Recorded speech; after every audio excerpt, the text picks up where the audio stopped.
Never getting low, set for vertigo, further as the crow flies, miles from down below.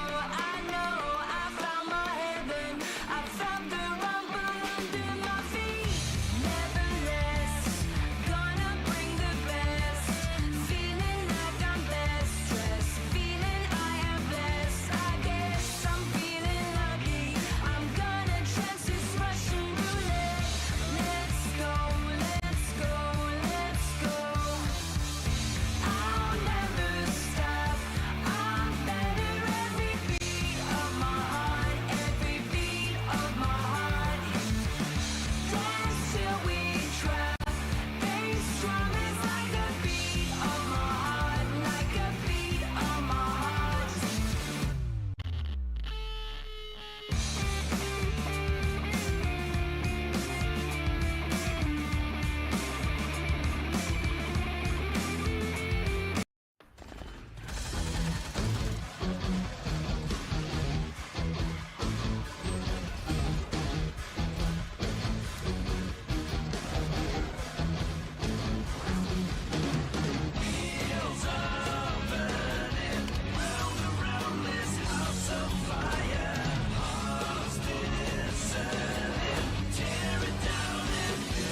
And this is it. The day has come. Finale weekend. This is the PUBG Mobile Challengers League Southeast Asia Summer 2024. And we'll be your storytellers on the English broadcast. My name is Sir Cloud together with the wonderful Choo Choo. And this will determine who will be the champion this season and who will gain the ticket to Esports World Cup.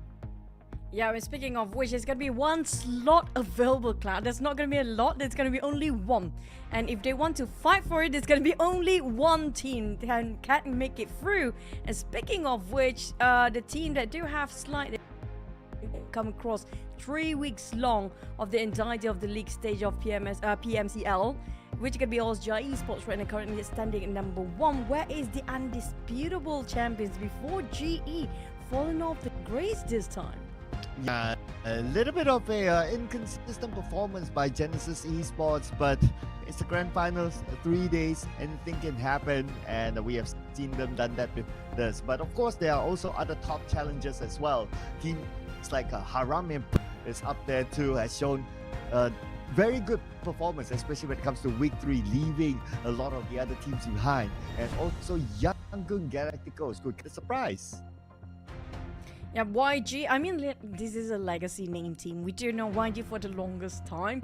And during the longest time that we've known them, never once they actually lift the trophy. Not ever once during the PMPL stage, PMSL, and then the PMCL now. Never once YG can actually score that championship. If they can actually do it this once, it's gonna be a game changer. There's definitely gonna be a history be made if there's gonna be a different teams coming in for the championship this time. Yeah, we'll be looking forward to see if they can really score it. But before we go on to the details, here is going to be the format today. So we're going to play 6 maps. It's going to be the same sequence for the next 3 days. Starting off with Sanhok, 3 Erangel, 2 Miramars to top of the day. And this is going to be the same sequence since the league stage. Point system, same as well. Every chicken dinner will give you 10 points.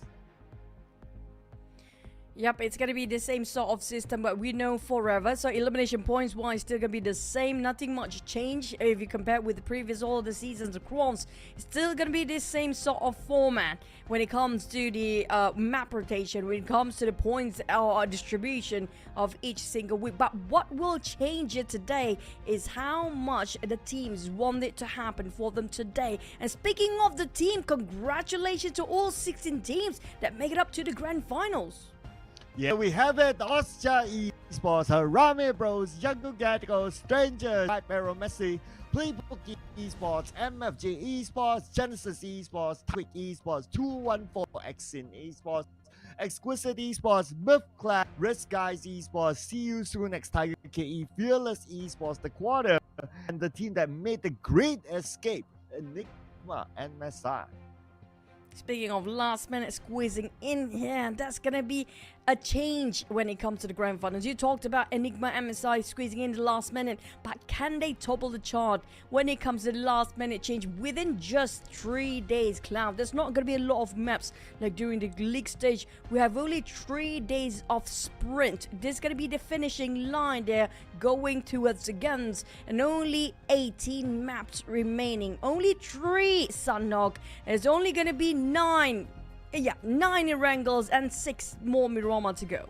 Yeah, so time really tight here for all these teams, and here's going to be the head start points for all of them. So Esports, who top the league stage, they will gain maximum points of 30 points in the grand finals, followed by Harame Bros 22 points, Yangon Galacticos 18, and we have Stranger Trap Arrow Messi 16, Playbook Esports in MFG 14, Genesis Esports 13.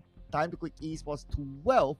That's a little bit of a gap here. Number 9, 214 Sin 8, 10, and Exquisite 7, Mythclad 6, Risk Guys 5, See You Soon XKE 4, Fearless Esports 3, The Quarter 2, and Enigma 1. Well, it's going to be just the starting line that will be very different when it comes to today. But can they actually score a very big, especially the teams actually on page number 2, based on their 3 weeks accumulation of points. If they start their day 1 of the grand finals as a banger, there's going to be a lot of swapping to do when it comes to the shuffle of the overall rankings. But also, if you guys just join us here today, this is the day 1 of the grand finals. Don't forget, we also have the ka-ching and the bling bling in the game. Yes, different from the league prize pool, the grand finals will have a separate prize pool in which every team will not go back home empty-handed. $16,300 total prize pool for the finals, in which the champion will bring home $5,000. But it's not only the $5,000 that they will be aiming for. It is also a ticket to the PMWC that will feature a $3 million prize pool. This is just a stepping stone for the team. And speaking of the globals or the World Championship later on, to compete and to get the slot is going to be super rough and super tough. But also, speaking of which, it's going to be worth it. It's going to be this last sprint to make it for a bigger, larger, high-tier stage later on, which is going to be in Riyadh very soon. By the way, if you guys have no clue, you guys can check it out. It is everywhere. There's announcement everywhere. So many game titles. And speaking of the prize pool, $3 million, man, that's a lot. Yeah, $3 million, ladies and gentlemen. So it's going to be a pretty similar feeling. Actually, it's just that a slight rebranding of the name with the PMWI before this, and Esports, they won 2 PMWIs back to back. So this will be one that we will be looking forward to see. Will there be a new challenger or not? And especially, who will take up the slot from the PMCL? Probably a new is going to make their way there. And plus, imagine if the World Championship later on, which actually taking the trophy, also coming up from the World Cup region. Now, we're going to be super proud, mom and dad, by the way. We've never had that ever happen before. If you guys do root out for your teams for the World Cup region in the Challengers League, also root for them when it comes to World Championship later on. Because who knows, that one slot and that one team represent World Cup can actually take that trophy away. Yeah, so that one team will take home the and also the ticket. It is pretty tough, you know. It's only one slot. If there's like one slot, then maybe it's going to be a bit okay. But because you got like only one slot and all these 16 amazing teams playing together, it's pretty tough. But what's up? It's actually for you guys to get this into your collection. And speaking of the collection, I mean, like, we had this before, but this is going to be more fun. And we do know when it comes to Dragon Ball, there's going to be... I don't know if this new generation do watch a lot of Dragon Ball like we do. But don't forget the Dragon Ball Super Prize Power, where the Dragon Ball Super collaboration characters, sets, and items inspired by Sanhok. There's a Vegeta, there's Vegito, and also Bulma, and also Trunks that I noticed about. That's gonna be one of my childhood crush. Also available from the prize path, from the period or the timeline, which is gonna be starting off the 7th of June to the 31st of July. So don't forget to jump into the game and get the exclusive item that you guys also saw in the trailer before. Yeah, so this is available for a limited amount of time, ladies and gents. So make sure you don't miss out on this opportunity. And get it right now. Already available inside of it will be available inside the game very soon. And you don't want to leave it to the last minute, because you don't want to have like those moments of like, okay, I forgot about it, I wanted to get it, but this, but that, you know. By the time after 31st of July, it will not be available, and we'll never know if it will ever come. So yeah, don't regret. Make sure you get it when the time comes. Yeah, but also I noticed when it comes to trailers, right? Trunks, I don't know, is it something to do with the eyes? You know, when animation, like the anime, the eyes look slightly bigger. And when it comes to the 3D rendering of the character, I feel like Trunks do look a bit of a nerd. For some reason, okay. His eyes is not as it's used to be, you know? It changed so much of his expression, kind of sad. From my side, like, that's my crush, man. Maybe it's just you growing up and it's like, oh, now Trunks is a kid and he's a nerd and that, you know. But what's not kids is going to be everyone on the caster's deck. So here's our prediction here. A lot of Genesis Esports, and it's almost every round that you must have either Osja, Genesis Esports, or Harame Bro. So you cannot have a prediction without any of these. You know what? Follow B, Quintoyo, Blingax, Mr. Cow, Remanko, Stalker, and we especially know Remanko and Stalker. These are our friends as well. I mean, like, these guys are too mainstream. They're boring people, you know? They just want to go for the mainstream. Like, look at us. We're so fabulous. Sir Cloud, Enigma, and me, Dread. Who wants GE, OJ, and YG? We had enough of them today. Yeah, I know, right? It's like, come on, it's going to be cliche if you take like some of the top teams. Who knows? Who knows? You know, that's why we try to take those lower bottom teams. Like for myself, I took Enigma. Who knows? They can come up with a surprise because they came up with a great exit or a great escape into the grand finals, and maybe they could take a great escape route to be the number one, surprising everyone else. Come on, let's not a cliche narrative. They say. Yeah, it's super boring. It's like, you know, the happily ever after ending. We don't want that happily ever after. We want a dreadful, happily, not really dreadful ever after. There you go. But speaking of which, Sanhok, we do know when it comes to the grand finals, Sir Cloud, day number one is usually, I don't know when it comes to this season it will be the same or not, but usually it will be the unpredictable teams that score first when it comes to the grand finals day one. Well, let's see what the unpredictable team means here, because we do have 16 teams and it's going to be the first Sanhok with this group.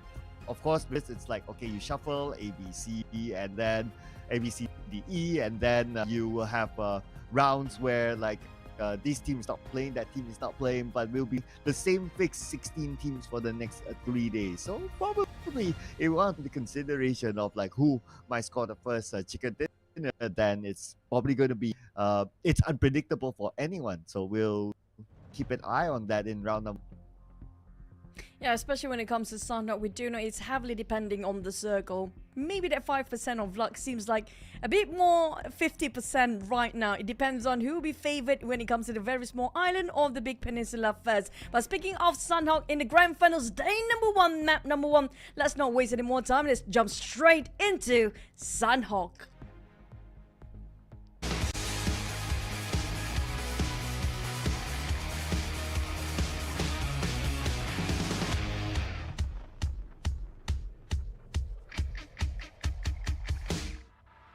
Oh man, I have a thing for the music, you know. I really love the music every time it goes by.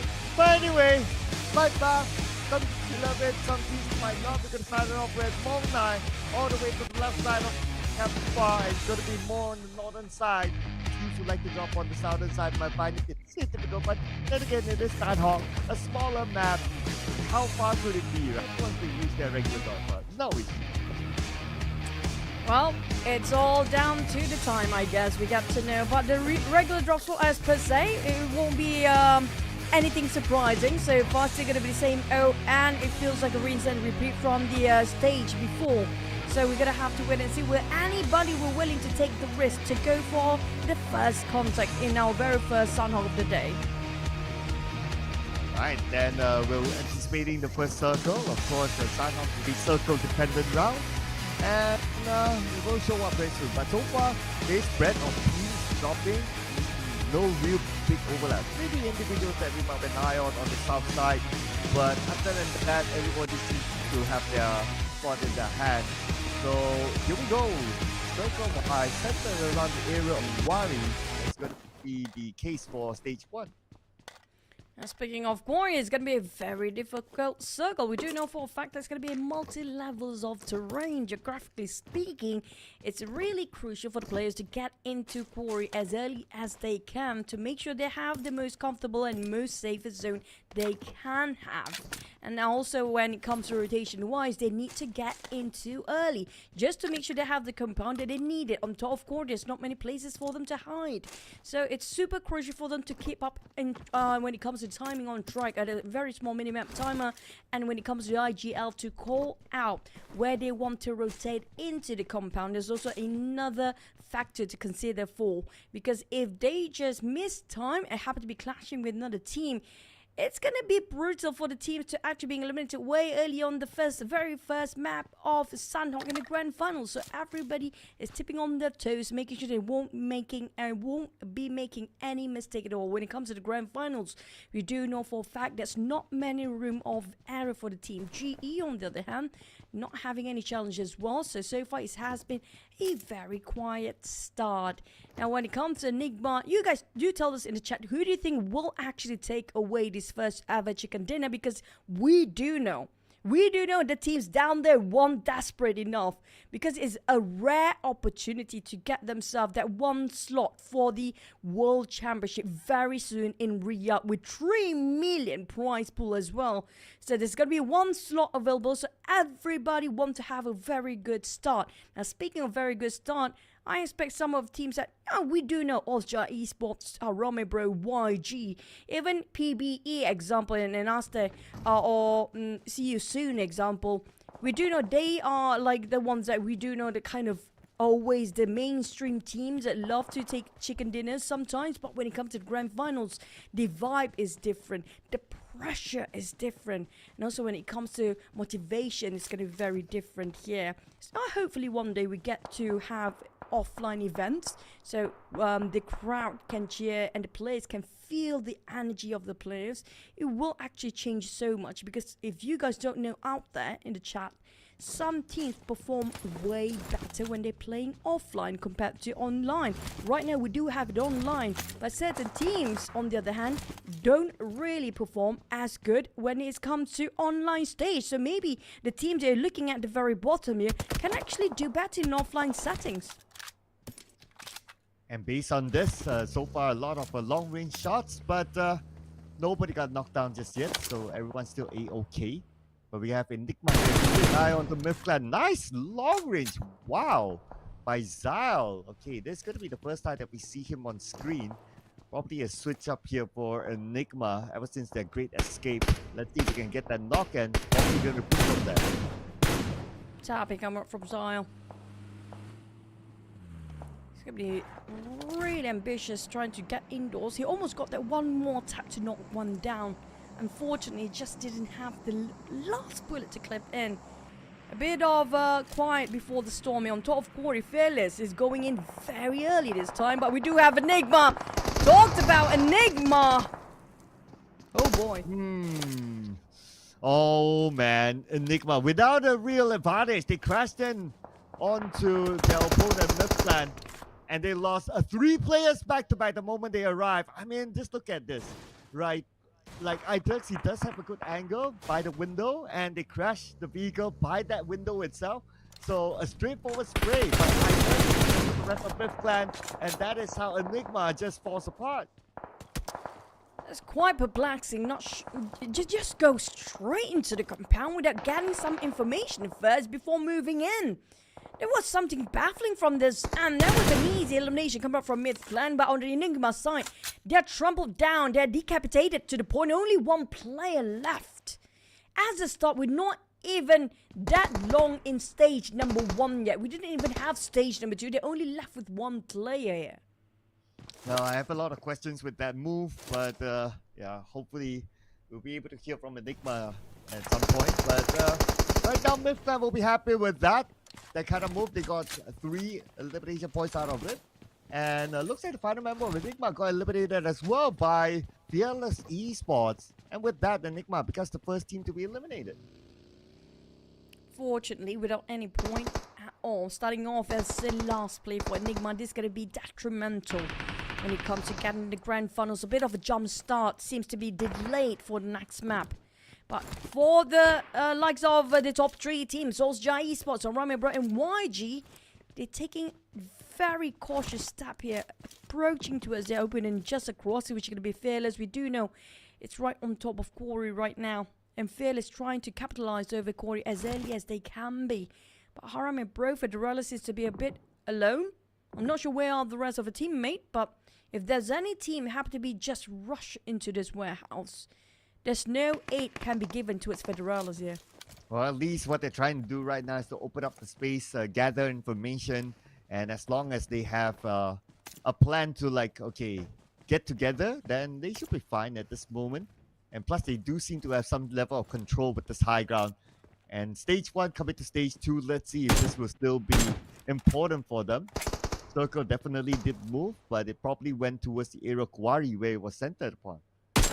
Feels like it's going to be a quarry circle, almost 100% here, Cloud. We've seen this before. It's going to be difficult. It's going to be rough. If it just moved down to the southern side, it's going to be even tougher, which could be Cave. See you soon. Already parked themselves on top of Cave, while the rest of the team, even GE, left Paradise Resort, going straight down the south, while 214 seems to be taking their own time. Exquisite on there, then just rotating around on top of Bomb. The rest of the team pretty much inside of a circle right now. And some of the teams still on the outside, including 214 Sin. But then again, no bigger roadblock for them. They should be able to get to the main peninsula without any issue. As for Risk guys, they're playing a less risky move by playing around the area of Bainan, navigating around the riverside and entering the circle. So no big challenges for them as well. I'll be interested to see if any team were to be forced to play inside of Quarry later, the spot that normally teams do not want to play in. You mean the small patches in the center of Quarry just now? Like at the very low ground, was it? Yeah, inside the Quarry itself. Probably there'll be a couple of teams that have been forced to be there, because we do know Fearless already surrounded around that high elevations of the ground. Then they don't have that much spot anymore, because with GE coming up from the back or northern side, there'll be some teams will have to force be in that very set and sticky placement. But see you soon. Spotted out PBE across Camp Charlie all the way down. But it's going to be a bit of a long shot coming up. Boyshon just checking a bit of a warning shot from afar. It's going to be doable for him to actually get that knockdown from this distance with this curvature of geography. It's a bit ambitious coming from Boyshon. It's more of like stamping his dominance to let other players know that, okay, I'm here, so don't come anywhere close. If he's able to get a knock and an elimination, that's going to be a bonus. But because of what he did, so Playbook Esports, they will probably cut their option of swimming across because they already know someone's there. Instead, they take the bridge, or at least the side of the bridge. Monboy should be okay. He has his other teammates across as a cover, so he will be able to survive to get across. 214 Sin taking very long rotations here. Might actually take so much of the blue zone. I'm not sure about their first 8, but at least for rank it got a couple of it to work with. Or the other 3 on the other hand. How many they have left? And we talked about them getting in very late with the very tough circles as a start here on top of Quarry.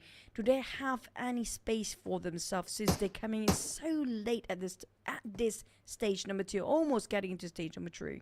Well, that's where the scouter needs to do the work to find a good spot to come in. And so far, coming to stage 3 in about 20 more seconds, we don't see any more eliminations ever since the Enigma elimination, in which I would kind of argue that Enigma could have, just stay put. They would have gotten the circle anyway, and they would have been able to still be in the game. But, that just happened. They just dug their own grave, man. Nobody tried to force them out. They want to go into their grave. Let them be. But for the next one, it seems like the circle just shifted or tilted slightly towards the eastern side of the map. But Quarry is still right on top. I feel like we might actually have a Quarry ending. Fearless GE, as they also already taken themselves all the spots they need. YG, if the circle shifted to the left, they might actually have to cross the street. But Exquisite seems like Wei want to challenge YG. At the same time, seems like Ovja coming in at the other end as well. Well, we're going to see another elimination here. Exquisite been taken out by Yangon Galacticos. And the moment that happened, you can see the other members of Exquisite not pushing it through. So then they know that they are still like 15 teams, so it's not going to be worthwhile for them to do it. As for Playbook Esports, the circle did move away from them, and now they need to move. And while they were moving, while the players got knocked, let's see their current position. Well, they'll be able to reset, shouldn't be a problem. But the next challenge is for them to truly get into the circle. Again, the circles, a lot of gatekeepers from the outer rim as well. PBE spotted out by Devon. See you soon, Tiger, KE. Spot them out from those elevations. Raimon trying to work things out. They're going back indoors, knowing the fact, you know what, we can't even pick out. But at least they got themselves the circle. Now all they need to do for CU is how to enter in without being harmed by many teams here. Since they opened fire early on, their position compromised at this point. Yeah, that will be something that we'll need to see what happens next. It will be real interesting, including the quarter right now on the outside the circle as well. And they will need to make their way through. But they're passing by another team. Now, they're not being shot at yet by Zizak, maybe because Zizak knows that he's alone and he doesn't get a good clear shot from the lower ground. So he has to let this one go for now. Interesting enough that Zizak is alone though. Last time we saw Risk guys, they came from the left side of the river, but hey, the quarter coming in strong against PMCL. What a clean tap just now. But unfortunately, even though it was clean before, but I have to say, Streamers will have to actually counter attack exactly at the perfect timing. Almost got caught right in his eye socket. Inkasonda then going a CQC, a ring around the Rosie Widow, the top with a DBS. Going into a corner, just gonna heal himself back up. It's down to 2v1. It's down to last player of the quarter to make the play. Here we go.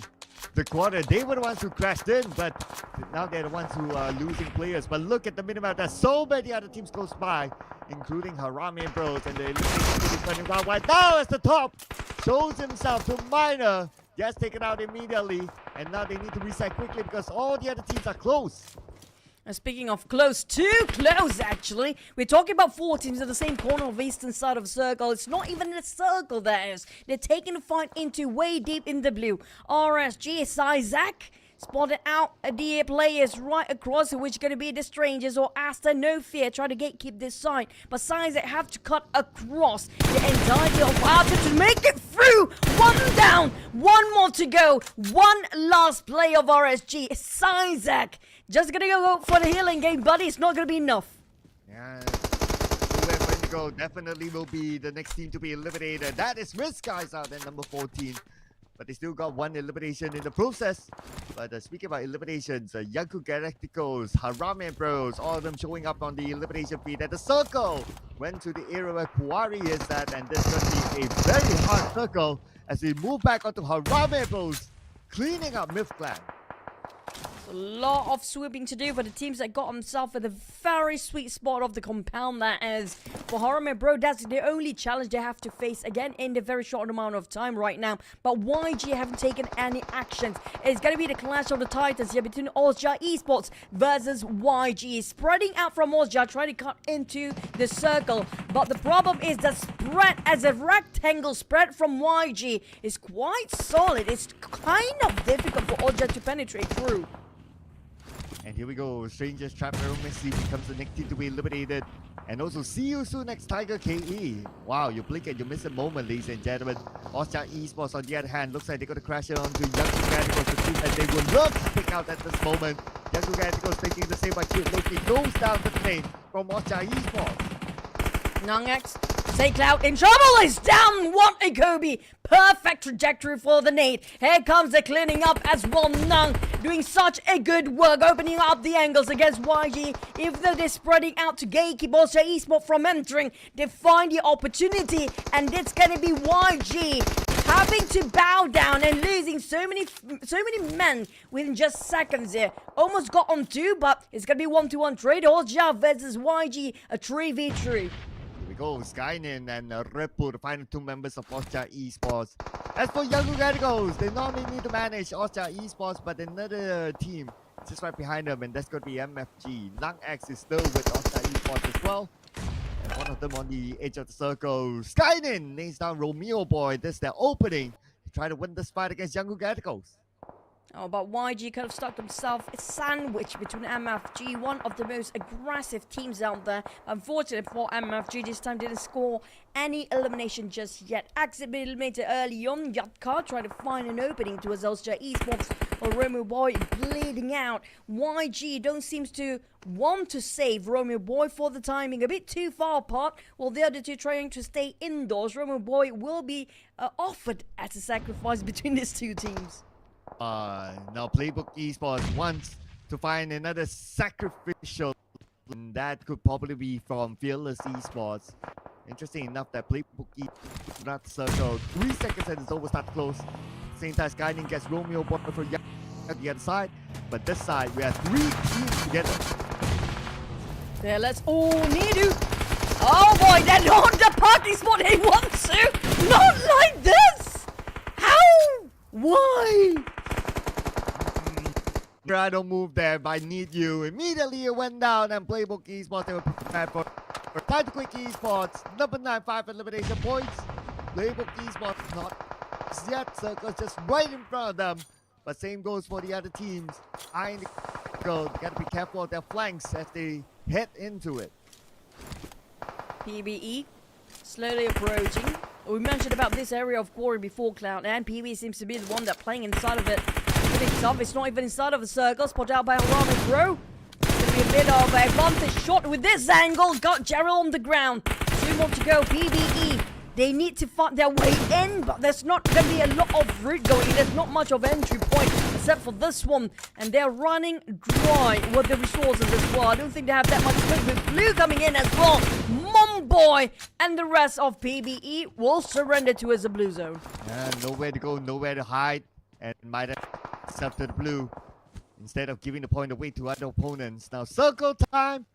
Esports will need to come in further while they're on their flanks. 2 different they need to manage. Austria Esports navigating through the high ground. It should be okay for them. If you look at the scenario, Young Radicals and Exquisite, both of them on the lower ground. So Austria Esports entry point. Red Bull slowly just closing the distance between them and YG. Seems like GE do get themselves a circle. We don't see a lot of actions coming up from GE yet. But it also shows that they are very tactical when it comes to getting the rotation of the circle. They want to play it safe and they want to play it as long as they can. Well, Harame Bro just aggressively trying to get themselves in the center as soon as they can. Fearless just right around the corner. GE, they're just at the brink of the blue zone here. We are Exquisite taking down 1 member across the other side of another team. Well, GE Smart trying to find a way out of entry with Exquisite Gate keeping them so tough and so tight. Master Ichi, can he make an opening for the side of GE? Oh no, Super Pickles, where is he gonna go? A lot of crosshairs onto it, especially from Genesis Esports. The moment he show himself, he'll definitely be shot down. 30, but he does have 2 first aids in his armory. Now 30 for zone closes entirely, but the name will be sent on to Super Pickles by Smile from the lower ground. Yes, Super Pickles is still not out of it yet. Still in the pickle. He is the superb version of it. It got almost connected shots to his side of Master Ichi. But GE, this is going to be a tough entry. Entirely a different angle here. We do have MFG from the back, but Super Pickles trying to last as long as he can. But the Blazer will not him to survive, not allow him to do so. Ultra Esports MFG still happen to be entangled still. Not sure about YG. Well, YG being eliminated. Yes, MFG and Ultra Esports trying to capitalize over these high grounds, but back towards the circle. Nobody's in the center yet, but Harame Bro close enough to his Fearless. MFG, if they just move slightly on the south, they can have an entry straight into the center. This is going to be real interesting though. Genesis Esports needs to cross the road. Same goes with the southern side of them. As also Esports, they travel onto MFG. MFG, now it's going to be only Nang as the last remaining member of Ultra Esports, but Harame Bros want to eliminate him from afar. This is going to be the override of Harame Bro against Ultra Esports. Might overtake them in number 1 spot here for our first map of the day. But what a spray from West. Just taking on players of Harame Bro from afar. Knocking them to only 2 players left here. And MFG still having a trio. No teams having a full squad. GE lost 1 man, cleaning up by the rest of the team out there, which is going to be Fearless. Fearless has been super quiet for the longest time with their duo. But GE West trying to find themselves way in. Monet next going to be knocked down. While Harame Bro, they are just battling with the blue zone. Coming in from MFG, putting pressure onto Genesis Esports as Harame Bros out. 7 elimination points now down to the top 2 teams. MFG advantage, but West fires back, and this could be an opening by Yatkars on the other side. probably going to surprise Justice Esports by lobbing this nade across the space. Will it there is no, not yet. Oh, this is gonna be fun. My two favorite players, Wes versus Yalka. It's gonna be 1v1 between these two high frag player. The key plays for each team, but Yalka outplayed them. G in trouble, down to only small to go for two different angles. MFG is 1v1, but what a stun just now! Ah! Blinded at the right time. Stun grenade. Man, if only Smart was not blinded by the maybe could have been a different result, but anyway, MFG, they still had the high gun advantage. They'll start towards the end, scoring them the first chicken dinner of the grand final. I have to say, MFG, they have what it takes. It feels like they're getting even better. Last season, we saw them all brawls and no brains, no tactical. But when it comes to this season, when it comes to the grand finals itself, they're more tactical. They're more careful when it comes to approaching certain fight. And that was really a good one. You know, the moment one player knocked down, just now GE, they can score that chicken dinner. But thanks to that, the flashbang just now, that pretty much a game changer for MFG. Yeah, that stun grenade, oh, came in at the right timing. I mean, always get to see like the best use of a stun grenade, and that was a good example of the best use of it. So ladies and gentlemen, learn a little bit, a thing or two. Nevertheless, let's check out the best moments here from the previous round, and of course the chicken dinner is by MFG Esports. And that was a close one as well, down to 1v1. But you talked about this area of Corey. Seems like a couple of teams seems to be stuck down there. One of them is actually PB. If PBE can actually come in, it will be a different story come up from this side. Harami Bro won't actually last that long, but thankful enough, it's quite a distance. They managed to gatekeep on PBE side. But MFG, them and also Esports taking the same compound quite early on, but they try longer than the side of Osja Esports. And here we have it, Federal Weekly MVP Terminator, and also known as the Filipino Terminator, coming in as the MVP again. I mean, this guy is just a kind.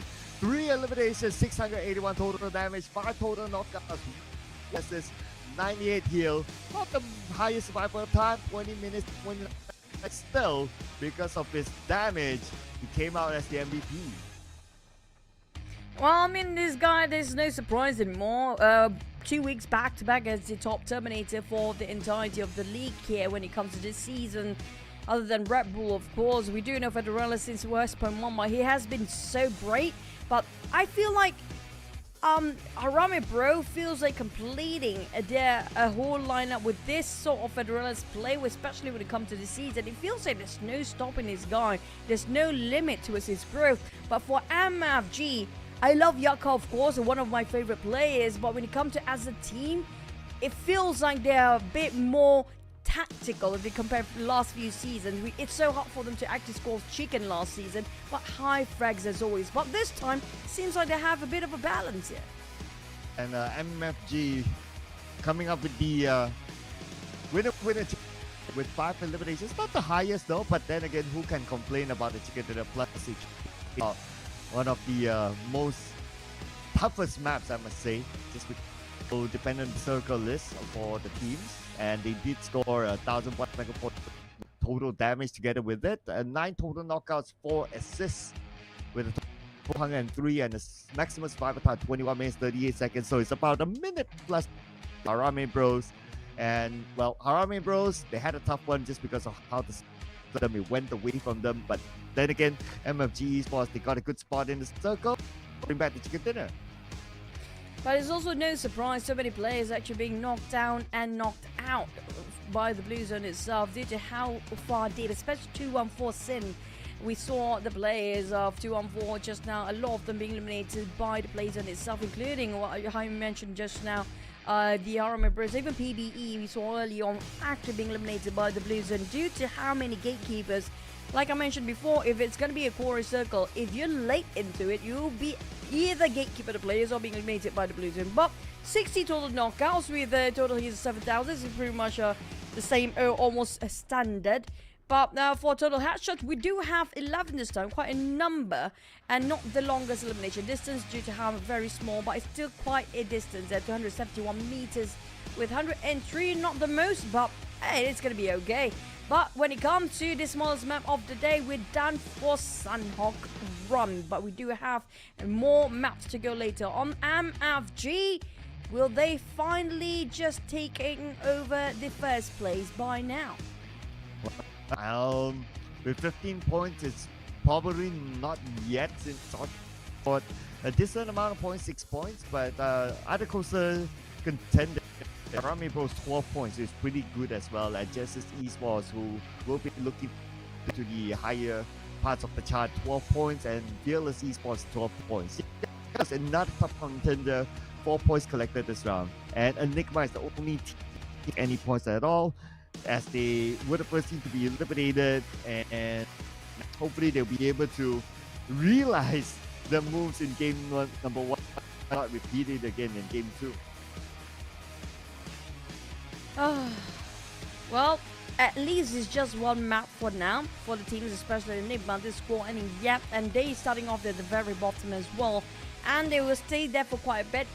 Hopefully there will be some changes when it comes at the very bottom here for the Erangel map later on. But Osja Esports still actually stays at number 1, but this time the gap is even closer. Miramar Bro and Osja Esports only 2 points of difference, with MFG only 5 points away, and maybe make it almost 7 points in difference between them and first place. Within their reach, of course. The top 5 seems like a very close gap in between them, up to probably even PBE there. Yeah, I mean, like what? Number 1, number 2, 2 points. Number 3 is 5 points. Yeah, it's all less than like 10 top at least. And then you have still like Justice Esports 25 points, which is 11 points for. So still a lot of space for them to catch up with. But of course, if they want to be the champion, if they want to be number 1, they cannot throw away games like that. Right now, at this moment, there's only like what? 17 more games that round. No, it's kind of true. There's no room for error at all. We saw a lot of errors being made, especially the biggest one, and the biggest flunker just now was Enigma MSI. We saw how they didn't actually try to collect any information or intellect first before they rushed into the compound where it was, who was it again? I think, was it Fearless or was it somebody else just now? But it was really unprecedented, and it was something that's not supposed to happen in the grand finals at this stage. Well, yep, I mean, what's that? So, no point crying over spilled milk, they say. And let's move forward to the Erangel match, in which is a bigger map. It's a that all these teams have been playing all this while. So hopefully it's a map that they'll be able to. Yep. But when it comes to Erangel, well, at least we're heading into Erangel. Then with Sanhok. Imagine if there's triple Sanhok in a day. My god, that's going to be super fun to watch. But we do have triple Erangel as per usual. So this is going to be the most comfortable map for all the teams out there. So this is going to be the opportunity for the teams at the very bottom to take advantage. You know, we don't expect them too much to get themselves the chickens, but at least try to slowly have one step at a time, baby steps. Even though it's grand finals, you don't have that much time anymore, but at least show some progress. That's what I'm looking for the teams at the very bottom here. Yep, that is definitely something that we do hope for as well. Be a surprise, right? I definitely do like to see myself a surprise, like a team who maybe not many people have been talking about, like all those teams, page 2, they're just here to fill slots and all that. But if a team from page 2 get the surprise to be like, you know, challenging for the championship spot, I think that would be really to see, especially when it comes to day number 3. But what's interesting for us to see as well, there's Dragon Ball collaboration with PUBG Mobile. If only we can be like the characters, like real life, right? We get to fly.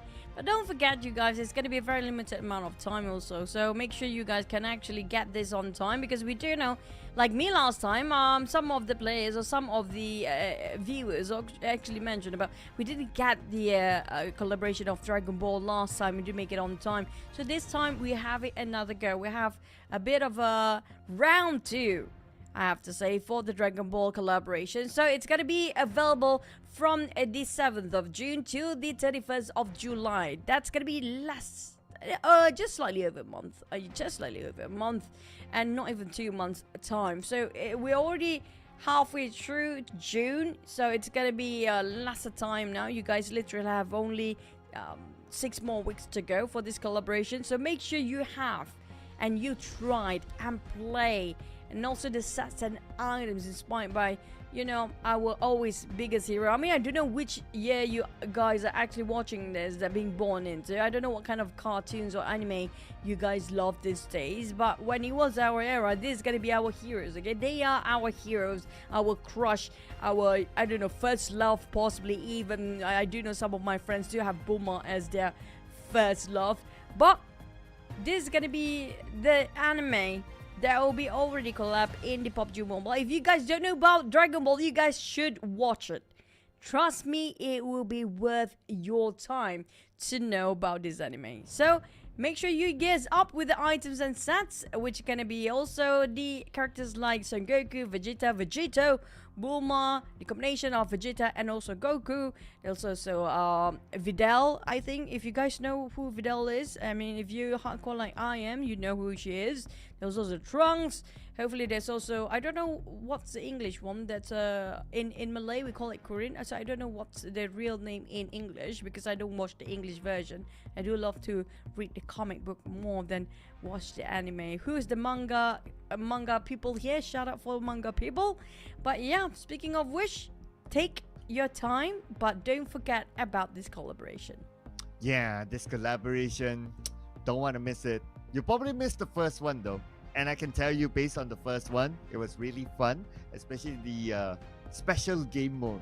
I had a lot of fun playing that. Like, you get to collect like it's all like original, right? Of course, ex-PUBG Mobile, but it was like Battle Royale together with all the Kamehameha skills and all that. So looking forward to see what is going to be the one that is going to come up really, really soon. But what is going to come up is also the casters prediction here. And we definitely must have either Esports, Harame Pro, you know, you must have all that, right? Yeah, totally understand, you know. They're going for like serious predictions. You look at how chill we are in English stream here right now. It's Cloud, me. It's like we're so different from the rest of them. Like, yeah, you guys, you know what, guys? You do you, but we're gonna do us. We're more into goal today when it comes to the first wrangle of the day. Yeah, you can imagine what they are talking on the other broadcasts, right? They must be thinking like, what is these two English casters doing? Like, why are they predicting these? Right? They are like clearly like page 2 at the end. Wait till page 2 team show you guys. Wait till that. Hey, because we're cool people, we're cool kids. We don't go with the mainstream, okay? Sometimes it's fun to watch. For me, I mean, like, we love to watch, especially the Cinderella story of page number 2. Why not? The question is, why not? Oh yeah, why not, right? Why not? Come on. You know what? When the caster prediction comes up, we should have all the casters on the same stream, and then we talk about it. And then we debate about it, because we will definitely get like, what, 6v2 in saying that, hey, what are you guys doing? It's like, wait till they show you. What if they never show us? Then you know what? Well, it's okay. We're fine with it. Yeah, we're fine with that. It's not our problem. We're just putting it out there for the fun of it, right? You guys gotta be fun people. It's the team's problem. It's not our problem. We never have problems, man. yeah. Well, we're absolutely perfect, you know. We're okay. We're so toxic in the game. We're just so toxic trait that's so shown in the live stream here right now. But you know what? You know, for me personally, Cloud, we want to give these teams a chance. You know, we want to have a bit of a slight hope that can actually make a game such a game changer, which will turn the tide, especially for the first page. If the second page team suddenly rise up, imagine that.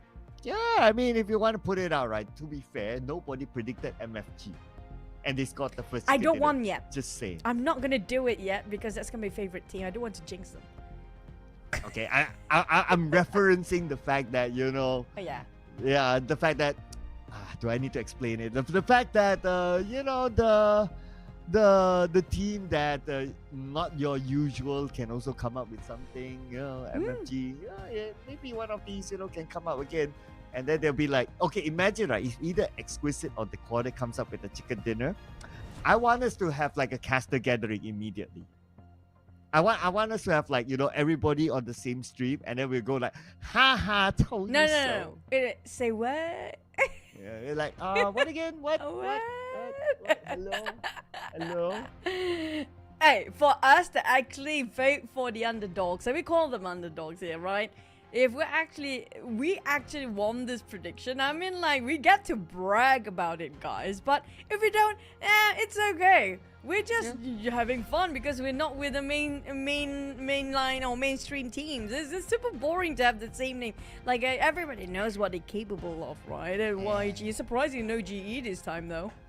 Yeah, I know, right? So this, okay, I can't say that, okay, Bling X, Mr. Kao, you did not support GE, but yeah, Yangu Gatkos is from Myanmar as well, so okay, that's fine. But you know what? For Queen Toyo, instead of supporting her home team people, she went for YG instead. Maybe we should send a screenshot to people from Harame Bros or Playbook Esports to know, to say that, hey, you know what, Queen Toyo, she betrayed you. Betrayed. And maybe they had some deals. Jerseys. Who knows? Yeah, I know some of them got Enigma jerseys. Yeah, that's why. Yeah. Oh, that's why you voted for Enigma in the last one, is it? No, I didn't get any, so it's not because of that. It's not me. I know Paulo B, Cuckoo. Okay, I'm not sure if Paulo B, but Cuckoo, Vince, because they posted the picture, so they got the jersey. That's why, to a certain extent, they voted for Enigma. But to be fair, they voted for Enigma during the league stage, and they made the great escape. So, yeah, I guess it's karma of like you sharing joy with other people, and then you get joy for yourself. Yeah, if only a lot of people share joy with us in English classes too. I wouldn't mind. Yeah, especially us. We definitely don't mind. 100%. Yes, why not? But speaking of Erangel, you know, it's gonna be sort of I don't know, I wouldn't say like heavily dependent on Circle just like how Sanhok is, but Erangel, we do know for a fact sometimes it's also all about timing of rotations. If the team happen to be, you know, have a hunch to just migrate at the same time as the other teams do now, like it or not, they will have to be one of the teams that caught themselves in the crossfire early. Yeah, unless if we get a military-based Circle. Ooh. Can we get one? We never had one for PMCL. We did, right?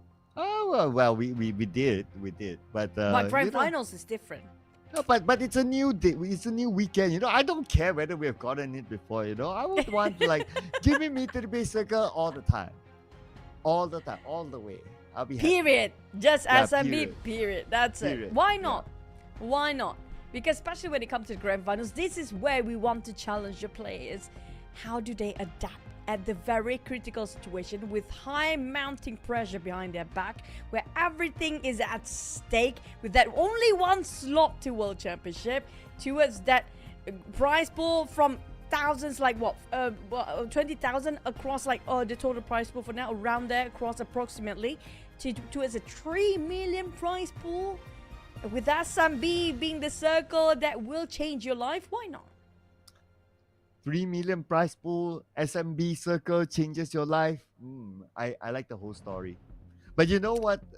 The team that will be the happiest if we keep getting like a military Circle is going to be Austria Esports. They always drop there. So they are the only team that wants the military Circle. Everyone else is like, no casters, no. You're not playing. You no Circle, military base. No. We don't want. But hey, we want to be entertained. So let's do it, right? It's because we don't play, that's why we want it. Because if you play, we don't sit here and just talk about it, man. That's why we're here in the first place, you know? Yeah, that's why we're talking about it, and they are the ones playing, and we get to laugh at them if the military Circle shows up. You know, can't wait for that. Anyway, we're about 35 more seconds before we get into the game, ladies and gentlemen. So, military Circle or not, put your thoughts in the comment section. You know, we always like to see what the community thinks as well. But I'm pretty sure the community likes to see insane circles. That's where the chat normally goes wild. And why not Zaki? Let's go. Let's Oh, just let's go, Zaki. Once in a while. I mean, like, we never know Zaki exists until this circle here today. Who knows? Because we never get a Zaki circle. Will be a history being made. Will be a boring one. And once more, let's hop into our first Erangel in day one of the grand finals.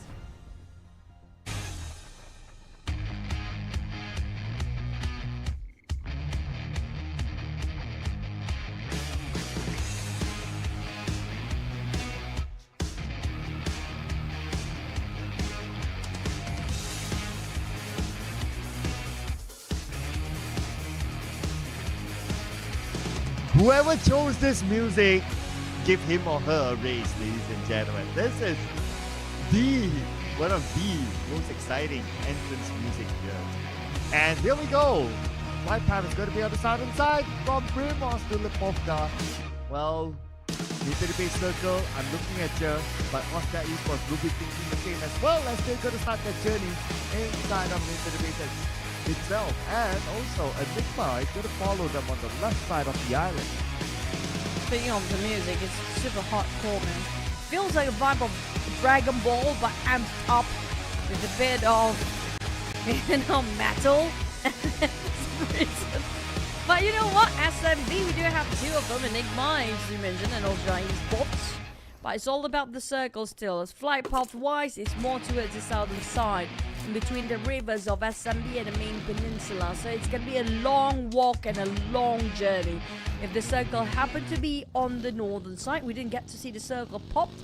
But we do have first blood coming up. TTQ, KH from the side of TTQ that lost early on. One man trying to have a bit of a vehicle fight just now. Wow, MFG on the roll scores the first blood in this round. And yeah, you mentioned about the music sounds like a Dragon Ball-ish. I'm probably gonna call it like Metal Ball Z. Dragon Metal Ball, Dragon Metal. Okay, never mind. I try. But Michi has to try now. Up against the quarter. And here we go. Alone with a handgun. Not good enough. Oh my god. Well, the micro seems to be a fair enough one. TQ in quarter. Got himself Michi PBE having a tough start here. Two teams dropping their members one. You both have to start slightly paralyzed with one member out early on. We're not even a minute into game. We didn't even get to see the circle pop just now. And finally it pops. So it's going to be sort of in the center. But how centralizing are we talking about? Oh. Well, we wait for that to be shown to us. Looks like Yahiko went down as well. But not out just yet. So MFG could probably still save him. Probably it's a long range shot. And looks like Playbook Esports. Okay, now we do have visual. Out in the open, in the middle of the road. The rest of MFG not coming by. They're probably going to let Yahiko go. Feels like Karma hitting MFG. Exit just now managed to eliminate one of the players of PB4 vehicles. And now Yahiko went from MFG, want to get the vehicle. Just being shot by Forenza, by Fearless. Seems like it's going to be an easy task, not breaking it. But one more elimination points. Three teams seems to be having members out early on. And most of them are actually their scouters probably. Trying to take those vehicles early. But it's just, can we see the circle? We're gonna send a message to maybe Xer, Abang Xer, if maybe you are the one behind the scenes today. You know what to do. But anyway, FRL, okay, easy pickup for them. Still circling around using him as a bait, being the vultures they are at this moment. And really taking their time to savor the moment of the elimination. Pozo really tries, okay. You could have, finished it when you were circling, but yeah, just didn't. They need to finish this. Lucky enough, Renzo finished it off. So still secured the eliminations. But that was a very slow death for Yahiko, man. It's like, can I just die already, guys? Yeah, I want to go to the bathroom, okay? Can I just, be eliminated and go to the bathroom, get my snack, just chill behind the scenes. And you guys have to do that to me, It's slow burn they call it. Slowest death that we witnessed at the start of Erangel here, day number 1 of the grand finals itself. We do have Car seems to be in the center of the circle. I'm very curious regarding the circle. Last time we saw school was just almost like it covers a lot of the school area, but not entirely in the center. It's quite at the edge of it. So I assume if school around the edge, is it gonna be Car circle then? High chance it might be. Possible, but possible. At least what we're sure is that it's not a mean to the base circle, so at least all the teams will be like, yay, no mean to the base circle. Hey, If it's a Car circle, then 100% land, pretty similar to what we have seen time and time again, and all these teams will have a lot more space, so we'll probably see the bigger fights happen like stage 3, 4 onwards. they should be worried if the circle's been so generous for day number 1 of the grand finals. Don't forget, we still have a lot of wrangles to go. If that happens in the very last day of the grand finals, imagine that, Cloud. Especially if the score seems to be very tight. We talked about only, like, fine, top 3, great. Maybe there'll be some difference, a huge difference between the top 3 or top 5 by end of the grand finals here when it comes to the last day. But when it comes to getting that one slot to the world championship, you have that kind of circle in the very last day of grand finals. Imagine that. Oh, that'd be fun. I wouldn't mind that, I wouldn't mind that sort of fun. If we talk about like last season's PMCL, then you'll be like, yeah, the stakes are not that high. It's all about you just get the trophy for yourself. But the stakes are way, way higher this time around. So with that kind of circle, that will put a lot more pressure to all of these teams and will be making things a bit more interesting. And if Rage gets a knockdown here, it'll be super interesting. But nope, not going to pull the trigger as well. Going to play the scouter role from this high ground to gather the information back to his team, and yeah, he's not tasked to really open fights yet. Yep, trigger discipline. That's gonna be the motive for Range here. Just to scout for information. And speaking of which, Cloud, we talked about so much stakes here when it comes to this season. Last season pretty much like a warm-up for them, just to get a bit of a prelude to this season. But between all the teams up here, I think there's only 2 teams, if I'm not mistaken, been to the global stage. That's going to be GE and PBE, perhaps. Was it PBE? I think it was PBE, yeah. Even PBE has not been to the global stage, fortunately. And though PBE's lineup have been representing the Philippines, so we can kind of consider that as the global stage as well. But yeah, not the global stage on PMGC. So only GE, you're right. Only GE has full experience here, playing in PMGC. So with a team that has that level of experience playing against very, very good teams, top teams in the world, we can expect them to be able to manage the pressure themselves to try to fight up to number 1. Start of team quarters, spotted out Myth Clan players. Fern, they walk in the trap. And Joseph, wait, what? How? Fuck, it just swings it over the other side. That was very questionable. What happened to Myth Clan? Joseph actually took a long time to land the shots on Fern. Well, time is not on his side though. Look at this, Chris has arrived, and they're going to continue to put pressure on the Myth Clan. Those have been eliminated by Esports. Genesis Esports. He stole the point away from the hands of the quarter. Easy now, circling away, and he should be fine inside of Pachinki. And he managed to land himself safely past Pachinki. Myth Clan, 2 players left. And Myth Clan, one of those teams who need to score more points as they're still in the single-digit bracket. Oh, we have very left side circle here. Pachinki's not in it. Probably just going to be on top rooms for the next few ones. But TQ, or Team Quarter, after they're done against Myth Clan just now, it's not going to be done and dusted yet. GE seems to be a bit more aggressive compared to the last Sanhok map. Knowing this is going to be one of the maps they're very familiar with and one of they're most comfortable getting those frags up. They're trying to get early activation of their rotations here. Trying to get as much elimination from afar and take opportunity whenever they can. On Myth Clan down to only 1 last player. Seems to be a lot of teams migrating. I assume we get to see the circle pops, which we never get to see yet. But like what you say, right? I guess the hunch would be the circle is on Gatka. and that's why a lot of teams are heading that way, including Myth Clan, to make their way to Gatka. But DZ! Risk guys will say thank you for the point, and Myth Clan is out. The first team to be eliminated with 0 points. Oh, man. Seems like a bit of a gap skills there between the teams on the second page and the first page. Last time we saw Enigma being eliminated early, but at least this time Enigma do have 4 men still well alive. Unfortunately for Myth Clan, another team on the second page being eliminated this early on. Still stage number 2 with less than a minute and 10 seconds to hop into stage number 3. YG. Look at how the spread coming up from YG. They're trying to just scout for intel. A lot of teams, especially the team in the top 5 cloud, they're very careful, try to gain as much information as much as they can before they take actions. If you compare with the teams at the second page here, very different when it comes to approaching to certain fights.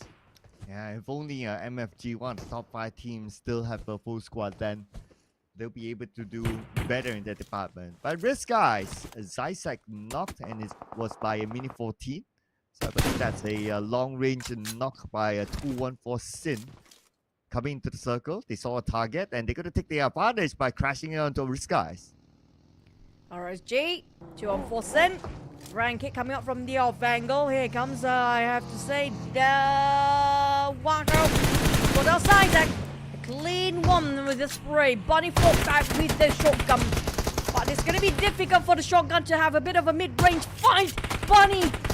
Oh, trying to hop around, ring around the room in the trees. It's not going to happen. Rank it going for the swap of the shotgun. Another team bites the dust. Myth and RSG. I don't know, is this coincidence? But 12 and 13 playing seems to be a bit of a pairing to be eliminated early. Such a coincidence, and Enigma is going to take advantage of it. Next, up against 3 players from 214 Sin. Coming by to the high ground, gathering information. The smoke isn't really helping them. FV on the outside, playing the support role. Mix, medkit up, back to 100% of health. But it looks like Enigma, despite them crashing in, they were not able to get anyone out of 214 Sin. Mix popping the smoke so much, that kind of exploits his positions too. They want to buy themselves some space and time to recuperate and just go for a retreat at the back line, reposition once more, and reassess the situation against Enigma. All of a sudden, Enigma just goes straight into it. And yes, it's totally going to be 100% Gatka circle right now. Finally, we've been shown the miracles of the circle. Not many teams coming up from the northern side, but look at the southern crowd. It was way too much. There's going to be a lot of thinning of the crowd from the south. Oh, the quarter, and Justice Esports now. Nate sent across the quarter. Probably will score their first elimination point on Justice Esports, but they fire back, burning down Popeye from the quarter. As now the top moving in and out of Monet. Justice Esports, 3 active players. They now have the man advantage against the quarter. Nate by Ichi across. But then Nate will not be able to take anyone down, but it did pull down Feng's health to 50%. It's going to be tough to fight against the smoke. The smoke seems to be blind. A lot of players there. GE picking up the nade. Fun just couldn't make it through the window. Risk next, just blindly want to fight in the smoke. A bit of too much at risk, but Small swap over his grenade, cancelled it out. Going for a jumping shot. There comes Chris. Valiantly trying to make a comeback for the team, but unfortunately not enough when it comes to manpower. Manet cleaning things up, but Enigma next, they're squeezing GE out of their lives. We'll say hello to Enigma now from the high ground of Pachinki. Now on to Kansas Esports. Needs sent across to the other building. Hoping to get a knockdown, and now they're going to come in all together. Knockers now to one active player left as Enigma takes over this compound, eliminating Justice Esports at number 13. Scored himself 5 eliminations, the highest across the board, but unfortunately the highest will have to stay there for quite a bit because they're being eliminated. GE, well, we saw how they made a bit of a comeback, but it's just perfect timing from Enigma and their side to coming in to just become the cleaning up crew for 2 teams. It's just back-to-back having a bit of a fight. YG, I don't know why, but YG and all just seems to be trailing each other since Sanhok until this map. It feels like they're having some sort of same rotation and same mindset into the circle. Well, Looks like YG that came from the left side, and Austria Esports came from mid to the base. Both of them took the left side of the circle.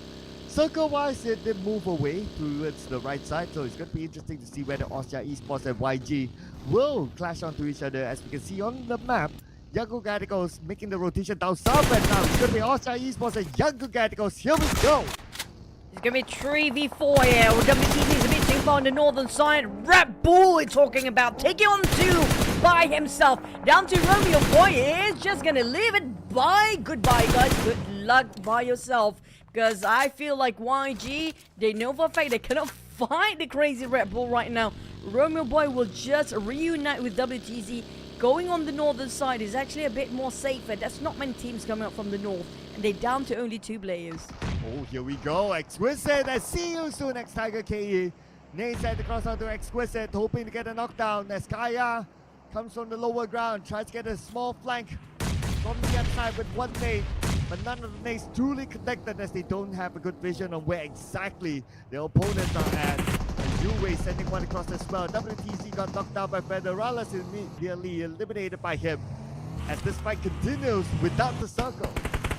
But wait, Rami Bro seems to be taking some advantage here against See You Soon as well, but XQS has quit. It's still a bit busy against the side of the teams which are going to be See You Soon Tiger. XKE having a bit jumble up for teams on the southern side. XQS was Exquisite trying to box into See You Soon. See You Soon definitely will see them soon in the lobby or not. See You Soon fighting back. Boyshon taking a bit of elevation. Super Pickles! And out of nowhere, Exquisite just seems to be losing this one. And say hello to Blue Zone. Yue off one member of See You Soon as Tiger KE to make sure the point is good by DJ Natif. Oh, does he have the time? No! Knockdown on the outside of the circle. Boyshon might have to leave him to get it. Moishon reposition. Go all the way. I'm just gonna abandon the ship as far as I can. Try to get into the circle. He repark himself. Reposition into the inner side of the circle. Try to take a bit of a revenge from the gatekeeping at the edge of the circle here. Quite a dangerous game for Boyshon. He can go for survival if he needs to. He can get as long as he can. But for strangers, Kai and the rest of them seems to be quite in the open space here with not much covers. But at least he got himself that very small compound to work with. Strangers time missing by the edge of the circle. Let's see if Esports gets into the middle of it. But look at the amount of teams in this area. At least 3 teams. Enigma, Harame Bros on the other side. All 3 Filipino teams here on screen that we can see. Harame Bros playing by the drainage. So they will be away from the sight of their opponents for now, that is. Probably about 10 more seconds before they start. They might or might not be able to next piece of circle. But what we're sure is that Enigma, they do have this pretty decent spot in it. Okay, and circle time, and it moved away from Enigma. So Enigma might be clashing with Playbook Esports next. Aztec coming in very freely on the northern side. It is going to be Fearless, who got himself quite a solid compound to work with. That's going to be a huge advantage for them. MFG and Ozja Esports seems to be exchanging some bullets from afar. MFG, one knocked down. They're left with only 2 members. Here comes the rush. Ozja Esports, they're not wasting any more time. One knock and they're just going to go. They're not even thinking twice. And that's going to be tough for MFG to hold the compound for the summer. PDE taking the fight as well against Aztec. Where are the rest of them? Oh, beautiful defense so far. And Sophia right now comes in at the right timing to eliminate the final member of Playbook Esports at number 10, 3 elimination points. But now it's go time for Enigma. Now they want to take advantage as a third party. Lobbing nades onto the other side, trying to find a good angle, trying to find a knockdown. They rush it all the way. Caps, here comes a nade. No, they got a couple of structures. Well done. But Red Bull spotted out Yucca, MFG. I don't think they have too much members. There's going to be the last survivor there. Ultra Esports down to 2 players. Harame Bro on the other hand, still having a full squad. While MFG being limited, we're down to 8. Harame Bro, if they can spot out Ultra Esports or Ultra Esports being eliminated, they definitely push themselves at number 1 after this. Oh, Enigma. Sophia gets knocked on. Nice off angle here by FB, being the support player, and that's going to be the signal for the rest of Enigma to crash in. One more player from in the top by Messi. Kicks will finish him off. Nated down by guys, but it's not going to be an issue. He will be safe. Quite low for Caps himself. Avi trying to distract all the other teams. They're trying to squeeze their life out of their throat here right now. Fearless spread himself into 2-2, knowing the fact they got the most solid compound that is in a very wide spread and a very wide angle for themselves to see whoever trying to rotate into the compound can easily be shot down. But they have to make sure they get all 360 degrees covered at this point. Osja Esports still at the edge of the circle. How to get into Fearless compound. They definitely consider about this compound here right now. The way they're hovering around the crosshair to a side of Fearless. Definitely very interested. And they got themselves a very small compound. I think now was spotted out with the VSS just now trying to pin them down from afar. TTQ in the center. Haromin Britain 214 Sin. 214 Sin have to leave there soon. 214 Sin by the edge of the circle. Yep. And crosshairs onto them. Not going to be that easy for 214 Sin, but they have to find a way somehow. But look at the elimination feed. Kicks. Hello? What just happened, Kicks? Not too sure, but hopefully he's in a position that they can still revive him. But what's interesting as well, look at the overall charts. Now we're only left, at least on the top, with Osja Esports and Harame Bros. They will be looking at each other to see who will be eliminated first. But Range took advantage of whatever happened to Kicks. I think they shot down or being bombarded just now with that. I think that's going to be a couple of nades being tossed by the side of Enigma. They kind of knocked down on the side of the players. Just we mentioned regarding the positions, Enigma. Harame Pro Range managed to spot on getting those pre-cooked nade right on top of the players of Enigma. Here comes the Battle of the Trench. Range got himself quite swarmed by those hand grenades. Enigma, the moment they got himself that one knockdown, they will go in for the charge. They cannot wait any more time. But time is not on their side as well. 20 more seconds. The Blue Zero will start to swarm their life and drain their HP out of them. Raining down the names of the Harame Bros. But Harame Bros, look at the position. Oh, wow. Veterella took a lot of damage there, but it still did not give back the signal towards Enigma that any knockdown from Harame Bros. But let's go, Enigma. They have to push through anyway. So might as well prepare themselves. Try to get as big of an advantage as possible against Harame Bros. No knock yet, so no signal back to Enigma still. Avi is still playing around the haystacks just now for Enigma. Not willing to leave the haystacks yet. But here it comes. Forcing himself into the trench. But that was so wide. That was too straightforward. You can't actually go come off smoothly rushing in like that. But Enigma still made it through. But Enigma, when it comes to approaching fight, very questionable. Well, maybe they... I don't know, maybe they were pressured by the blue, the fact that they were out in the open. If they continued to stay circling around, they had to do something and they just push in. But yeah, probably to be fair to Enigma, right? They tried to lob those things to get the advantage against Harame Bros. It's just that nobody got knocked, so they just took their chances, I guess. But at least starting off with the smoke, unless they have none at that point. Probably that's going to be the case here. But we're done for the fights of the trenches. That's going to be leaving Harame Bro a bit more easy and just have a bit of a breather. But for how much longer? We do have only 6 teams remaining. Harame Bro and... Well, Ranked. 214 Sin. Playing this very slowly. Just sharing with the same compound with another team here. Osja Esports. So quite in the open space in the middle of the gut cup field where Fearless left the compound early on. TTQ got himself the 3 apartment or 3 structures or 3 buildings in the center. So Osja Esports and Fearless might actually focus on TTQ right now. Yeah, let's see. Time to pick Esports. Pretty good spot in the circle. So wouldn't be too surprised if teams want to try to pick them out. But for Fearless Esports, not too bad on the northern side. All they need to do is keep an eye on the Osja Esports. Make sure that they do not go out to Osja. What? The nade lobbed onto Fearless Esports. Renzer! Wow, that was a very, very long nade. Here comes another long high toss of nade, but nice actually straight from the former Red Bull trying to go in with the DBS. Nobody actually right in front of him, but there's going to be Need You. Here comes another nade, Polto! Oh, run for your life! Not gonna be enough, a bit too late now. Ozja Esports taking on Fearless as well as Ozja. They are running low when it comes to men. Nung, how can he play this by himself? Oh, question goes to Need You as well, all alone at this moment. Scoring towards his teammates while backing off into the side of the circle. They do not circle, by the way. As now the smoke being popped up and he's going to pick up Pozo. So on the other side of Ozja Esports, currently Nangx doing the same as well, but they have to do it quick because they're not in circle. Now this is a good overview of all the teams. Harame Bros don't have the circle, but they do have that drainage to navigate through into the circle, and they can join up with EMA, so that's going to be fine for them. The next focus is definitely going to be between the two teams. And the trenches might actually place a big favor for the players who want to go on the right side. Like I mentioned, Harame Bros do have advantage of that.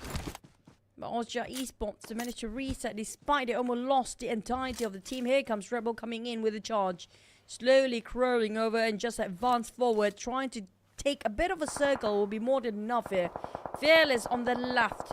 Well, there's going to be Harame Bro and TTQ right across. 214 might actually want to go for the trenches as well. Rat Bull, take this charge by himself. He's leading the rest of the team to just slowly advance to the side of TTQ. Harame Bro. Look at a must, I think. Has got himself quite a bit far from the rest of the team for Romero. Yeah, he's keeping an eye on 214 Sin in case they do anything funny. But Federales take down YouTube. It's going to be the first opening knockdown for Harame Bros, but no real reason for them to really crash in onto the side of Fearless Esports. Need You gets eliminated by Jack. That's going to be another point for Harame Bros. Now with 9 eliminations and both of them down to but Mix exposed himself to Jappy, and he will be happy to knock down Mix. A bit overpicking on the side of 214 Sin, giving them a bit of a backstab here with M4S giving a feeding information so much for the rest of the road. Harame Bro, here comes the entire cavalry arrived. They want to go in for the rush. But for he's taking his own sweet time, not knowing it. 214 Sin already picked up the members. They've been knocked down early on, but the Blue Zone Cloud, the Blue Zone will actually drain the life out of 214 Sin players. And now the blue will start to close again in about 30 more seconds soon. Nobody truly has the entire piece of the circle, is truly comfortable in the circle. Even for Harame Bros, they still need to keep an eye on what 214 Sin is going to do, because they will most likely move towards Harame Bros' position.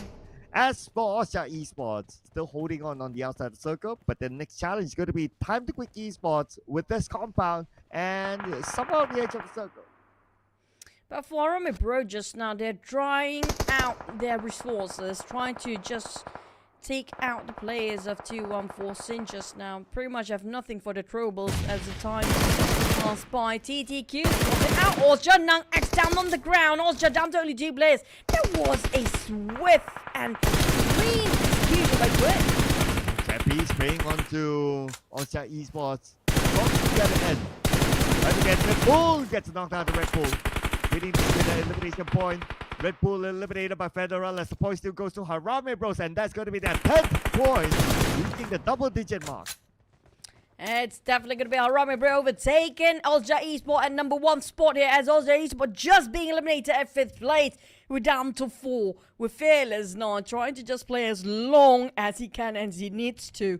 Well, Harame Bro, the trenches really actually work so well for them. And look at how it's still inside of a circle, just holding their grounds in there. TTQ have to force to leave their compound anytime now. The one that actually going to have the difficult time is going to be 214 Sin right at the current moment. And with Mix now knocked down and eliminated immediately by Zuki from Time to Quick Esports, leaving 214 Sin with only 1 player left that was left behind earlier on. Zuki keeping an eye on Quattro. Well, Harame Bros now starting to make that move as well. Popping up the smoke. Looks like they are leaving the drainage, the trenches. Now they're going to show themselves up onto the flat land. But they need to find a quick refuge the moment they come up. If not, they'll be out in the open. Speaking of out in the open, TTQ do have slight advantage when it comes to throwables. They can actually toss this out in the open because Harame Bro have nothing left. But they're still going to clip, still on Quet. And then 2-on-4 also. 2-on-4 been eliminated. That TTQ Gweb, he got himself the small shack, but just now the toss coming up from the side of Erangel. With very little global they have left, they make sure they don't waste it. Federalis spread is over. They try to charge into TTQ. This is not thinking twice anymore. They take the charge. Head on fight. TTQ being swarmed by Harame Bros. And that's gonna be Harame Bros squad the chicken with a full squad intact. A clean execution, a flawless run.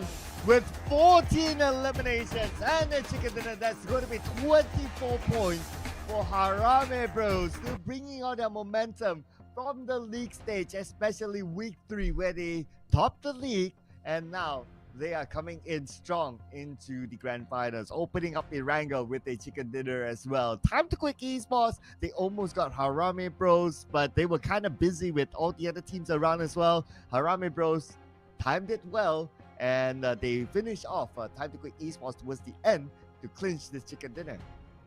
Quite a consistency when it comes to Harame Bros, when it comes to Sanhok, and also Erangel map here. And last one, they got themselves in the top 3, and this one, they got themselves the chicken dinner. Now, this is going to be undisputable number 1 for day number 1 of the grand final. Well, it's just 2 maps still. So we're waiting for Ultra Esports to rise back up into the game. Also, we're talking about YG being pushed down all the way to its probably in 6, 7, 8 place by now.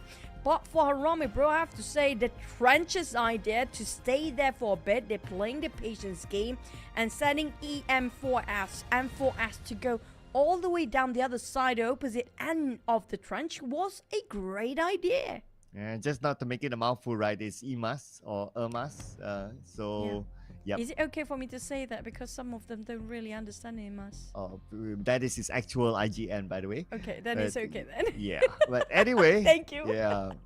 Anyway, so we're gonna check out the best moments here from the previous round, and the circle was in Gatka, and well, for Osha Esports, a little bit too bad for them that the circle kept going away from them, but still gotta give it to Osha Esports the fact that they could still last that long with the kind of circle who kept running away. That's kind of true. It's going to be the chase of the circle, the entirety of the Erangel just now. Nobody actually ended up in the center of the circle for quite some time. And speaking of which, Enigma, I have to say they have to go back to the drawing board, because every single time they try to charge into a team, they didn't try to actually make it a bit of a mystery. They go straight up front without thinking twice. Well, it's all about sometimes the timing and how much you're pressured by the blue, and those psychological stuff do play a role as well. But it could have been Time to Quit Esports chicken dinner as well. If you kind of look at their position, they were in a good position, like they had the compound. It was just that they were too busy with the many teams behind them, like Osha Esports and all the other teams as well. But it's not only Federalis who can pick up the MVP. It's Jappy this time. 6 eliminations, 851 total damage, 5 total knockouts, 3 assists, 88 total heals. Nice number there. And the maximum survival time of 28 minutes, 16 seconds. Yeah, but Jappy just now, he's playing it very smart. He picks only need to. And you actually saw on that footage just now, we actually just rewatched your highlight. Jappy, when he tried to pick, he didn't overpick himself too many times around the trenches. He picks only at the perfect timing to get those execution. And also when it comes to feeding some information, I have to say Harame Bro working out as a team in this certain map, and especially in this Erangel map, it works very well to have the all 4 men all intact. It just shows how well of a teamwork, how well the communication was regarding approaching from one team, from one end to the trench of the other. It needs some sort of synchronization and a high level of communication, which they executed so well for the entire team of Harame Bro. Well. Speaking about Harame Bros, here's their stats.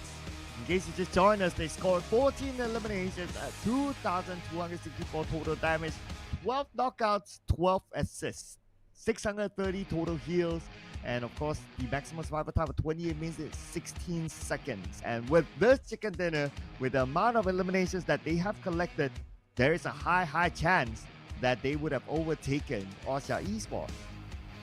Yep, there's going to be 100% already with Ultra Esports eliminated at 5th place, and the last time we saw them before the start of this Erangel round, it was 2 points of the difference, and this definitely going to open up the stretch, especially with 14 eliminations plus a chicken in as 24 of total points they garnered within this single map.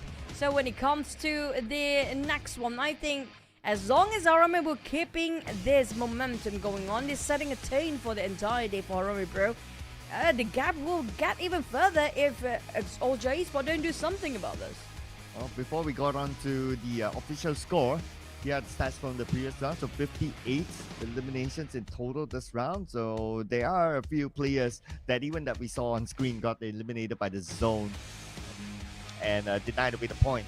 So other than that, these are the two first airdrops being looted in the grand finals, because in Sanhok there were no loots from airdrops. Throwables used, I would say the 323 pretty much on the higher side, and I guess that's also because of how open the circle is, so you have to really utilize the throwables, especially when it comes to smokes, to give you extra cover when navigating around the open plane. True. Gatka feel as the last few circle with very little amount of compound that actually available for the players. Surprisingly, not many teams want to take that very small shack in the middle of the field just now, which we saw in different tournaments, especially PMCL. There's so many teams love to take around that compound, not so much in the case of PMCL. But when it comes to Harame Bro, the only team with double-digit eliminations up there.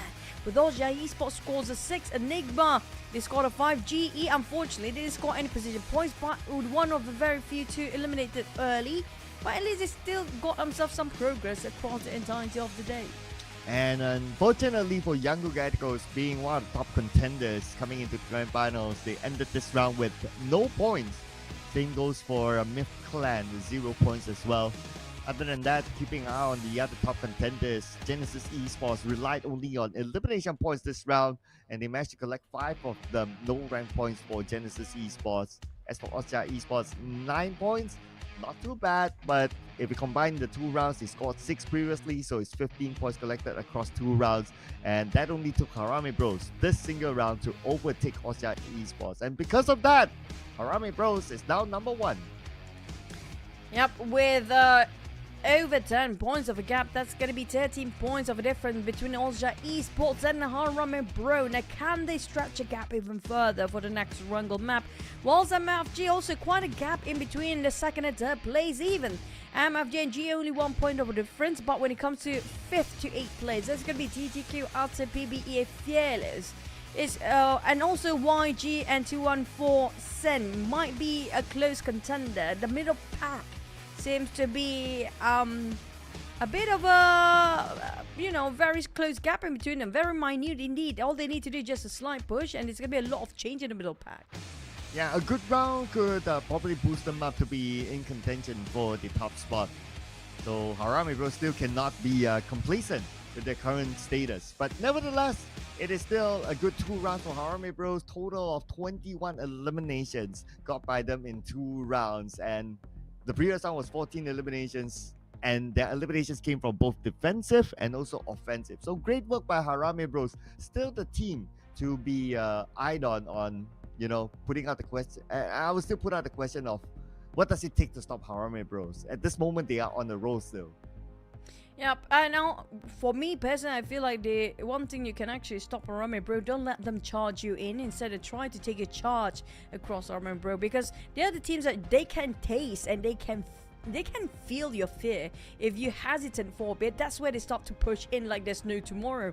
That's the advantage of Harame Bro, their instinct and their game sense when it comes to noting how the openers actually react towards their presence. Pretty much very dominating. So if there's another team trying to challenge them, there will be some game change later on. But you know what, we're gonna head into the break for a bit, because it's gonna be a bit of a thirsty trope for us. But so we need to catch up for you guys in the next Erangel map. Don't go anywhere. See you guys in a bit.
And welcome back, ladies and gentlemen. This is the PUBG Mobile Challengers League Southeast Asia Summer 2024. And we're just done with only 2 rounds. We got 4 more rounds to go here. So make sure you stay tuned with us because we'll crown the champions by the end of Sunday. My name is Sir Cloud together with the wonderful Choo Choo. And Harami Bros just came off another chicken dinner. With a hefty amount of eliminations at that too. Just a chicken is not going to be enough unless you actually push your numbers up with those eliminations. 14 eliminations. That's going to be the double digit highest so far in our grand finals here. But speaking of which, just 2 maps done. We still have 2 more Erangels to go and 2 more Miramars. And speaking of only 4 more maps remaining for grand finals day number 1 here, Cloud. Team at the second page seems like they're stuck down there for quite a bit.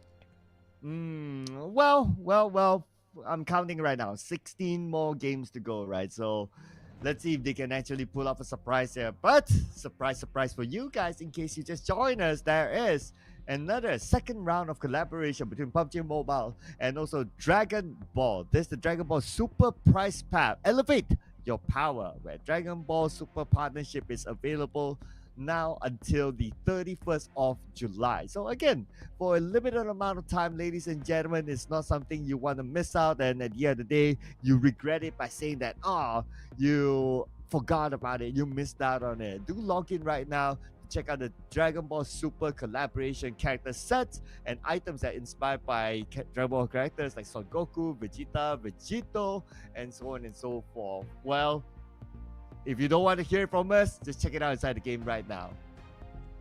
But we're done with our hats and we're gonna go into our prediction. And this time we will be Ow, I love this. Hey, I got the same as Bling as. Yeah, you're my buddy, bro face. But fearless for you, the only orange across the entirety of prediction. Cloud is on a different level, guys. Oh yeah. I do it very, very differently. Everyone probably starts their prediction like somewhere from the top, goes down, or they would scan the top. I'll be like, I'll just take the bottom 16. That started easy. So if you want to know what I'm going to predict, I took like the bottom 16 starting from 16, 15, 14, and yeah, that's my 6 predictions today. So that's a bit of a spoiler there. And for me, it's like bottom 16 and then slowly a bit higher, and then jump down again and just up and down. But you know what? For I don't know, Rimanco and Stalker, I think these 2 guys just inseparable at the time being. Whatever the other partner wants it is like, yeah, I'm gonna play along with you, buddy. We cannot be separated at all. This 2 is very clingy indeed. Yeah, I know, right? They need to get married or something at this point. Well, maybe. Yeah, maybe, right? It's like 3 in a row, they have the same prediction. Not bad. But still, the same prediction that they have put out, it's all like the top teams. It's like the teams that is like, come on, Rim, come on, Stalker. You guys can do better. You know, you guys can put in some plot twist there, you know. They've been playing so safe. Safe, including Queen Toyo. I mean, like, something is up with Queen Toyo. She's not actually voting for Team Philippines at all here today. Something is up with this lady. I feel like somebody will give her jersey by end of today. Yeah, she's probably trying to spread the casters curse to another team that is not from the Philippine region. Maybe, I don't know, because it could be a thing as well. So yeah, I mean, she picked up Genesis Esports. Genesis Esports still have yet to score a chicken dinner, and they definitely need the points in. But let's see if they can finally do it inside of game number 3.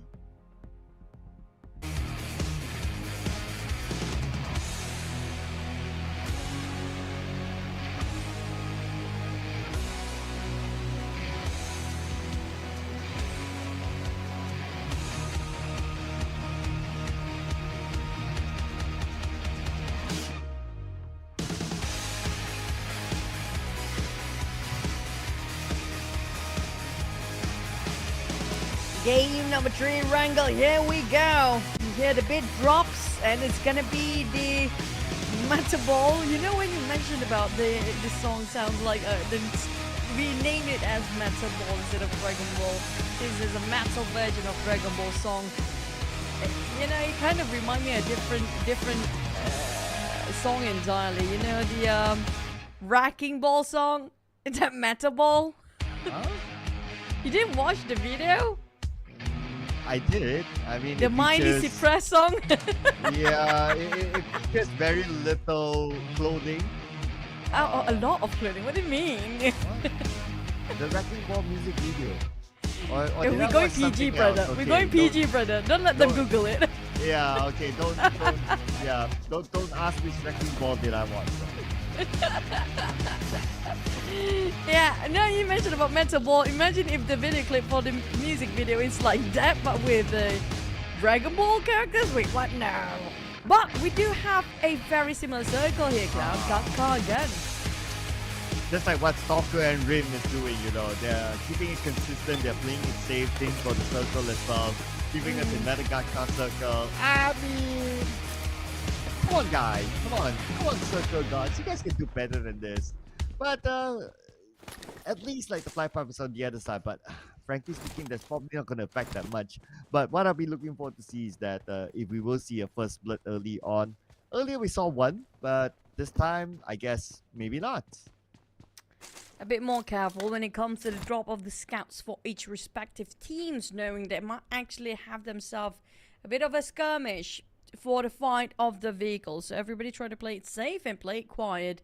But GE coming up from Nova Rupnoye. Now, we talked about Osja and also Enigma prior to this. Actually dropped himself in Sanhok's military base as well. But Osja, we do know it's going to be a permanent resident for SMB. But GE dropping Nova Rupnoye is going to be quite a journey for them. Unless they take the left side of the bridge, they'll be more safer than cutting across straight into Milta area, which quite crowded right now. And if they do that, then they will need to potentially face off with Osja Esports. So I'm not sure if that's something that we want to do, but let's see what kind of options will they take for themselves. Or they can come in later, and hopefully the other teams like on the right side of the map to move in first, and they can come in like behind them. Not too bad as well, since it's 100% land sort of circle, so you will still have a lot more space to play with, even though you come in later.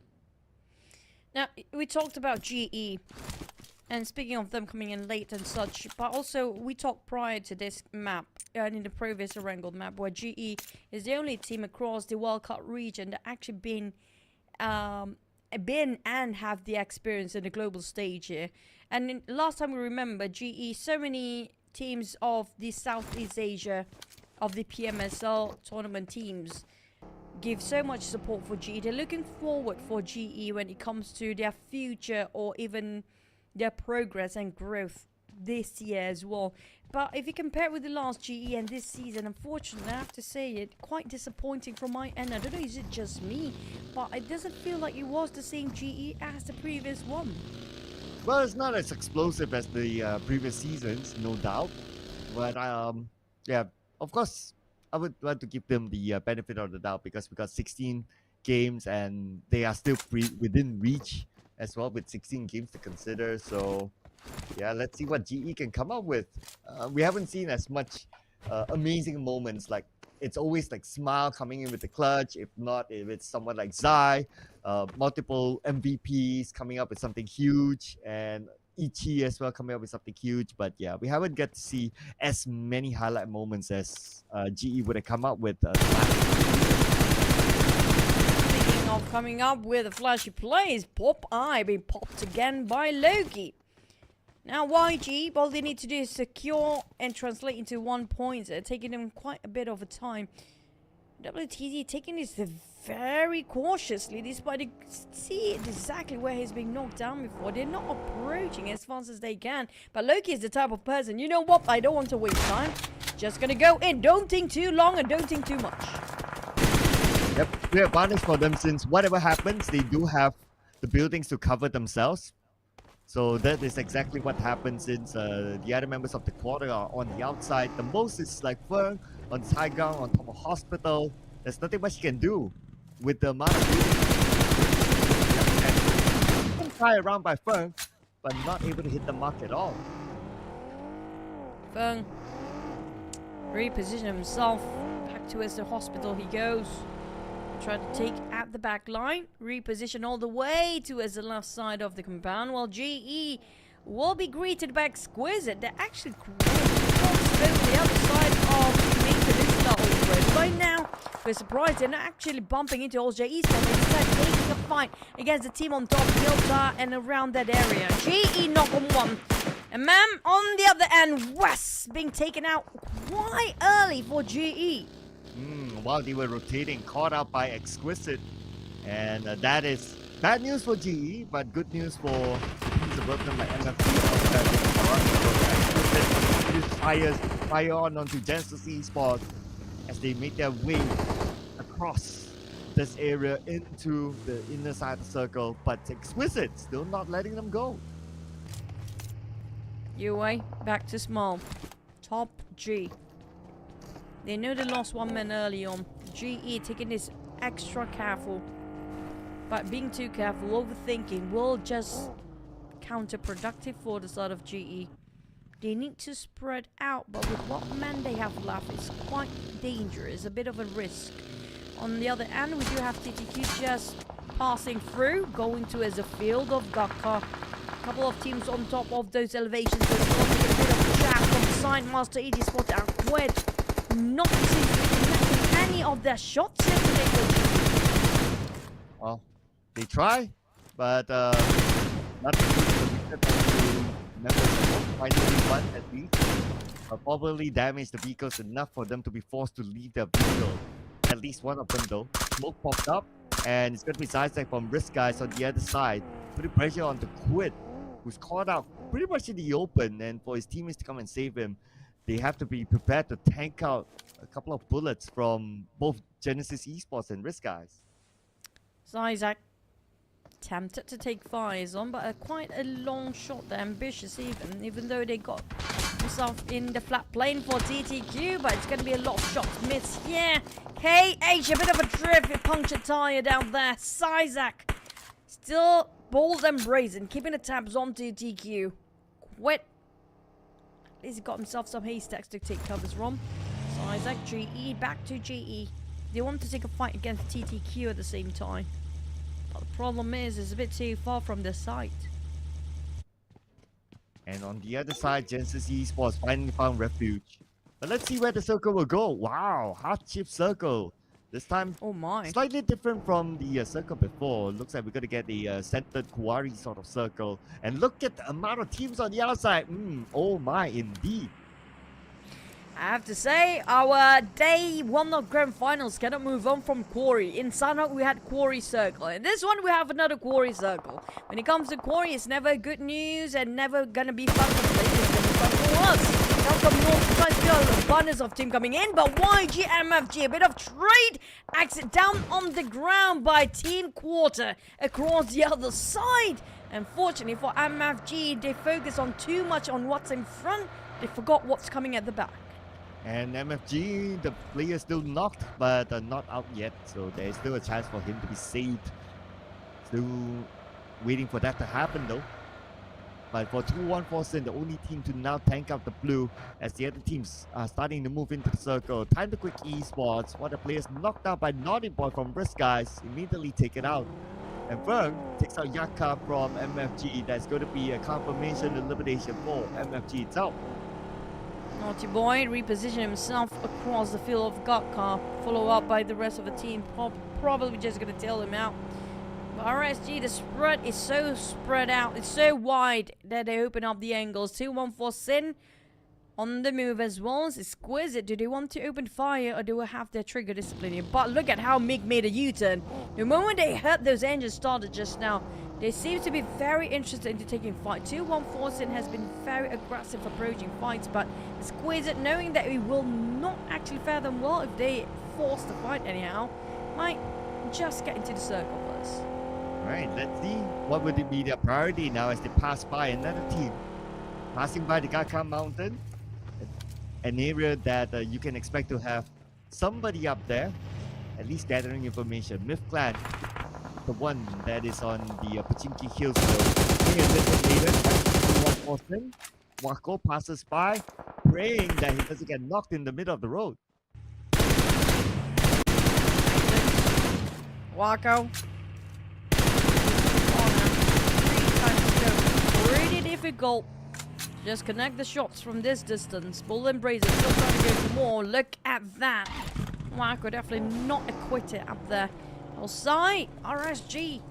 He got himself stuck in the rocket. Spotted out Shrub from Myth Clan. Quite an awkward angle if you happen to open fire for all side, but you have to be extra careful. If you open fire, there's going to be another team behind the back, but we're talking about the fight of the blue here, Cloud. Oh, still standing time in the blue. It's both Enigma and Playbook Esports. Coming a little bit later into the circle. Expect some other teams to be looking over them. The circle did chip away from Playbook Esports, so they need to continue to travel. Chris, who has that high ground, tries to fire them down.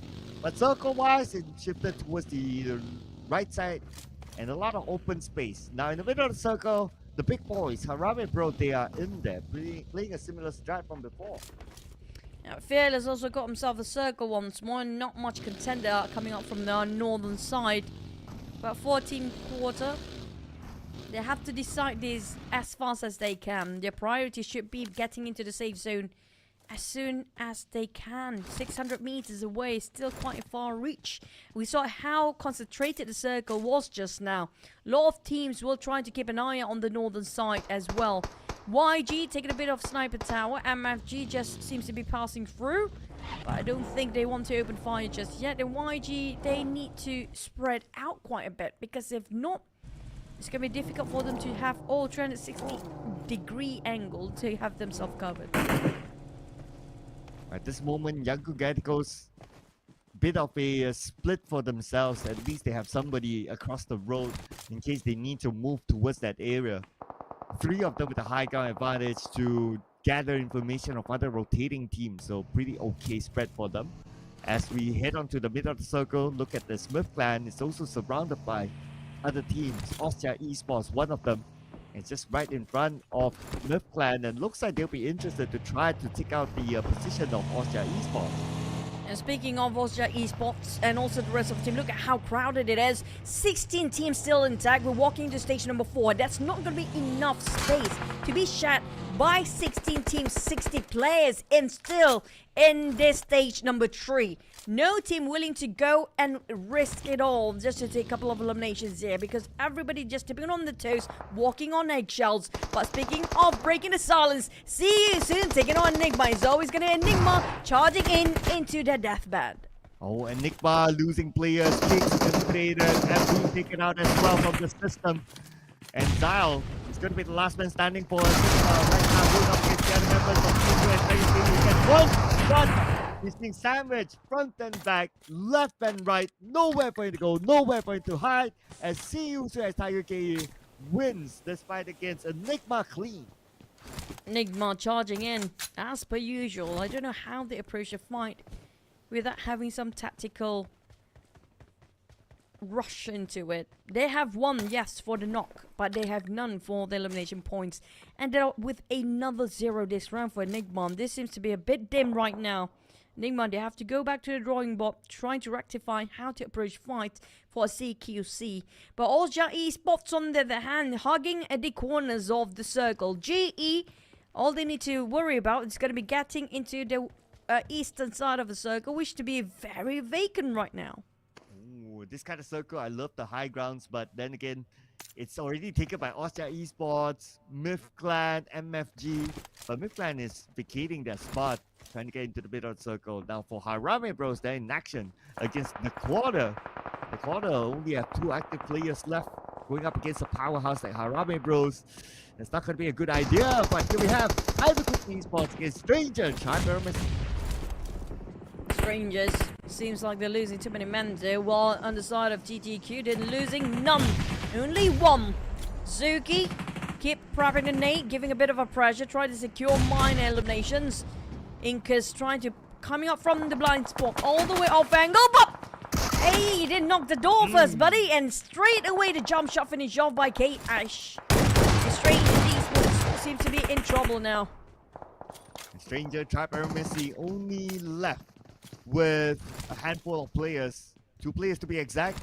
It's time to quick Esports, once they eliminate all of them, to take this compound off to themselves. as Gus will knock down Kai. Okay, one more to go right now inside of the shack.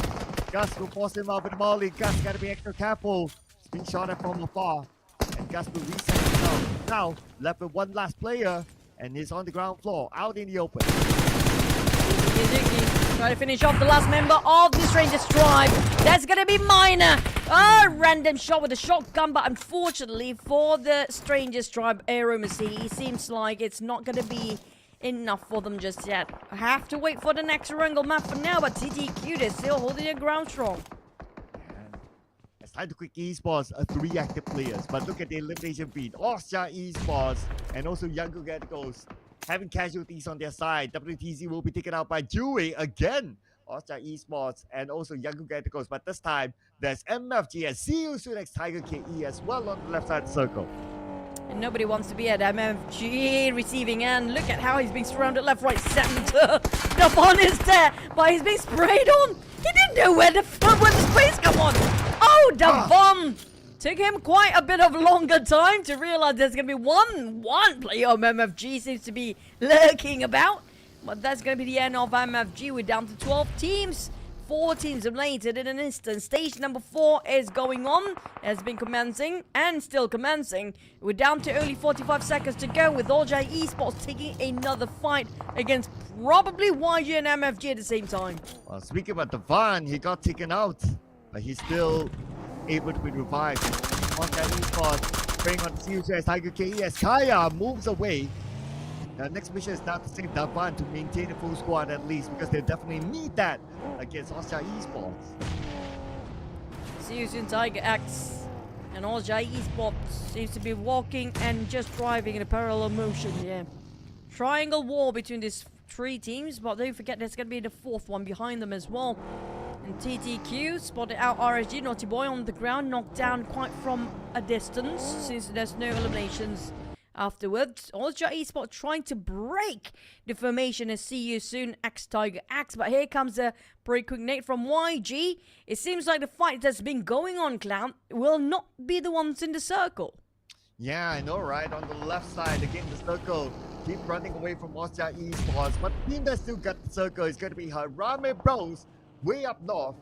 As See You Soon next Tiger KE, some of the players starting to move while Kaya is still holding out Austria Esports. Yango Gaticos around the corner as well, moving towards the northern side, and if they go any further north, they might bump into Harame Bros. Well, that's why they decided to cut across straight away and take a fight with YG. But think of Harame, bro, here comes Fearless charging in. They're taking the fortress for themselves. They're not willing to share, but Renza, hoping you will connect, did not do so. Oh, that was a strong defense coming up from Harame Bro, by the way. Yeah, Federella's got traded, but the follow-up came from range, and Harame Bros, again, another beautiful defense, just like how they've shown in the previous round. Harame Bros, pretty strong this round, again, with 5 eliminations in the pocket as of now. And with that northern side secured, all they need to do right now is just to wait for the next stage. And they have a bit of a reset for Harame Bros with the death boxes laying around. The team being eliminated just now. RIG on the other hand, quite in an open space. Left, right, center, there are going to be shots coming flying over that side. Myth Clan and Time to Quick both focusing on to a side of RSG, but a bit of a divert from TTQ. Time to Quick seems to be a bit more interested towards their neighbor instead of what's in front. GE taking a bit of an center, crossing the center of the Gapcop field. Wizard taking a couple of Asex as covers too. YG taking those elevations. Seems like the Gapcop field area a bit more teams than we expected them to be. And Loki got needed down. A vehicle exploded by Harame Bros. Austria Esports not out of the fight just yet against See You Soon as Tiger KE. They're going in for it. They do have the man advantage. See You Soon as Tiger KE right now will lose. DJ Native to Austria Esports. The van goes down as well. And now it's only Kaya left, the final member for See You Soon next Tiger KE. Austria Esports, they don't know exactly where he is just yet. Kaya could surprise them from behind, but he has to make it quick as he's still on the outside circle with the blue just right beside him. Oh man, he's definitely being noticed by the rest of Austria Esports. The way they're hovering their crosshair on top of Kaya right now, trying to cornered him down. He spotted him out. He got one. But unfortunately, Red Bull will be revived. They ended up with not much eliminations from their 6 just now. But for Nung, well, that's friendship on another level. Hopefully, they are not the entire crew of Esports but being eliminated by the Blue Zone instead.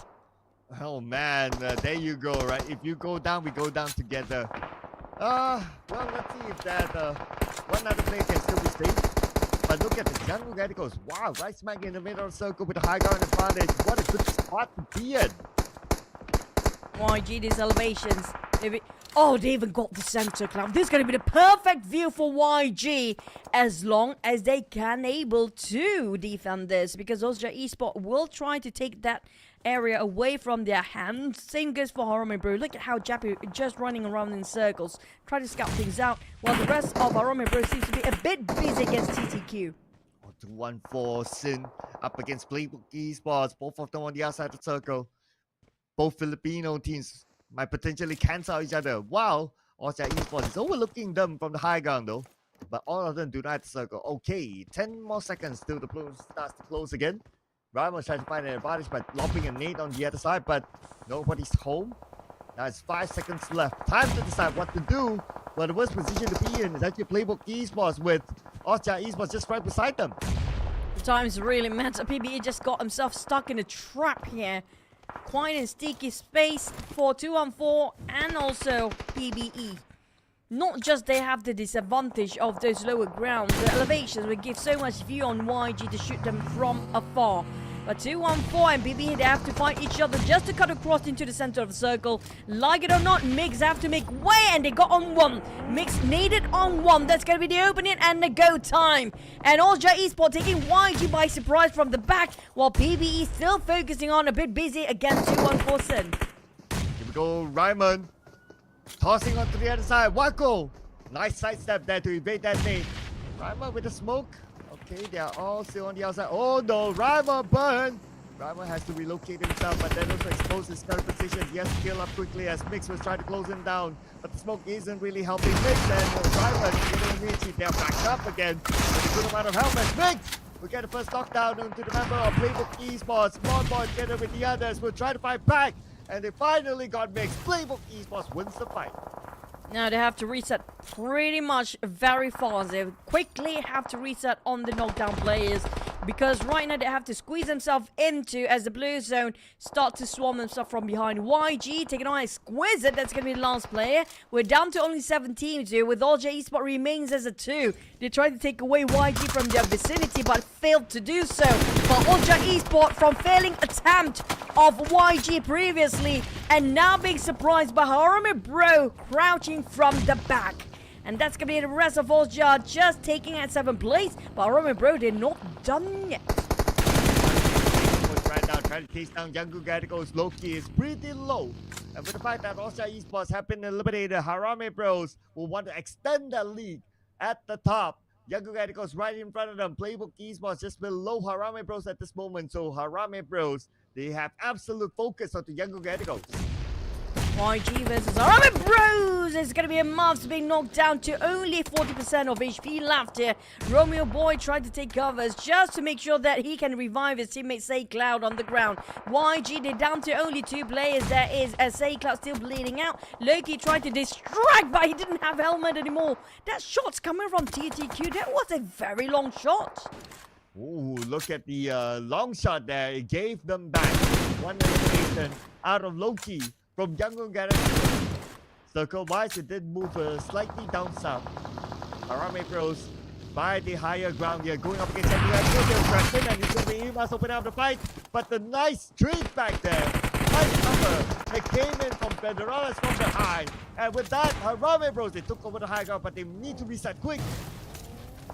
Just bulldozing from the back here. Harame Bro taking YG out of the comfort zone and finish off in an instant. But next, their target, which is going to be a different team entirely. They try to focus on PBE. PBE being shut down from the advancement here, with GE from their back as well. Now, Ryman have to focus on 2 different angles. Two different swings here. You have to swing it big. While GE still taking himself around the very flat plane of Gakka. I don't know how will they advance with all the other teams getting themselves themselves some slight elevations. RSG trying to cut across against TTQ Zuki.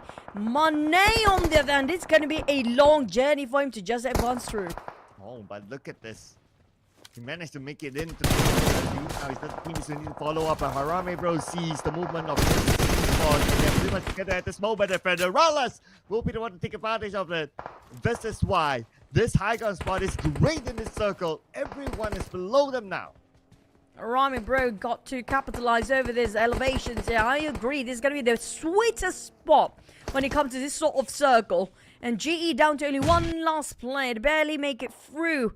Monet cannot just go back, make a U-turn, or whatever. Master Each, you have to just slowly approach Monet. Hopefully that the other three teams will be too busy focusing on each other. But pretty darn difficult of that because PDE seems to be just hyper-focused. Keeping a tight grip on GE. There's no way for them to even pick out.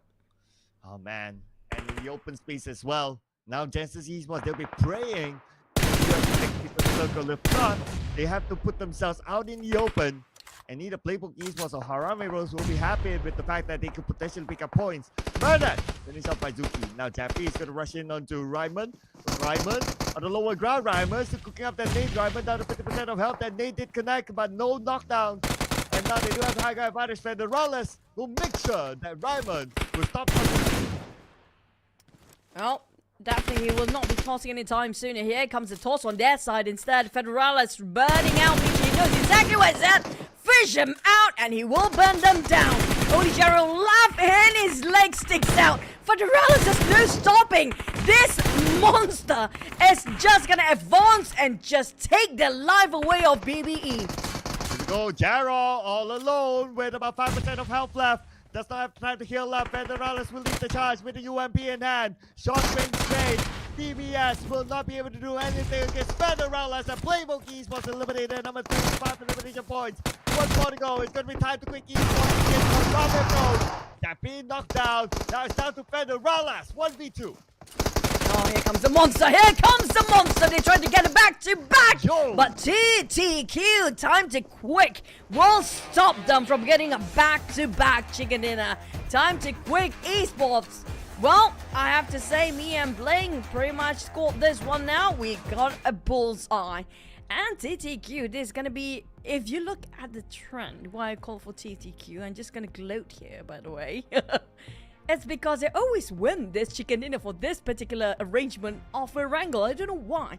In the middle of Erangel, the second Erangel, they always got their momentum in this one. Yeah, I mean, that is the whole point of us putting up predictions of non-usual teams, right? Like, hey, you know what? Teams from Base 72 could still do it as well. So great work there. Time to quit Esports. But still, we have to give it to Harame Bros because they probably scored more points than Time to Quit Esports just because of how active they were with getting elimination points. And when it comes to the championship, of course, that is where it matters to Harame Bros. So I'm pretty sure at the boot camp of Harame Bros, they'll be thinking to themselves that it's okay. We can do without this chicken dinner because Ostia Esports, who else who's below them? Young Galacticos, Genesis Esports, all went out before them. Yep, no chicken, no problem. I agree because right now, can they actually break their own record of 14 eliminations in the last Erangel map as well? And this one, they scored themselves quite a number too, but another 24 pointer seems like to be a bit of a trend in PMCL across even the entirety of the league. 24 points seems like the golden number so far. But for TTQ, after this also, when it comes to this chicken, where do they finally stand here by the overall rankings? Well, that's why we need to leave it to our officials to come up with the overall chart points. For them to challenge the number 1 spot, well, maybe. But then again, it also depends how many elimination points did Harame Bros get, and they got, well, at least from this screen, 9 eliminations, make that 11. So they still score a double-digit elimination points. So they'll be pretty happy with this round. But Time to Quit Esports, okay, they scored more eliminations, make that 14. But still, who's going to stop this guy? The young prodigy, the Filipino Terminator, Federalis again as the MVP. This time, 4 eliminations, 1,147 damage just by himself with 6 knockouts, 1 assist, 204 total heal, and an almost maximum survival time of 26 minutes, 14 seconds. His total damage pretty much speaks for itself. Pretty much almost the same amount of a single team total damage down there. But for the rest, we saw how he plays it smart. The way he tried to fish them out. He only got one molly just now. He tried to fish out the players of TTQ from behind a tree. And it actually works well. It was, PBE just now. But coming up from Miramar Bros, they've been working so well as a team. We're talking them as a unit, not a single player. Yes, Federer is one of the key players, but when it comes to the other 3 members of them, they know exactly what to do to keep up. And we're not going to take away the spotlight from Time to Quick Esports to score this chicken dinner. 14 eliminations, 2,777 total damage. Nice number there. 12 total knockouts, 8 assists, 579 total heal. And this is the maximum survival time, 26 minutes, 36 seconds. So Time to Quick Esports. Last we saw them, they're somewhere up there in the overall chart. So it will be interesting to see if they can, or how close they are towards the challenging Harame Bros.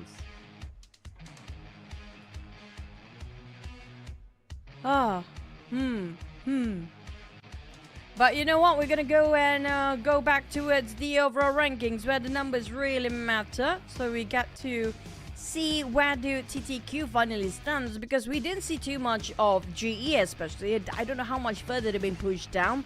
MFG did not actually fare as much as we hoped for when it comes to the grand finals, but we have to wait for the overall rankings later on, because the stats just now, 4 players being eliminated by the Blue Zone instead. I think one of them probably going to be Osja Esports. You remember the one that they actually carried?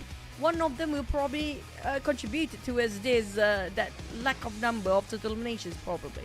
Yeah, probably like one, because Time to Quick Esports, they ended the round with 3 players. So 3, obviously they didn't get eliminated at all because they won, right? So probably that one. Other than that, 360 throwables used. I guess right now, if the circle is in the open around the area of Gaka, this is a number that we can kind of expect as well for it to be up there. And despite being an open kind of circle, teams still had the time to loot 2 airdrops. So in total, 4 airdrops looted so far in the grand finals. Other than that, all the other stats, I would say pretty standard. Even drive distance, longest elimination distance, 306 meters. So that is pretty okay, pretty standard for now. But what matters is the points that were collected by these teams. Lot of double digits here when it comes to the total points, but when it comes to throne, there's only 2 teams with double-digit eliminations. That kind of takes away all the other teams down there with a lot of zeros. Fearless, MFG, Aster, Enigma ended up with 4 zeros this time because of a double-digit TTQ attempt to quick, and Harame Bro being dominated across the entirety of this Erangel map. Third place, we have PBE. They managed to balance out rank points and the total eliminations at 10 points. The same is for GE at 4-4 equals to 8. I'm so good at math. And also YG scores himself at total 8 as well. But another team with the high elimination numbers, which is going to be CE Soon X Tiger KE 7, but didn't have any of their rank points down there. Yeah, and speaking about down there, 0 plus 0 equals to another 0. Wow. Wow. Fearless Esports, MFG, Stranger Trap, Aeromisi, Enigma, unfortunately, will be counting zeros all around this round. But here we go. Okay, Time to Quick Esports. Because of that chicken dinner, they are now at 2nd place. They are behind Harame Bros by still a whooping 24 points. Well, the gap is getting even greater here. If they keep this going for the next one, I don't know how the rest of the other teams will try to catch up. Because we mentioned before, there's going to be only 1 slot available for the World Championship later on. It feels like they almost 50% getting into the grand finals, or never mind, the World Championship, as long as they keep this momentum going. But speaking of momentum, what happened to the other team? Seems to be a bit quiet, especially our back-to-back champions back in the days, GE, falling off the chart here. Yeah, 38 points right now. Even between them and Osja Esports, it is now a 13-point gap. Not that significant. I mean, one good round could still push them up above Osja Esports and Time to Quick Esports, but still, it is all about getting the championship because we are already in the grand finals. And Harame Bros, they are almost double the amount of points that Genesis Esports has as of now. So for them to catch up, it's not only about their own performance, but also for them to hope that teams like Harame Bros would stop getting that many points. Who to stop Miramar Bros here? I think the only team that can actually do so probably Osja Esports and maybe G, because they do have a bit more experience rather compared to all the other teams out there. Now that's the only two teams that can actually make something against Miramar Bros. If not, these guys are unstoppable. Yeah, the only one that can stop them for now is going to be their own ISP, their internet service provider. If all of a sudden, like, their internet just goes haywire, that's probably the only way. If not, how? You tell me how. You guys in the chat, tell us how. While you guys figure out how to stop Harame Bros, we're going to take a break, ladies and gentlemen, before we head on to the following round. So, again, do not go anywhere. Be back for the second half of the PMCL Day 1 Grand Finals.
Welcome back, ladies and gents. You guys are tuning into the PMCL, the PUBG Mobile Challengers League Grand Finals for the Summer Split 2024 here with me, Chu and Sek. Now we're halfway through for day number 1 of the Grand Finals here. Yes, and so far, Time to Quick Esports, they scored the previous chicken dinner, boosting themselves up to a second place. But still, Harame Bros have a decent gap at the top with other teams. So now the pressure's on the other teams to really try to catch up to Harame Bros. And speaking of the gap, though, can they really catch up at this point? Really, Cloud is all about the internet and maybe the ISP settings that can stop them, because we saw how some teams, I think it was MFG just now, trying to rack them up in the very CQC. But unfortunately, it didn't actually happen. But what's really happening here right now for you guys to take the chance away? Because last time you complained, hey, we didn't actually get it.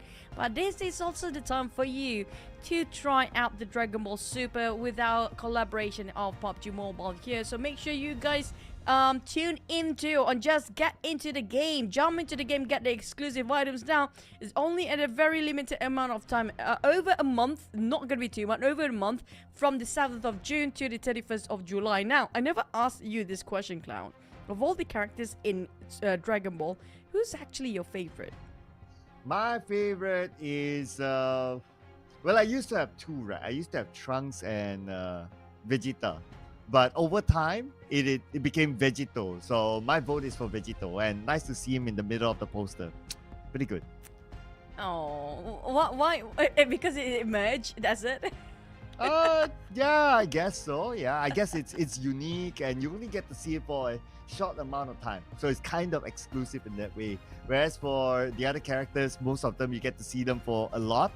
But for Vegito itself, because there's the amount of time, even if you wear the earrings, there's a small amount of time. So that's why it's kind of nice to be able to see it coming up on screen every time. Just like how our prediction is coming up on screen. And of course, This our guy's friends so boring. on the Khmer broadcast have to come up with the usuals. Come on, guys. Just gonna, you know what? Give us some story. YG. It feels like they kind of synchronized and just orchestrated this throughout, you know, the entirety of the prediction. The only two that's gonna be unique is always gonna be us two. Yep. I went from the bottom up. So yeah, it's definitely not going to be something that Rim and Stalker is going to take for sure. Looking at how that trend is for now. Even Bling has been going for the obvious teams. I noticed that as well. So Bling, I see what you did there too. I mean, like, Quintoyo, TTQ, follow B, also TTQ. There's so many TTQ. I mean, I'm not surprised because TTQ, when it comes to the second and last wrangle of the day, they do always kind of perform. But YG was pretty okay just now, but unfortunately, it's just them not holding. If only they actually do hold that compound, the last one we saw, they can actually have a shot at getting those chicken dinner just now, but unfortunately, didn't have enough men. Yeah, and overall today, if we think about it, like from game 1 to now, it wasn't like YG's game or YG's day so far. Like they were one of the teams to be kind of like thought to be like at the top, but they're starting to fall through.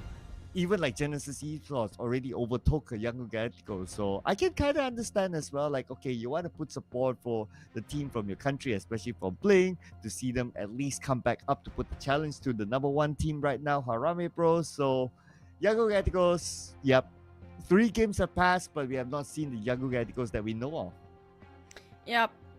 True. Same goes for Ozja. I mean, Ozja pretty much consistent here, but it's not the flashy Ozja Esports as we used to know. Like, it seems like, yeah, we do see a couple of players pops here and there, but it's just whenever they're trying to secure those chicken, it just feels slightly difficult because of how they're just running low of manpower. Every single time when it comes to the top 4 teams, they never have enough as a 4. But so far when it comes to Harame Bro, the only thing that do kind of secure those chickens, I have to say, keeping all 4 alive is one of their best formula yet. Yeah, and they take very good fights, both defensively and offensively as well. So yeah, they are so far I would see it as a complete team against the other team. So now it's going to be the question of what does it take to take them down? That will be the bigger question that all the other teams below them, teams like Ozja Esports, teams like Kind of Quick Esports, Yanku Galacticos, Genesis Esports, and all these other teams that are close enough to chase them to figure out how do they want to overcome Harame Bros, because they cannot allow them to continue to collect points. If not, it will be even more difficult. But let's see if that happens here in our second half for day one.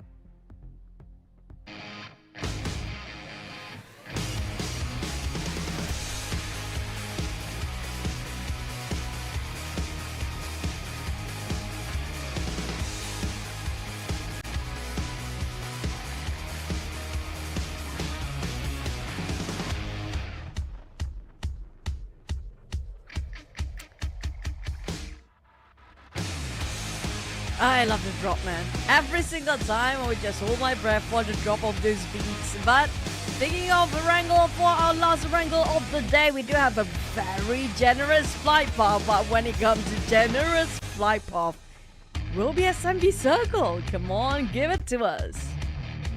Yes, it's going to be the final Erangel for today, so might as well, right? I'm not going to complain about that. Flight path. Pretty nice, okay. Nice flight path. Maybe give us a top circle. I wouldn't mind that.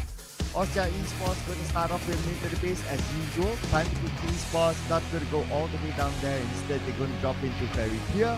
As for Genesis Esports, based on the flight path, they're going to go back to Rosop instead of Noble. So direct drop into Rosop, pretty much in the middle of the map. So whatever the circle is, it's going to be okay for them, except for a mid to base circle. That's what we want. That exception. That what? We got it, baby. We got it, man. And Austria Esports will also be telling them, we got it, we got it, we got it. Austria Esports, great start for them. High-Speed Esports, this that close to the left bridge, expect them. Make a quick run for it. Grab a vehicle, light loot, get into the mid to the base, because all the other teams will be doing the same. Let's go! When it comes to the last Erangel of the day, that's where the beautiful circle pops to surprise us and to put us in awe. The beauty of the unpredictable circle, Israel. MFG, don't die now. I rooted for you. Please make sure you stay alive and stop swimming. MFG, okay, let's go, let's see. At this moment, if they do well here, they will put themselves up in the potential top 3, or at least top 4, very, very close to the top. But it also depends on what Harame Bros do. Now, speaking about Harame Bros, this is going to be the challenge for them. They drop inside a Pochinki, so it's not exactly in the circle. And Pochinki folks, sometimes they do, sometimes they don't like this kind of circle. Let's see how will Harame Bros overcome this one. Yep. Hey, imagine, Cloud, if, you know, just now we saw a lot of TTQ and YG from the caster's prediction, right? If one of us, I mean, I wouldn't mind, one of us actually won this one, the flags, the brag rights, and the glow, it's going to be a different story. But speaking of different story, we do have a couple of first contact majors now. Yeah, 2 players from Harame Bros eliminated at this stage, at stage 1. Ooh, and the point was given to Austria Esports. If it was given to like a team from page 2, then they'll probably be like, okay. But because it's Austria Esports, this is now go time for Austria Esports, and it's their circle to try to either close the gap or maybe if they can come up big to overtake Harame Bros. Yep, this is their turf. This is definitely their game to take, but can they actually do it? That's another different story, because we do know sometimes there are cases, well, hold that thought for a bit, 2-on-4 ranked Sen just shot out RSG players. I assume that's going to be a very long shot, since they don't have any follow-up pursuing to us. Never mind Sizak being finished off. I think Sizak is just trying to get a couple of vehicles, probably in the case of this. Like I mentioned just now, Cloud, sometimes when it comes to their circle, there are teams that are overconfident with that, and just, you know, you have to defend with, especially SMB is a very small island, and there might be more than one teams. Oh wow. More than one teams rotating in at the same time. That's always going to be the big issue for the teams that do have the turf as their circle. And somebody got to check the side mirror there. But, okay, 2-1-4 Sin setting up at the bridge, and Myth Clan was not able to get across in time. This is going to be real interesting. Joseph would have got the information that, okay, guys, somebody's across us. So what's going to be the plan B? They have time to decide still. Let's plan. A lot of rotations early on this one due to the circle just drop all the way to SMB. Everybody just, you know what? We try to get as fast for looting phase, but we have to, you know, on the move. Everything is going to be on the fly here. But there are teams like Exquisite. They do prefer the very traditional manual and very healthy vehicle instead, which is going to be the bicycle. Yes, you are all encouraged to exercise, ladies and gentlemen. Exercise outside the game, inside the game, and then Super Pickles, he got tired. He switched up to something that at least he can have air conditioning. I can understand. He had enough of those pedaling, yeah. Just gonna go for the vehicles instead. Why not?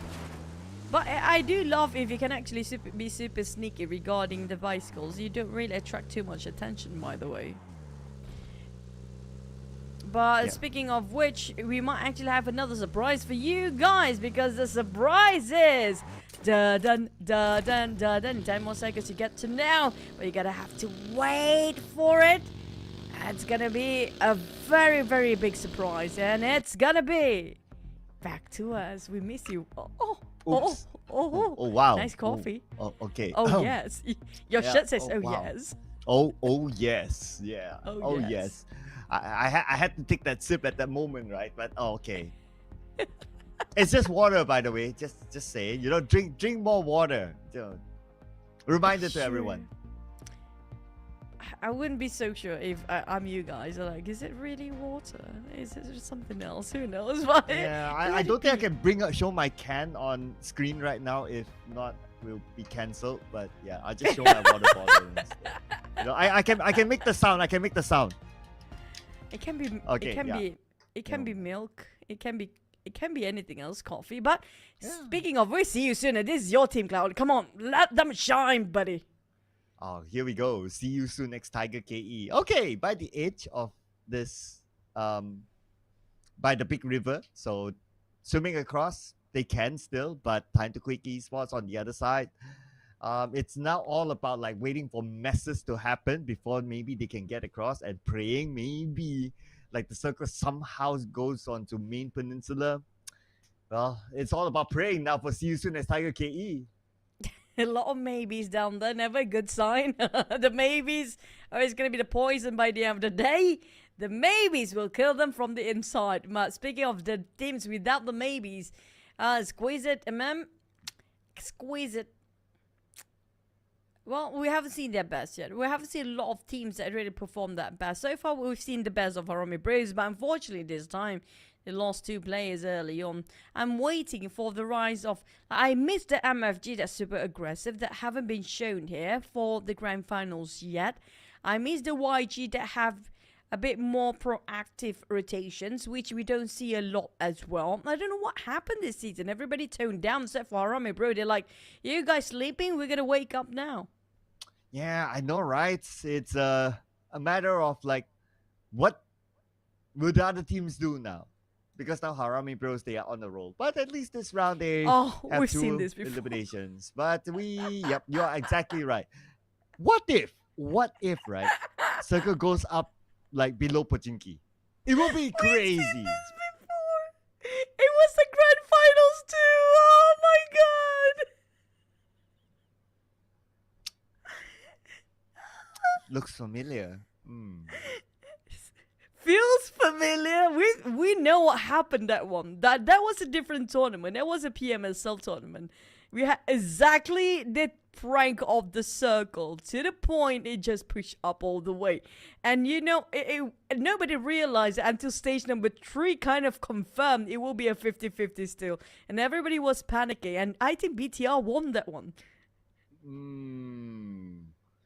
I believe so. Because they made a U-turn. Remember, you mentioned about they want to cross the bridge, and then the moment the circle shifted to stage number 3, they made a U-turn and just like, nope. And just now we saw there's nobody on the other end. Everybody in SMB now. Yeah, that was on the right side bridge that time when it happened.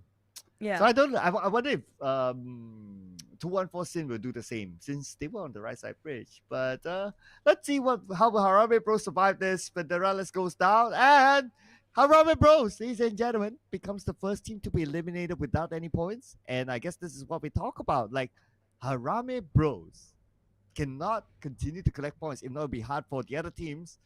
Now this is the chance for Osha Esports and everyone else below them to catch up. We got our answer, by the way, Clown. The only thing that can actually shook to the core for Haram Bros is not the teams, it's the circle. As long as the circle pops in SMB, Haram Bros is like, nope, we can't. It is something that we can't deal with. But TTQ, take it on YG, say Clown from quite a distance, yeah? But they still have covers. They can revive him from the back. But this area is not in the circle. Ooh, interesting. Young Gaticos, Tactical Esports, WTZ keeping an eye because the blue will do its work. Gus on top of this building. All right, now we have a Mexican standoff. Welcome to Mexican standoff in the blue. It's always going to be the extended blue fights. The casters that voted for YG, good luck. It's never a happy ending for the teams that are fighting themselves in the blue. But we do have a different team that's actually been knocked down. Enigma seems to be fighting against another player just now. Another team across. I think they've been gatekeep. But it feels like a bit of a, not just a Mexican standoff. It seems like a staring contest between these players. Who blinks, who loses, right? Oh, sorry. Bling is on the other channel. Bling X, shout out to you. By the way, fun fact, Bling X is in the United States. But anyway, Young Gaticos for the 3 caster friends who took them. Well, caster's curse?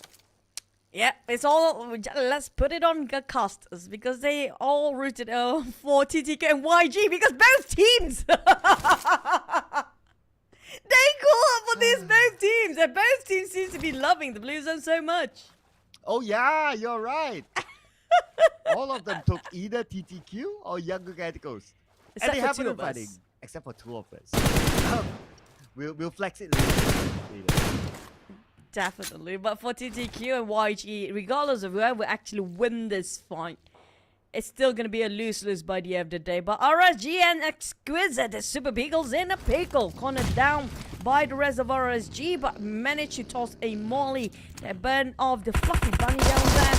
But for RSG, fighting back, Super Beagles, wait, what? It was a 3v1! Oh, Super Pickles went down immediately.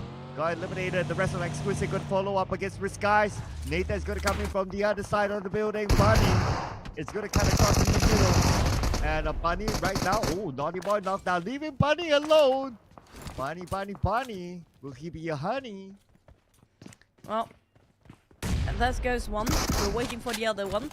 But on the side of RSG, Bunny still not being the honey. It might actually be the poison for the side of Exquisite. There you go, Team Quarter next. I don't know what happened to Team Quarter. Seems like they are fighting against another team just now. But RSG Bunny, you can leave if you want to. You can actually exit out and just drive away. But instead, you still want to fight back here. Got a couple of handed grenade being wrapped up. Will not connect by far. But I feel like this nade will finish off a Bunny here. Close it up. He says no. Okay, he wants to fight back. All right, DBS. Let's see if we can pull off a clutch here. 1v1. Dances around, still inside the building. The blue will be on top of him real soon. The date is being cooked up by Buddy. Will you be my honey? The other members of Exquisite comes by, and there you go. Seems like a lot of team being shook and a bit tough start here. A lot of team eliminated early. If you compare it to the last one at stage number 3, we still have 16 teams intact. With one SMB circle, things can change so much. We're down to only 12 teams in stage number 3, walking into stage number 4. But so many blue zone fights, including MFG versus Asta. Spending time in the blue, and we're moving to stage 4. Now it's time to look at their utilities, right? Like Exit has 4 first aids, pretty decent. Stranger Trap Emergency moving towards the bridge, so they can still play. No fear. Lucky enough that he did not get shot down by Exit, but Exit how is he going to find an exit here? If we move to stage 5, then that's pretty much it. We already seen casualties here on the elimination field. I'm surprised TTQ still alive though. They managed to squeeze through, but another blue zone fight, which I don't think can actually survive long enough. I think on the side of Strangers Drive, they know that for a fact. They will try to migrate himself as soon as they can, but no fear. He got a couple of first aids, enough mat kit as well, so he can actually take his own time. Yeah, maybe he's waiting for the rest of MFG to rotate out so he can shoot them from the back. And that's probably gonna be the plan. Exactly the plan. But will be a bit too early for him to straight in the connect. Turns his gyro way far, then not able to get anything out of it. One first aid, one med kit. That's it for No Fear. We've seen this time and time again, right? Like if you keep yourself out of the blue, but to a certain extent, this is not really his fault. It's just that MFG is around, and you know he can't really move if MFG is still here. I tried to get a couple of knockdowns just before he goes down himself, but also Esports exquisite. Here comes the push coming up from the side of Myth. Shroud can hold as strong as he wants it to be. That's going to be the last member of Myth Clan. Just swiped down by UA and the rest of exquisite. Just easily clean off the job there. There you go. Next team to be eliminated, Myth Clan. 3 from the bottom out of this round. As for Exquisite, 2 players left, and that spot, it could be an eye candy for as well. As Stranger Trap Missy, they came past by Incas on the other side. Time to quick Esports. Wow, they survived, and now they're by the edge of the circle. Congratulations, make it out alive, but it's going to be Olja Esports with elevations advantage. But on the side of TTQ, surprisingly, they managed to push back all the way for Olja Esports players with the hand grenades toss. And they coming in with quite a strong entry as well. What a grand opening for them to get into to the edge of the circle. But Exquisite seems to be very interested on the other end too. But the problem is, I don't know if Exquisite knows they are sharing very close with another player on the other side. But Austria Esports, look at their current position, right? They are surrounded by other teams, but at least they're in the position that they can gather information. But for Enigma, passing by Siusu and Tiger KE. Siusu and Tiger KE to the outside circle, try to block Enigma from coming in, but Enigma is just randomly circling around. No other players knocked down. Now it's Siusu and Tiger KE for the chase. Ultra Esports just running the rest of TTQ and finish job. MFG come up from the side. Might actually take advantage as a third party. Here comes Yaka. And then this is going to be TTQ. Well, thank you, the casters that actually predicted these two teams both being eliminated early. But next is going to be Ultra versus MFG. Well, looks like the English Nest prediction is a little bit better than the others. Yep. MFG right now, no circle, but circle goes towards the beach side. And Genesis Esports still swimming fishy by the beach, but the Playbook Esports will not allow them to dock. Oh, 2 of them knocked down for the side of GE. It's going to be difficult for them to pick that back up. And big shot by, I think it's going to be PBE or 2-on-4. Oh, PBE finished off the one that actually been knocked down from afar. It's not even any effort being put into that, with GE cannot fight back while they're busy swimming. 2-1-4, reposition himself at the eastern side of the circle, try to get on the northern side as well, try to capitalize and have a map control of the quarter of the circle for themselves, whilst just still having a fight against See You Soon. From the lower ground, up against Austria Esports, this will be an interesting fight though. If Austria Esports does not win this, that will open up that small window for teams like Playbook Esports to potentially go up. Let's see what will they be able to do, as Genesis Esports looks like one of them denied the point away, and they have been eliminated at number 10. See you soon, next Tiger KE. 1 player down, that's going to be Kaya, but they still need to find a way through Austria Esports. See you soon. Here comes Gooey. Oh, he made a bit of a U-turn. Try to confuse the players of See You Soon right now. Go, Gooey. Oh, he's just so thick. The haze, the smoke. He parked himself, just pulled over the other side.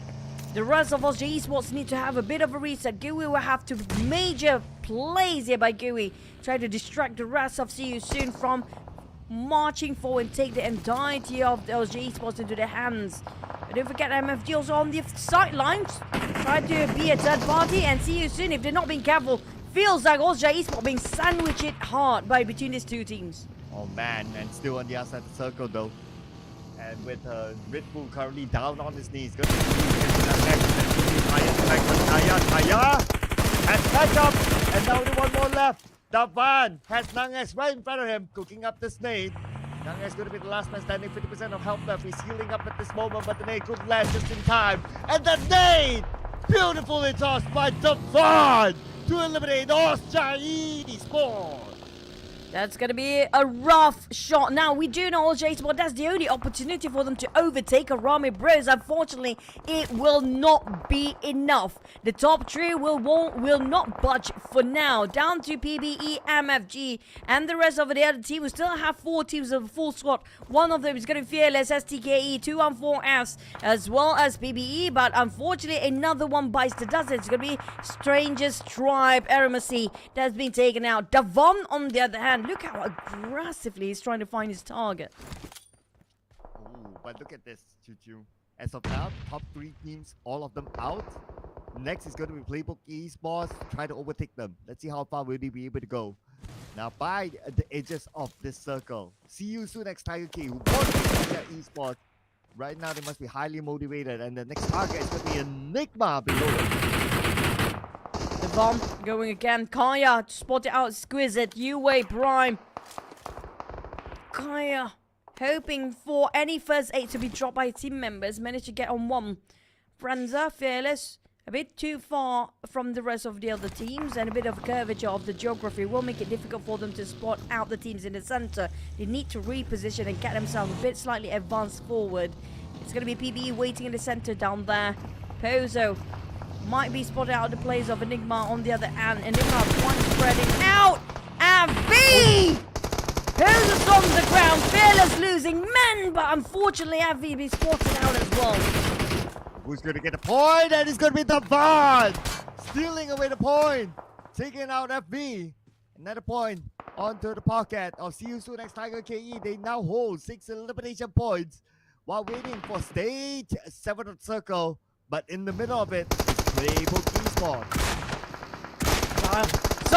Zyle with the DBS play. He hopes to score for one more Davan. He actually can get those long shots, but wait a second. Wait a minute! Exquisite. Party pooper from afar to kind of help. That almost became something, but then again, that just had to happen. I guess that's what happened if it's stage 6 where all these teams are just that close with each other. But for Playbook Esports, still no other team is really challenging them. They're having a 2-2 split for now. 2 of them on the northern side, 2 on the southern side. Great control of the circle for now. Let's see where will the circle shift in about minute 30 seconds. And for See You Soon, high chance they can score this chicken dinner clout. The bragging rights, man, it's going to be huge for this one for you. For me, it's going to be one last play for MFG. Well, still hoping for that one, but for us out of Fearless.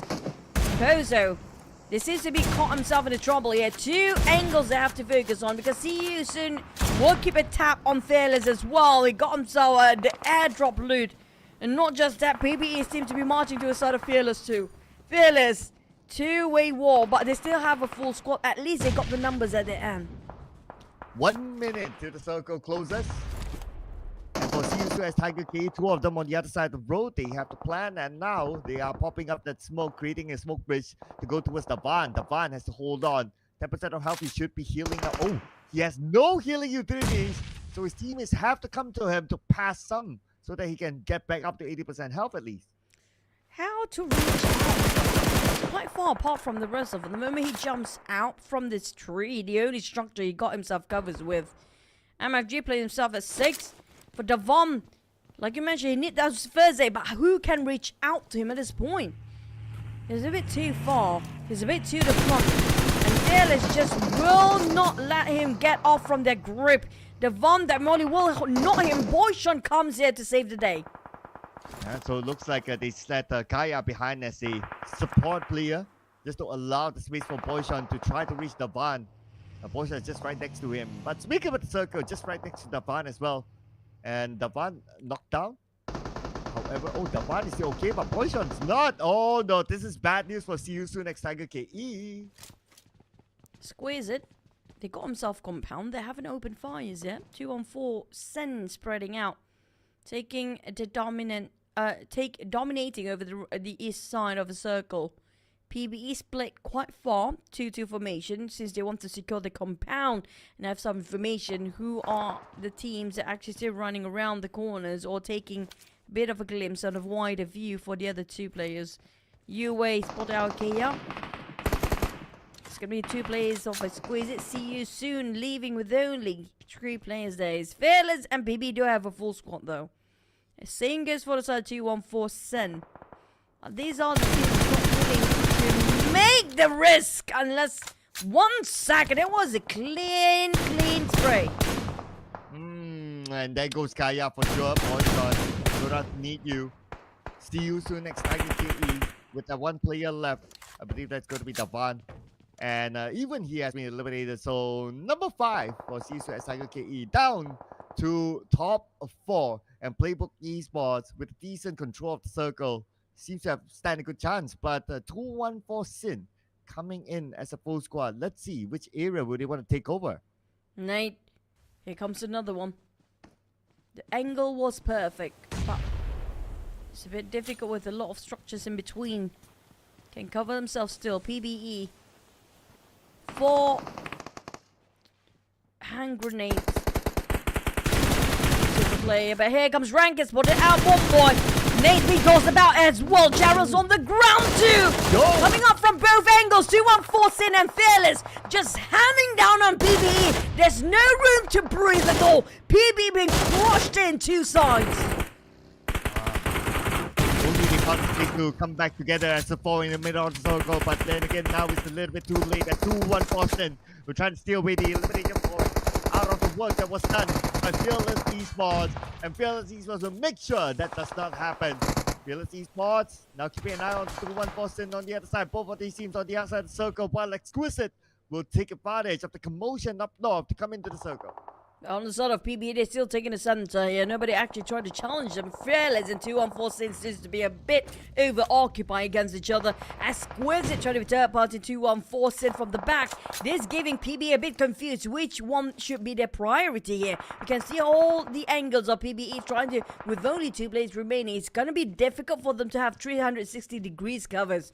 But Exquisite, the other side don't know of their existence. As long as they stay this quiet and take advantage from the sideline, they might have a shot at winning the chicken here. Okay, zoom in. UA, look at this. Tap, tap, tap, tap, tap. Okay, enough for him. There's a vehicle in between. But the vehicle could still blow up though. So gotta be extra careful. But anyway, for Exquisite, though they only have 2 players, but they're not really challenged on the south side. Instead, Renzo knocked down by a long-range shot and taken up by MM. Okay, Exquisite still managed to secure that point, so it's going to be 11 eliminations so far for Exquisite. 2-1-4, they're taking too long for them to advance forward. Their march just too hesitant, but Exquisite slowly taking down the players of Fearless, and just like that, who needs a weapon when you have the buggy to do all the work? Oh, there you go. Another player eliminated, this time by the zone. It's going to be a mix from 2-1-4 Sin. Wako, closest to Playbook Esports, keeping an eye on the building. Nate sent across on the Playbook Esports, and now they're going to go in with the crash in onto the building. Playbook Esports with Raimon as well as Michi alone and alive inside this building. Blanks tosses a molly, but taken down by Raimon from inside. PBE, this is it. Their time to shine. They might actually secure this chicken dinner for themselves. Raimon, he's trying to find the players that are being knocked down before Wako down left. He's trying to go over this door by himself. Wako getting clutched. He clutched this. It's 2v1. What a Wako. What a Wako play that is, and you blink and you miss it, ladies and gentlemen. Exquisite Esports scores the chicken dinner right after the Wako clutch. He took advantage of the right moment, the right timing. And Exquisite Esports, they did it. And what did we say? You know, teams from the other side of the page could still do something. Just saying. saying. We didn't get our predictions right, but we have better predictions. We can brag about that. But speaking of which, you know what? I love this. The fact the other teams on the second page start to wake up and, you know, finally just rising up their occasion, showing what they're made of as well. Like Exquisite, that was quite a tough one because it's down to 1v1 and it's all about timing. 214 Sin, despite they have the most men out of all the other teams just now remained. But they took too much time. They are contemplating too much when it comes to making a decision whether to advance or not. Yeah, and also if only Playbook Esports, they somehow found a way to get back together as a four where the circle was small enough, then maybe they would have like used that house, the final circle of the house, as a defense point and probably could have done better. But because they remained the 2-2 split for a little bit too long, in my opinion, that allowed them to be exploited by other teams. You took out one, you take out another one, you leave another two inside of the house of the final circle. So it was a bit unfortunate for Playbook Esports, but still, gotta give it to them. Like their mid game management of doing the 2-2 split, because they could farm eliminations from whoever who was trying to swim across, and that was Genesis Esports. They still came out with a good amount of elimination points. I agree. I mean, like, there's so many cases where things can actually turn the other way around for the teams there, especially when it comes to, there's so many teams trying to capitalize over those high grounds just now, including All-Star Esports, but every single team trying to capitalize over the high grounds just now, Cloud, they always caught themselves in a sandwich. There's always going to be two different teams and just being hammed down sandwich in the center. Yes, and looking at this kind of circle, it is a top circle. At the end of the day, it's a mid to the base circle. But if you think about it, right, All-Star Esports, they start in mid to the base, but they were not able to capitalize onto this circle, which was supposed to be theirs. At the end of the day, it is from Exquisite that came up with the MVP, the highest eliminations for a single individual in the grand final so far. That's 9, 851 damage, 4 total knockouts. Who needs assists? It can bring that amount of eliminations to your team. 157 total heal and survival time of 27 minutes 19 seconds. Not just that, if you look at the damage with 9 eliminations by him, he's been playing this smart. He's taking advantage as being the third party, steals away eliminations when he can. Don't even have to put that much of work, because why would you when you can actually secure those points? Like, yeah, knockdown would be great, damage output high is pretty much awesome. But by the end of the day, it's always about the points, whether you can translate into 1 elimination points for your team or not. Yes, and when it comes to translating elimination, so just to take note, right, he got 9 eliminations. So we're about to find out like exactly what was the total damage by Exquisite. 851 damage, and he scored almost half of the total damage. So 9 out of 15 eliminations, 6 by everyone else. Total knockout 6, total assists 1, 462 total heals, and 27 minutes 19 seconds survivability for Exquisite this time. And Exquisite, team from page 2, rising up to the occasion with the highest elimination so far in the grand finals. True. And when it comes to Exquisite, with 15 points, yes, they're definitely going to be in the 20s, but I think they definitely push themselves in the top 8 by the end of today. Maybe even 9th place, close enough to the first page, of course. But Exquisite Esports, they cannot just depend on this one map wonder. And also, when it comes to the next few maps, we do have another, double Miramar map afterwards, so we don't have any more Erangels after this, which, for the teams that actually on the top 3 teams have been eliminated early on, they need to make a bit of a change. When it comes to eliminations, 16 eliminations, we've seen a lot of deep blue fights, by the way. Oh yeah. I guess to a certain extent, if it's a mid-to-base circle, that was kind of something that we would be able to expect from this round. And the least throwables used in a Erangel match out of the 3 rounds played, 246. Players ain't got time to use throwables if you need to fight against the blue, so yeah, I guess that's naturally what happened. But yet, they still had the time to loot out 3 airdrops, which is the most so far in the grand finals. True. We saw a couple of airdrops being looted. One of them by the side of PBE, if I'm not mistaken, just now. Was it MFG or even See You Soon? But I agree, due to the circle just now, nobody actually do have time for the throwables. most of them actually overextend themselves with the Blue Zone's hands being eliminated early on. And plus, there's going to be a lot of vehicles that are trying to just get into the circle being stopped by the teams. 25 points in total for Exquisite with this one single round. They might actually push themselves all the way up half across the overall rankings later. 2-1-4 Sin. Unfortunately, they have the numbers just now, but they were overthinking too much. 2-1-4 Sin. Well, they still scored 16 eliminations, and also the other team that scored a double elimination digit, so that's going to be 10. But on the other end,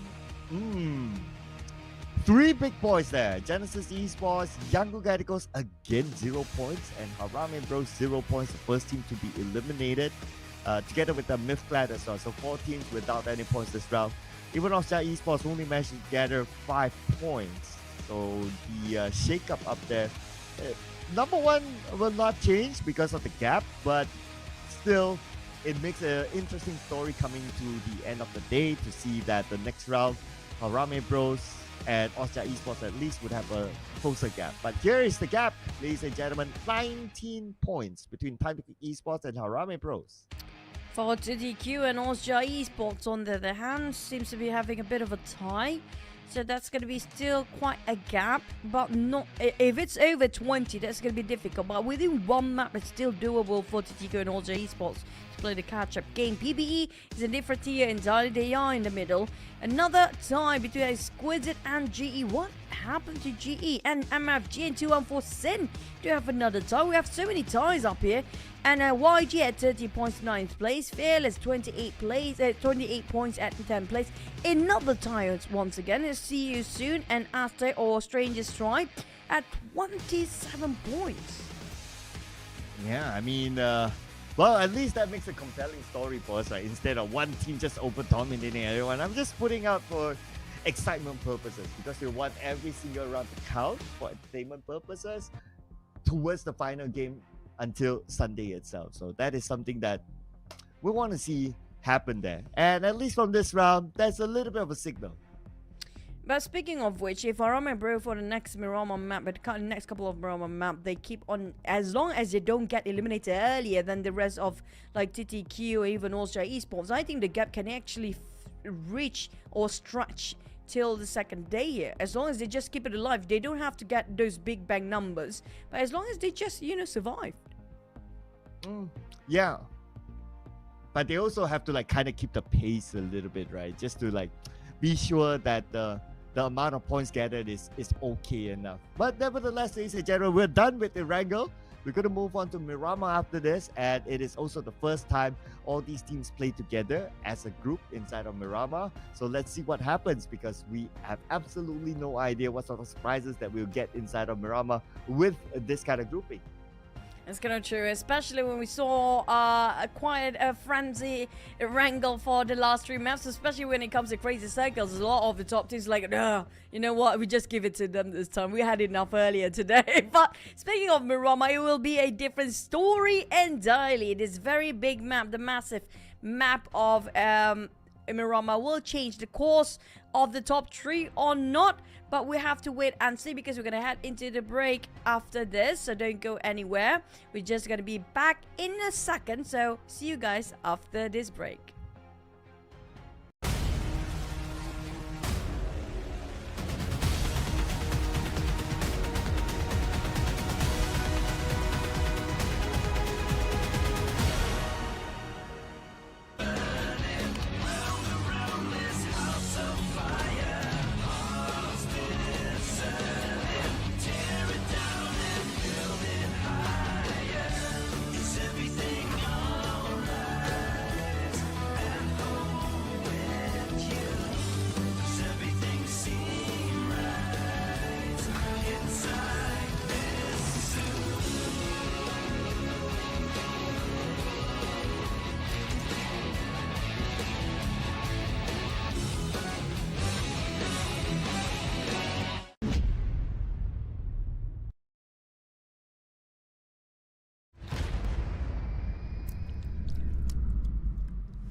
And this is it, ladies and gentlemen. We're done with the Erangel. We're going to Miramar next. The PUBG Mobile Challengers League Southeast Asia Summer 2024 Grand Finals, day number 1. And the page 2 team just got the chicken dinner. Wink, wink. Wink. Cinderella story, wink, wink. But at the same time, will be enough. Now, we do know we have seen the best of the best coming up from today's. We do know some teams might actually try to hide their trump card, not just showing off since the first day of Grand Finals, right? We still have 2 more days to go. But speaking of which, 2 more days to go, which is going to be today halfway through. So it's going to be only 2 more matches for us to remind you guys that the Dragon Ball Super collaboration is already available. If you guys don't know about this, we really don't know where you guys live at. Yeah, I know, right? This is the most anticipated collaboration that I personally have been looking forward to. And it also includes items and also character sets inspired by Goku, Vegeta, Vegito, Bulma, and a lot more that you can see here on screen. And it's only available for a limited amount of time until the 31st of July. It's available in game right now, so jump in onto it. Don't regret not being part of this, and also adding it to your collection, ladies and gentlemen, because this is something that we don't know if it will ever come back. True. And also, speaking of which, I kind of question this though, Cloud. Will the new generation actually watch Dragon Ball though? Well, we gotta leave it to the comment section, right? Like whether you guys are still up to date with Dragon Ball. Put it in the comment section. But we also want to know, our friends on the other side, are they still going for like the usuals? Ooh, even they changed. Look at that. Look at that. Okay. You guys copying me now. Okay. We see what you guys did there on the Khmer broadcast. You see? Bling's still gonna be super boring though. Oh yeah, Bling. Come on, Bling.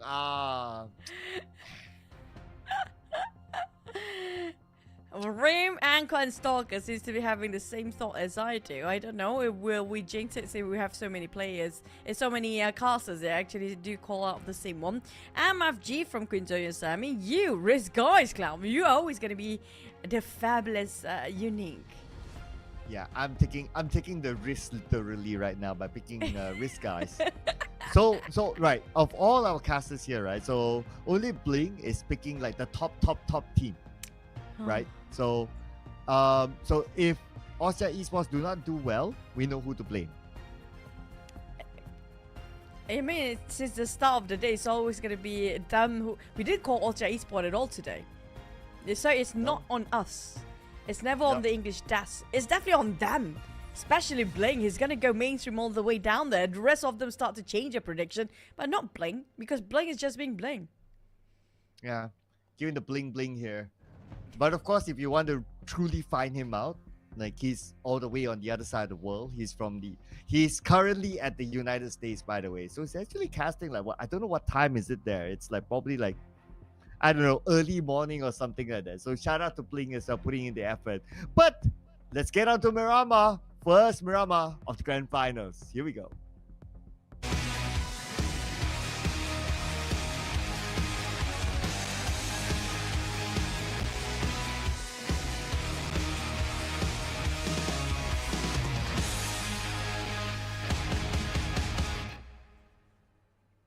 No drop this time. It's a very different vision. I'm waiting for the drop, by the way.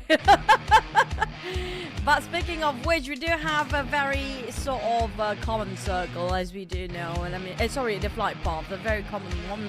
So high chance we might actually have St. Martin, Power Grid, and Montenegro. Or high chance it's going to be Power Grid or even Water Treatment Circle at this stage. I'm not surprised at this time. Well, hopefully we get a interesting one. We do have 2 Miramas, ladies and gentlemen. It's an interesting one. Batona being a new spot, revamped, redeveloped, that kind of final circle. That'll be pretty nice. I mean, Impala, okay, we've seen that enough. Even Minister Valley, Valedemar, we've seen that before. But Batona in an official tournament. Let's go. Oh man, I don't think we're gonna get Batuna. Even like before Batuna and Los Eagles, it's like a rare, like 1 in a million. We've seen that once in a lifetime, possibly. get Patona. I mean, we have a lot of truck stop. We do know the new label truck stop has been famous. But like I mentioned, it's going to be water treatment circle because, I don't know, I kind of get a gist of, you know, when you see this sort of like path, there's high chance it's going to be this sort of circle. I don't know, is it just me or I kind of can read out the pattern of circles sometimes. But we might actually have water treatment it is. So on the side of Team Quarter, they might want to take advantage of their first stage. Common starting circle, unless if the circle goes all the way up to the Oasis area. But we're going to see an early clash for the drop spot here involving Time to Quick Esports and MFG. So Time to Quick Esports, their risk is a little bit more higher since they are now at number 3. As for MFG, somewhere in the middle. So if between these two teams, which team cannot afford to lose this fight is obviously going to be Time to Quick Esports. True. TTQ and MFG. TTQ push all the way to 3rd place. GE despite now. I know this is not going to be the popular opinion. Yeah, they're not flashy as how they used to for GE, but despite of that, they managed to consistently get maintain the position in the top 5 after so many maps. So that's definitely progress, but it's not as big as we hope from GE. That's it. Well, at least they're still keeping up to the pace, right? Yeah, overall, like they're still like, okay, you can still get a good round and potentially go up to top 3 after this. It's always still that conversation, even after like 4 rounds. So yeah, I guess you're absolutely right that GE, despite them not popping up like how they did last season, where they were explosive, they were just wrecking everyone, but they're still keeping their pace. So as long as they can keep this pace, right, anything can happen until day 3.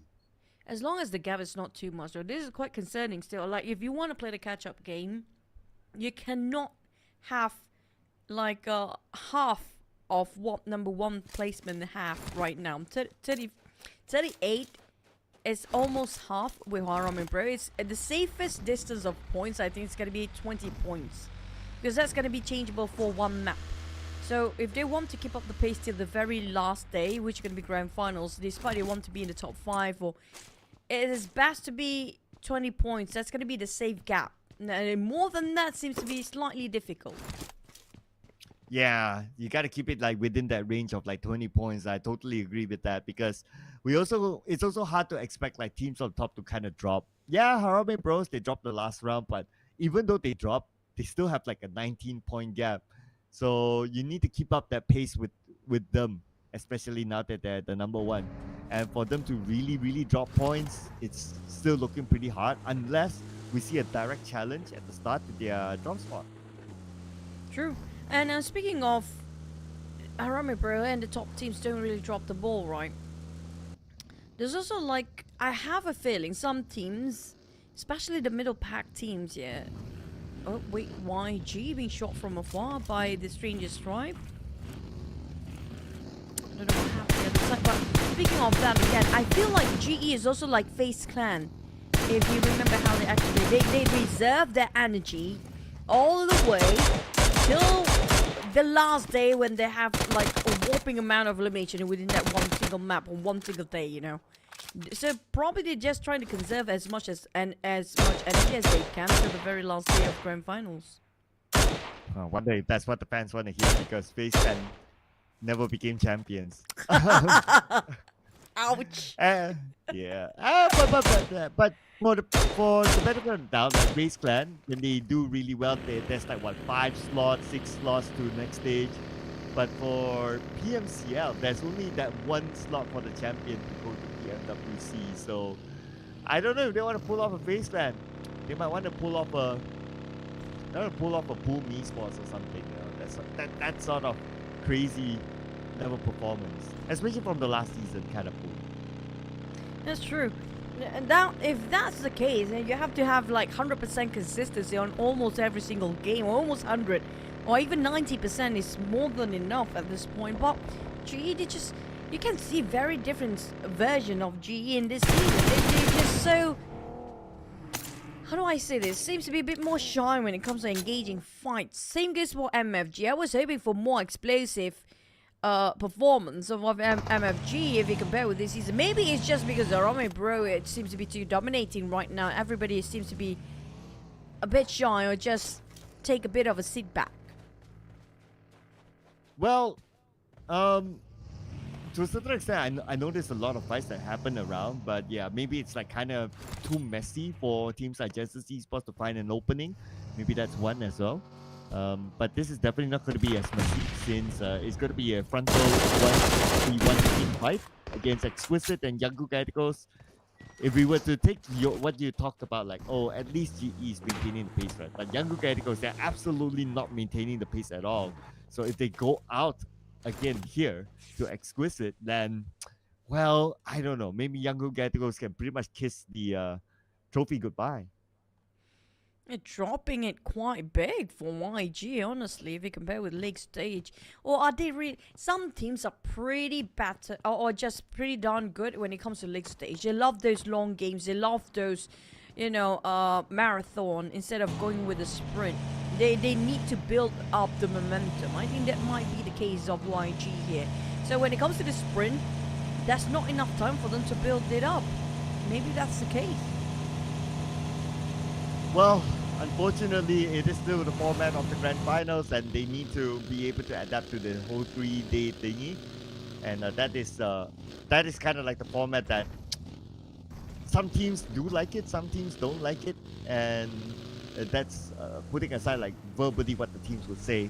It is more of like how they would react in this sort of situation. And so far, like what you said, right, Yangu Galacticos may not be the most comfortable in a 3-day sprint way, in which other teams, they are adapting to the 3-day sprint. And we can see teams like Time to Quick Esports, they were like somewhere in the middle before this, but now they are in top 3 and also challenging the #1 spot of Harame Bros.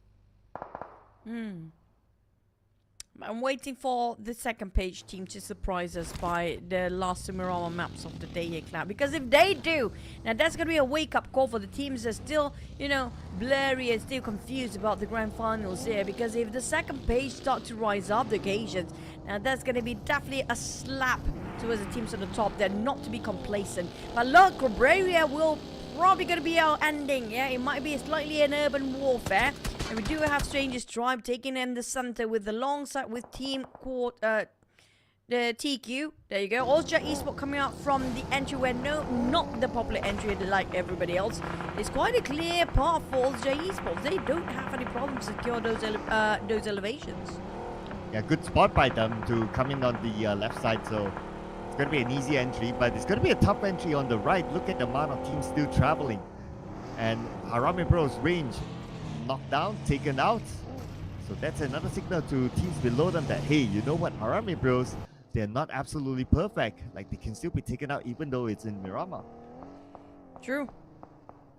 But can they actually do it? Now that's the case here. If they can't, then it's actually going to be Erangel for their most comfortable map and most confident when it comes to the points. If they will prove us wrong here with their lost 1 members here. TQ! Team Quarter, Chris being shot straight away. Reprimanded when you open fire and just blatantly just sprays over. Coming up from the bro side, but due to the distance they do have in between them, so I don't think it's a problem for them to pick back up their team members. I think that I spotted out when it comes to the wild card here. They're a bit hesitant to go in for the rush if they got 1 knockdown, or just trying to go and save their teammate when they're being knocked down as well. They're taking too long to decide. Still out in the open, perhaps taking a cautious move. You don't want to like send the cavalry out to save and for the other players to be eliminated. But looks like they managed to pick up. So the quarterback as a 4. Number 16 at this moment for the quarter. So I guess their motivation at this point is just to end this campaign not being at number 16, because for them to catch number 1, I mean, just to be realistic, it's pretty hard looking at how consistent at least the top 5 teams are up there. I'm counting about how many maps we have left here today and tomorrow. They have to score big tomorrow back to back if they don't score anything here by end of the day for Team Closer. But it's still within reach, it's still doable, but there's going to a lot of conditions have to be met. It's quite a tall order.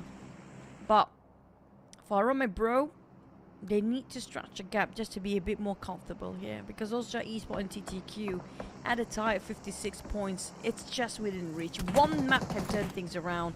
But YG, we just mentioned about them before, Cloud, about them dropping the ball.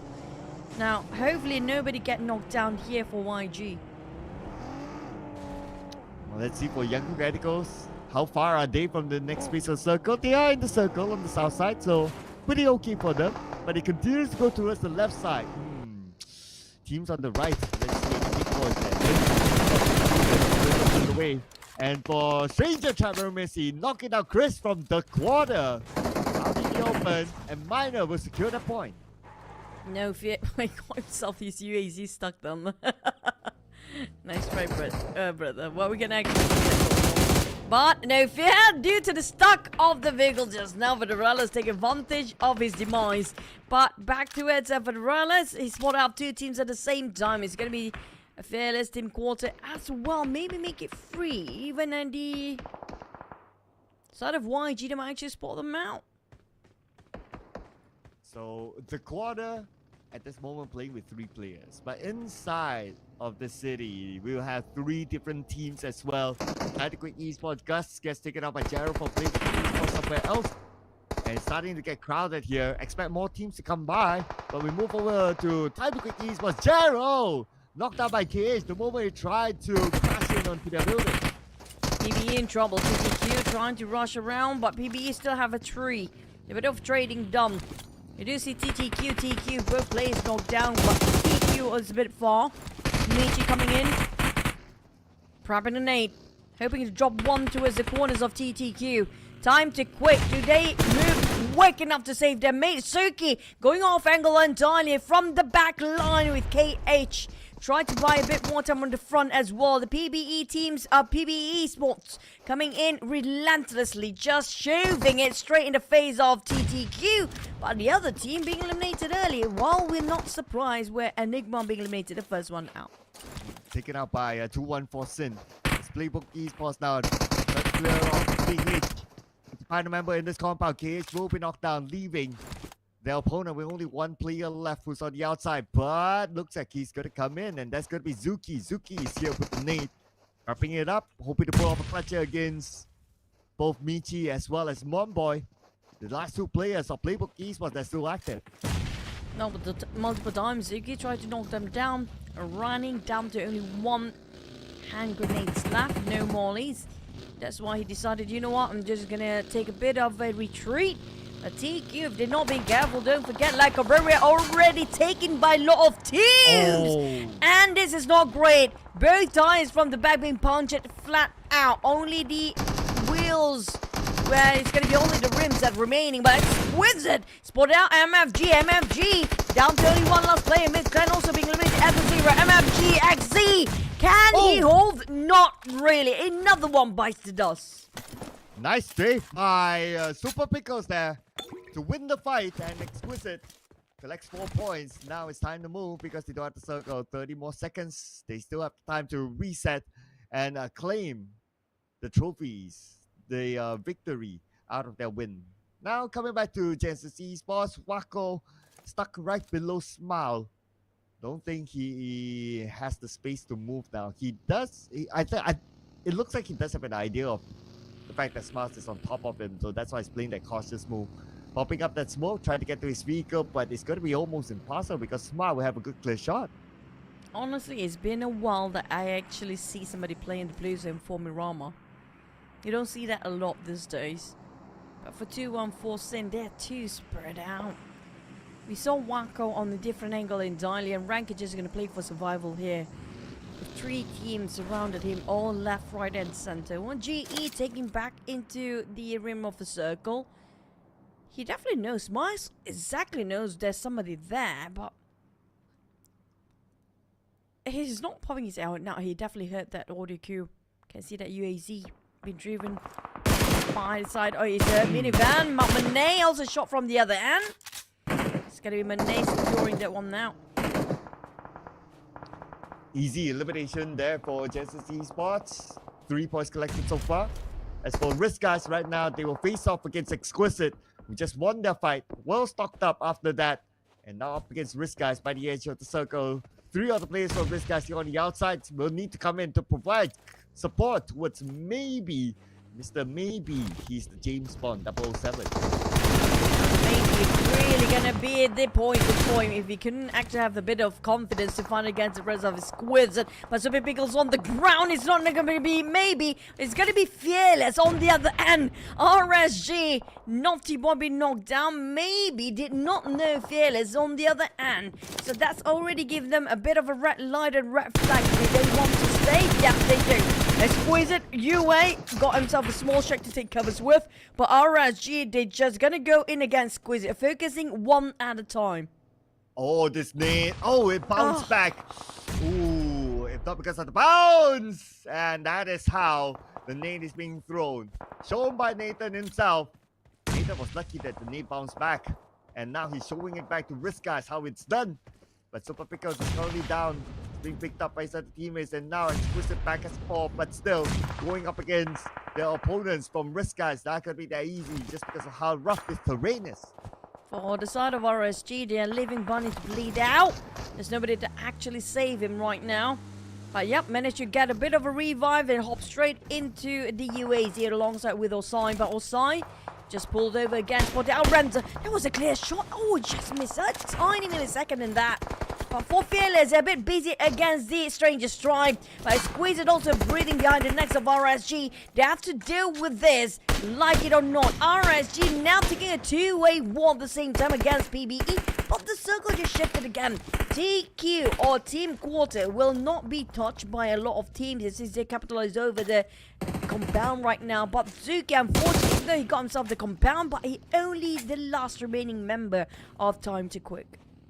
Yeah, the quarter being team number 16, still holding on. And it's also their chance to take Myth Clan and also Enigma, at least not be all the way down there. So the quarter will do everything it takes to not be at the final spot, at least by the end of the game. But for Playbook Esports, northern side going to be challenged by other teams. Instead, they have this high ground against all the other teams just right below them. But inside the city, starting to get crowded with Harame Bro saying hello to Stranger Tamaromisi. Oh, one down to 2 players that's on the other end. Their formation has been broken by force. The moment Harame Bros walk into this compound, Jappy trying to find from his point of view, got himself some slight elevations on the 2nd floor here, on top of a rooftop. Jappy and the rest of Harame Bro trying to find a target, but they heard those gunshots. Oh, that was a casual elimination by the side of Amos. Yeah, happy to pick up that point. 2nd point for Harame Bros just to keep away from the competition. Devan knocked down by Wes from Genesis Esports from the southern side where Genesis Esports made their way into the city. Bunny will be knocked down by Pozo from Fearless Esports, and that means that Risk Guys right now will need to take a risk to get in. Only Smokes protecting them, while Exquisite and also Fearless Esports pinning them down on the edge of the circle. UA, spot out. Oh, they can see a couple of nades being flying over the other side. Exquisite. They have to fight their way in. Side dropping down on Nathan. Exquisite in trouble.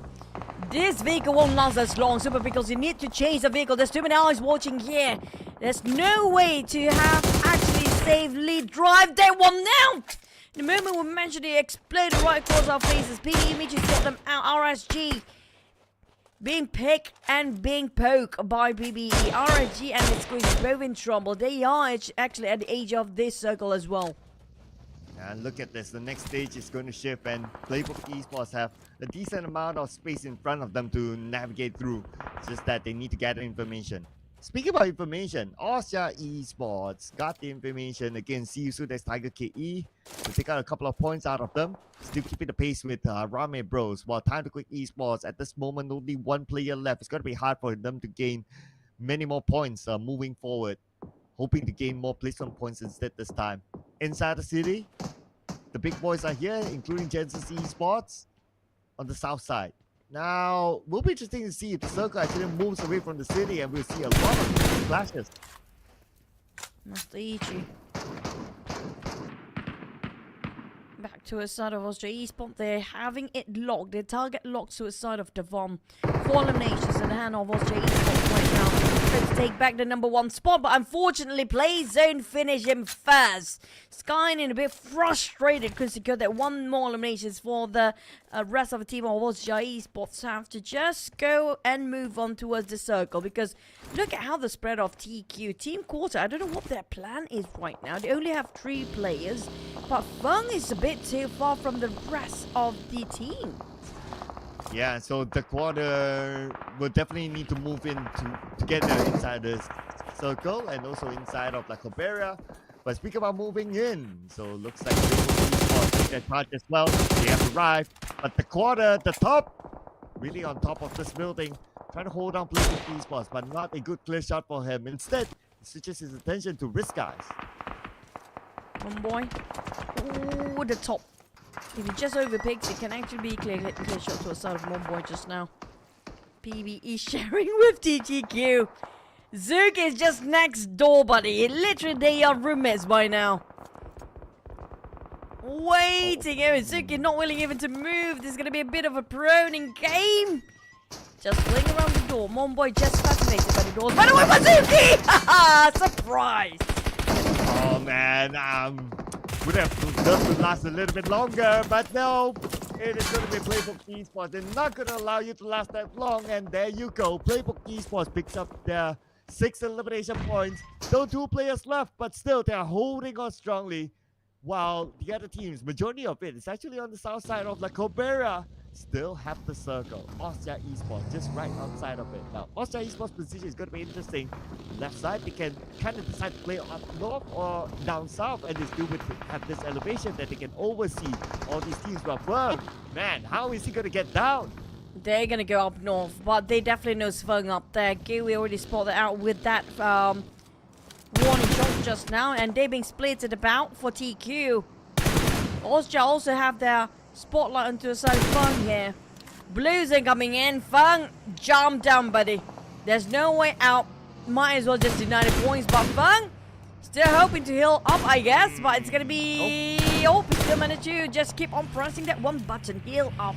Just keep on pressing and spamming that one button. But it's not going to be enough because Red Bull. I don't know how he hit it, but he actually does. And the point will be given to Austria Esports. I agree with you, right? Like to a certain extent, he would have like denied the point away, but somehow that shot landed, and they got it. Now for Exquisite, looks like the rest of them eliminated, and now we are down to the top 9. 9 teams to go still. With only YG and Austria Esports having a full squad, the rest of them will have to resort as a duo. Jappy, Harumi Bros having a trio. It's going to be 2v3 with Fearless. A bit busy themselves with so many things to consider about, including the blue zone. But the circle will shift once more, Cloud. And there's going to be bad news for Fearless as well as even Harumi Bro. Oh, Nate down on the Pozo, leaving Fearless Esports with only Renza. It's going to be hard way to pick up Pozo.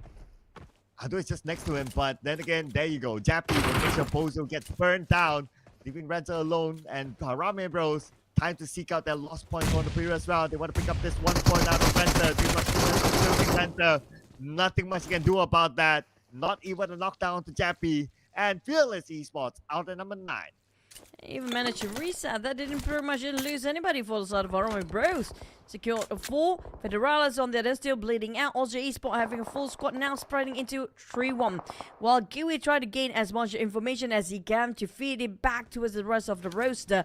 We're locking our view to a side of Team Quarter. And surprisingly, Team Quarter do have the circle prior compared to all the other teams. But unfortunately, couldn't hold the ground as much as they hope they can. Yeah, look at this position of the top from the quarter. But he allowed 2 of them to actually crash onto this building. Oh man, now the top will need to change his style of engagement to a close quarters combat. He doesn't Popeye together with him. Popeye, wait. Popeye, what?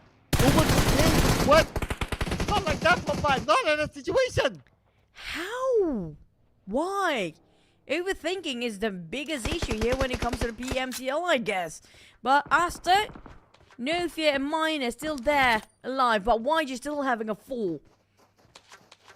They're trying to find their target. Seems like they're not aware and quite oblivious regarding the Stranger's tribe position. Here comes another nape lob down by No Fear. It's going to be nobody down there. We still have 7 teams intact at stage number 7. Less than 20 seconds on the clock. Now, a lot of them will go down as quick as the blue zone will start to chip them up. Well, here we go. Stage 8 still. Circle as No Fear from Messi. Might have opened up. What's up, but who was with the point? Wow! We'll make sure the point does not go to Stranger Type Arrow Messi. No Fear failed to secure that point, giving it to Genesis Esports. No Fear, just trying to find a target. But the thing is, if Stranger's tribe not willing to move it, it's going to be their dead end. We do know they have a street to just cross over the other side, but since they toss and being open fire quite some time now, they're taking a fight. Okay, we're gonna have this head on 2v4. Why not? Loki's on the ground already with G on the other end. Now why G? Never mind that Asta or the Stranger's tribe seems to be having some difficulty just to pick themselves. They have no clue about regarding the other team's position, by the way, based on how they want to toss that nade just now. I'm looking at who has the easiest entry. That is actually Harame Bros from the right in, unchallenged, and now they have made themselves in the circle, while other teams will have each other by the side. And Say Cloud naded himself. What? Again? 2 self-nades in this map? What just happened? I have no clue. Seems like they're enjoying themselves to see a bit of fireworks and explosion in front of faces. At the top, only 14 it is. Stranger's tribe, Aromasi, just being taken out by a lot of surprising actions just now. Master Ichi. Loki was oblivious regarding his position. Another one! Wait, what can he... Does he not know when he saw Loki almost being shot down just now? Oh, but look at this. Romeo boy! Nate's back! Genesis Esports knocking 2 of them down. Man, this could be the saving grace. Smile down. Secure the elimination point. Smile. Managed to crawl behind the vehicle. He's still A-OK as of now. The quarter eliminated together with Playbook Esports back to back. But next it could be Genesis Esports. And Loki will secure the next elimination point out of Ichi. No doubt teams there. Well, J Esports still having a full squad, by the way. YG and Harame Bro down to duo. GE still consistently getting himself in the top 4. Unfortunately, the elimination is not so much, but the months taking on YG casually just sprays. Here comes the nade cooking it up, and it's a pre-cooked nade. Didn't actually clean up the job, but Osja Esports definitely knows where exactly the other 2 teams at. So they will try to take advantage with their manpower as well. Younger Gaticos, 1 last player left that's still active. But the revive seems to be happening. Though, we might see Osja Esports, Harame Bros finale. But let's also see what happens to Younger Gaticos right now. The top 3 teams that is said to be the top contenders for the championship. Now we do have them all in this game. But Osja Esports with a man advantage, possibly able to close things off. And plus, based on their positioning on the left side of all the other teams, they're away from danger. So that's going to be putting them in a good chance. Speaking of the chance here, why do you not really have that good of a chance on their back and the front by Harame Bro, and there's also the Blues coming in, so they don't have that much time. There's no more Blues, there's no more safe zone after this, but Harame Bro can secure there. Where is this the YG that we've been waiting for? Is this YG coming back? Are they back yet? Now YG, will he drop the ball? They do have slightly bumpy when it comes to manpower here. WTV2, WTZ keeping on 1. Skynin and Gooey on the side of YG to try to revive, but the Blues start to close in. But Osja, they have to push forward. And here we go. Osja Esports. Oh, they even don't push forward. The Blue will do it 1v2. And Osja Esports will not make that mistake happen. And they scored the second dinner, and Blake is the only one who predicted them.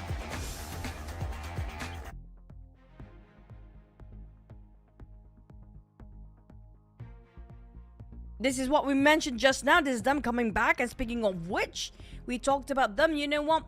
First half of the day, not so well. And when it comes to Miramar, this is where they start to bloom and start to just get into the momentum where they need to. And speaking of YG, we talked about them so much, them dropping the ball, but unfortunately, no, but luckily, fortunately, they start to rise up to the occasions here. Yeah, I mean, second place finish isn't too bad, I must say. So it's all about the points collected, right? So now it's a matter of them maintaining the level of consistency. We do have one more Miramar to go, so let's see if they can continue to be like how they did in this round. But let's relive the best moments here, brought to you by the winner chicken dinner of All-Star Esports that brought them 12 eliminations, and that's 22 points this round. Another big point though when it comes to the overalls, but All-Star Esports, will they finally slowly start shrinking the gap between them and Harame Bros? Speaking of which, still consistently getting themselves. It's going to be back towards the three giants we mentioned early on. And also plus our previous champions up there as well, which is going to be GE. This is going to be the rise of the Kings once more. Can GE start to catch up in the very late, but they were being eliminated early. But hey, no surprise anymore. Federales once more, it's going to be our MVP. Yeah, even though they don't get the chicken dinner, and this is not the first time, it's still Federales. 2 eliminations, but that's also because the total damage that he came up with, 946 just by himself. This guy is truly able to come up with the damage, and the rest of it is just based on like whether his other teammates can finish the eliminations and all that. So still very consistent by Federales. Other than that, 4 total knockouts, 2 total assists, 450 total heal, and not the highest survival time among them all in this round, but still 28 minutes 48 seconds for Federales. If he keeps showing up on the MVP charts like this, I don't know, some other team is probably going to pick him up. Just putting it out there. Well, we talked about Federales quite a number here, but at the same time, I mean, like, this guy knows exactly what he needs to do. We see a lot of weird plays also as well just now. Just to remind you what really happened, a lot of self-explosive, but All-Star Esports coming back with a double digit. Now we have seen the highest number 15 is going to be the record for the grand finals. 12 is still going to be a big number out there for All-Star Esports, but will it be enough for them to close the gap? Well, let's see. We got, but then again, if you gotta think about it, like Harame Rose also did pretty well this round, so the gap will definitely still be there, but we'll need to tabulate like how small the gap is at this point. With 12 eliminations, 2,226 total damage, 9 knockouts, 9 assists, 144 total heal, and this is the maximum survival time. Between them and Federales is about a minute, 29 minutes, 15 seconds, as the circle went up north towards a compound, so that's why this round, it took a little bit more time than your usual. True. I mean, like, it was quite, I wouldn't say a full urban warfare, but I would say suburban because of not so much of a building, but still quite a number of it, and make it so difficult for the players to actually pick out due to the buildings in between. But 58 total elimination, it just shows that 2 players very much being knocked down by the blue zone. I think one of them is actually Fern just now, but he got finished off by the end of the day. But when it comes to total headshots, I think the numbers pretty much speaks for itself. Like, throwables used not so much compared to Erangel, maybe due to the distance, a lot of long range shots coming up with it Mini 14. But so far, I think it's pretty decent. I have to say, this is going to be the start of the momentum back towards our top teams up there. Yeah, so it's interesting to see if they can still keep at the pace, but then again, with this kind of performance by our top teams, a gap would have been created against the other teams. Now, looking at all these stats, throwables used not as high as the ones that we saw in Erangel, maybe because of the hardship circle up north, so teams would spend a little bit more time traveling than thinking about using throwables, and that's how we got this sort of number below 300. But here are the other numbers besides All-Star Esports. So Young Geckos and Harame Bros happen to be having the same amount of points, that is 12. But on the other hand, MFG and Myth Clan are 0 points. The other team to keep an eye on is going to be Genesis Esports, 8 points, and Playbook Esports, 9 points. So, not closing the gap with Harame Bros, since Harame Bros is on top of them in terms of points collected. True. And also speaking of the zeros down there, MFGM Myths Clan unfortunately ended up with a zero, especially Myths Clan. I mean, like, and they might have it tough and have it rough early on, but at least they show some progress across the entirety of the day after they lost like 3 maps early on prior just now. But Myth Clan, there's a lot of zeros here today, did not have that much of a progress when it comes to the first day of Grand Finals. But we do want to know when it comes to overalls later who will actually get the #1 spot. Well, so far I think they're going to be the same, Harame Bro, but the gap has been closing and shrink down here, Cloud. 9 points between Harame Bros and Austria Esports. This is going to be real interesting now, coming to the last game at least for today. And then between Austria Esports and Tactical Esports is 21 points gap. Okay, so we still have like a total of 13 games to go, so anything can still change up there. But for the other top contenders, Young Radicals, who did decently well this round, trying to catch up, but then again, so happened that the final few contenders in that round is Harame Bros and Austria Esports. So between them and the top 2 right now, the gap is still there. True, but the gap is just not too big right now. It's within reach, within 1 map, it's more than enough. But time to quick PvE. I think when it comes to the middle pack, probably safe to say 3rd place up to probably down to 8th place. Still swappable. It's something that's still swappable between the teams and it's still doable for them to get themselves in the top 3.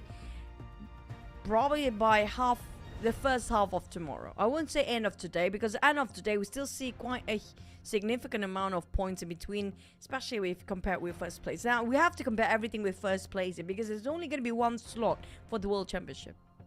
Yeah, 1 slot, 1 trophy, 1 champion, everything is just 1 now. So the stakes are really, really high. And especially if you're like the team sitting on top right now, which is Harame Bros with a 9-point gap, there will be a lot more attention giving to these sort of teams. So even though like they are like, yeah, they're up there, they're cool up there, but still they need to keep in mind that because they're up there, all the other teams will be looking at them. True. And also speaking of not just looking, we're talking about revising, trying to know exactly their pattern of movement and navigation when it comes to getting into the circle and such, and maybe they will try to gatekeep, especially when it comes to tomorrow, because we do know today in between matches it won't be enough for the teams to revise and try to counter attack certain teams that, especially when it comes to the 2nd and 3rd place, they definitely want to overtake the 1st place, right?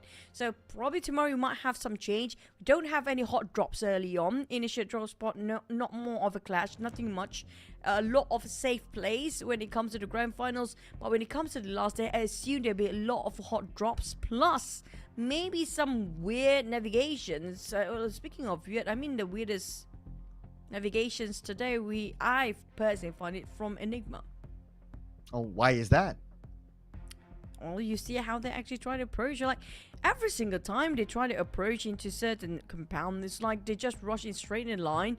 And there's no like trying to, you seen how other teams trying to, at least like for sort of the best example here, Harame Pro's example, even Austria Esports, even YG, they kind of try to circulate around, like do some scouting work, right? But on the side of Enigma, they just go in. I mean, like, wow, hey buddy, let's go, and just go. You don't even think twice, man. It's something that's too much at risk. Like I mentioned, if you botch day #1, it's gonna be difficult for them to play the catch-up game.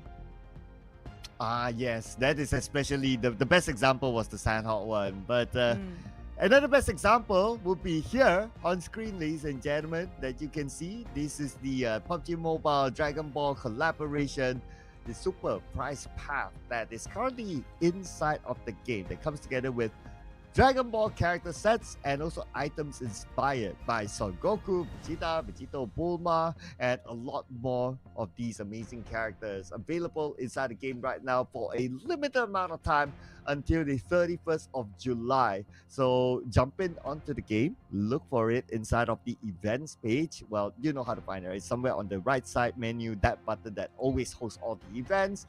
Get onto it and earn yourself something nice out of this special event that, who knows, might not come back in the future. True. Usually we do have Piccolo, like when it comes to the posting, right? Surprisingly, we don't have him this time. And you never asked, but I want to say anyway, my favorite character is actually Majin Buu. I like that guy. Oh. Okay, so I because I thought you answered that by saying Trunks is your crush, but so No, Trunks is not your really. crush, Majin Buu is your favorite. Yeah, So if especially the Trunks- fluffy one. So crush versus favorite, who wins? Favorite.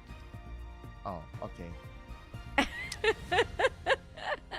Okay, so Mr. Manager, you know what to do right now. It's time to eat a little bit more. Just say. It's different, okay? I mean, like, Majibu is pretty cute. I mean, his attitude is pretty badass and sassy sometimes. It's fun to watch him, too. It's not boring, you know? It's not the common bad guy, like, you know? He's something that's evil but funny at the same time. We don't have that a lot. And a lot of evil is just super evil, that's it. Speaking of evil, which team do you think is the most evil of them all when it comes to getting third-party fights? Tough question though. I had one in mind, but suddenly I lost it. Was it like the quarter or time to quit esports? Like either one of those that always like to take advantage of it. But you also talked about like why you like Majin Buu, and he's not like your typical bad guy, right? But our guys on the other desk are being very typical by picking Harame Bro Austria Esports. You know what? On DKH desk especially, you might as well just give them only 4 options to pick. Yeah, they won't pick anyone else. Yeah, I mean, like, what prediction? For them, there's only 4 teams playing in this tournament, by the way. For us, though, surprisingly, we're both taking on Myth Clan. Now, this is going to be, if only all the, except for Paulo B and also Quintoyo, if they have the same predictions as a pair, now that's going to be the first time each of the pair do have the same predictions, though. Yeah, unless they discuss it, which is that's no fun, right? We kind of discuss it. Well, we're not in the group chat, so we don't know. But so far, obviously they haven't been discussing it, which is fine. You know, keep it that way, okay? Paulo B, Queen Toyo, keep it that way because we want to see when will you guys have the same mindset. Just so happen that is. So far, we haven't seen them having the same. Do they? Today? I don't think so. No, not yet. Not yet. Not yet. It's on the way. Yeah, that's why it's like yet, right? Because you never know if you like show up in the first game tomorrow since today is done, you know. But I will also like to put the challenge up to our Khmer colleagues out there, right? Can you please pick anyone outside of the only 4 that they have been rotating? Like, come on, guys, you know, maybe all of a sudden, you know, time to quit esports, surprise everyone, you know. You know, the actual time they didn't pick this for is the time where the team they just picked also being eliminated early. So you know where the caster's curse come from, guys. Just saying, just putting it out there. I feel bad for the man. But if we actually score this one, we might actually score it big. But we're gonna have to win it. I mean, it depends on the circle, really. Because just now, I won't say it's the rarest circle like Corberia, just as we witnessed in the prior Miramar. But it wasn't a common one as well. We don't see a lot of like Corberia in that sort of sense. But usually it's always water treatment, right? But when it comes to the next circle, if we do have some elevations, like high ground elevations, like the one that we usually have around probably on southern side of Los Leones, now that's going to be fun to watch too. Yeah, not the rarest, but yet not the most common as well kind of circle. So we already got the northern side. But if you think about it, we always get the north circle. Like north circle it's just so common, right? Bring us down south, you know, that new but if spot south down usually there, just Chumacera, man. Nah. We gotta go all the way down, you know. We cannot go back to the town of Chuchucera or Chumacera. Or Patona, I mean, like, we've never seen yeah. I mean, like, even, like, covers a bit of Patona, I wouldn't mind. I want to see Patona in the tournament for once. Just as, you know, like, we had almost Zaki last time. Almost Zaki. At least it covers just a slight bit of Zaki, even though it just moves away afterwards. But there's a record that, hey, Zaki exists. Or, in this case, Patona exists, despite it changed its name. I don't know where Los Higos went off to. Definitely lost by now. So if only we have just a glimpse of Patuna, it'll be fun.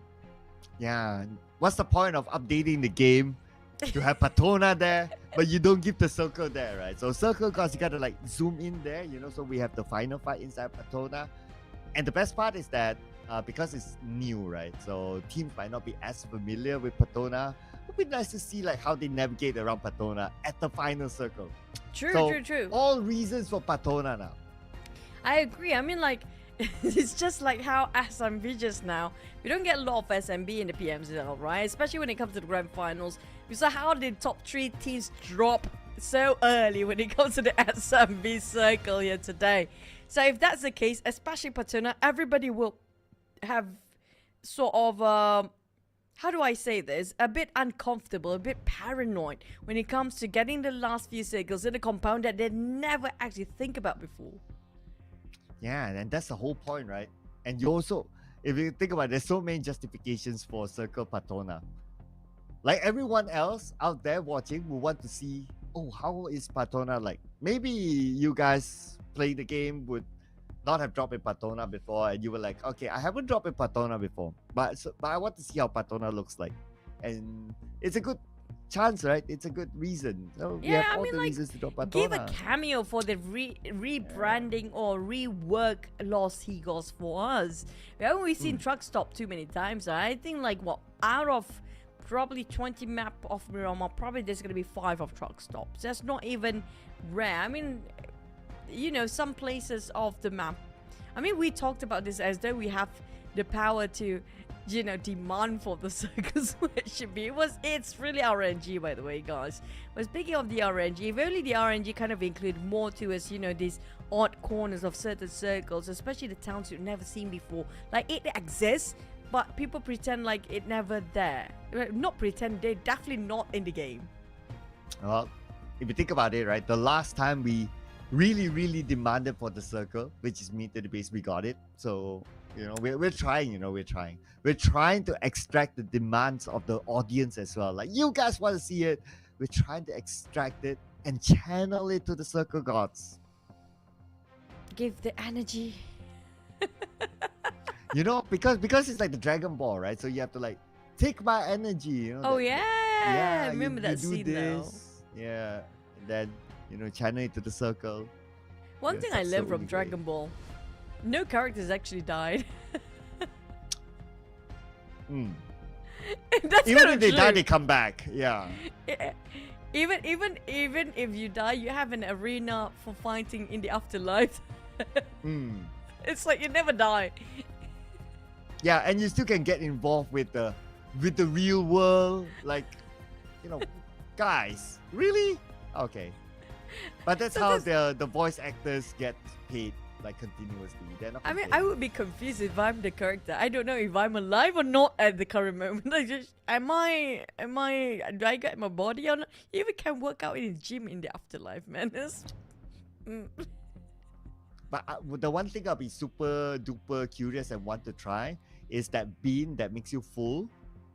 I wonder how does it feel like. Like you pop one in and you'll be like, oh, I'm full and I'm energetic and all that. That is that one thing out of everything in Dragon Ball that I want to try out. But ladies and gentlemen, speaking about trying, it's going to be Miramar. Let's go.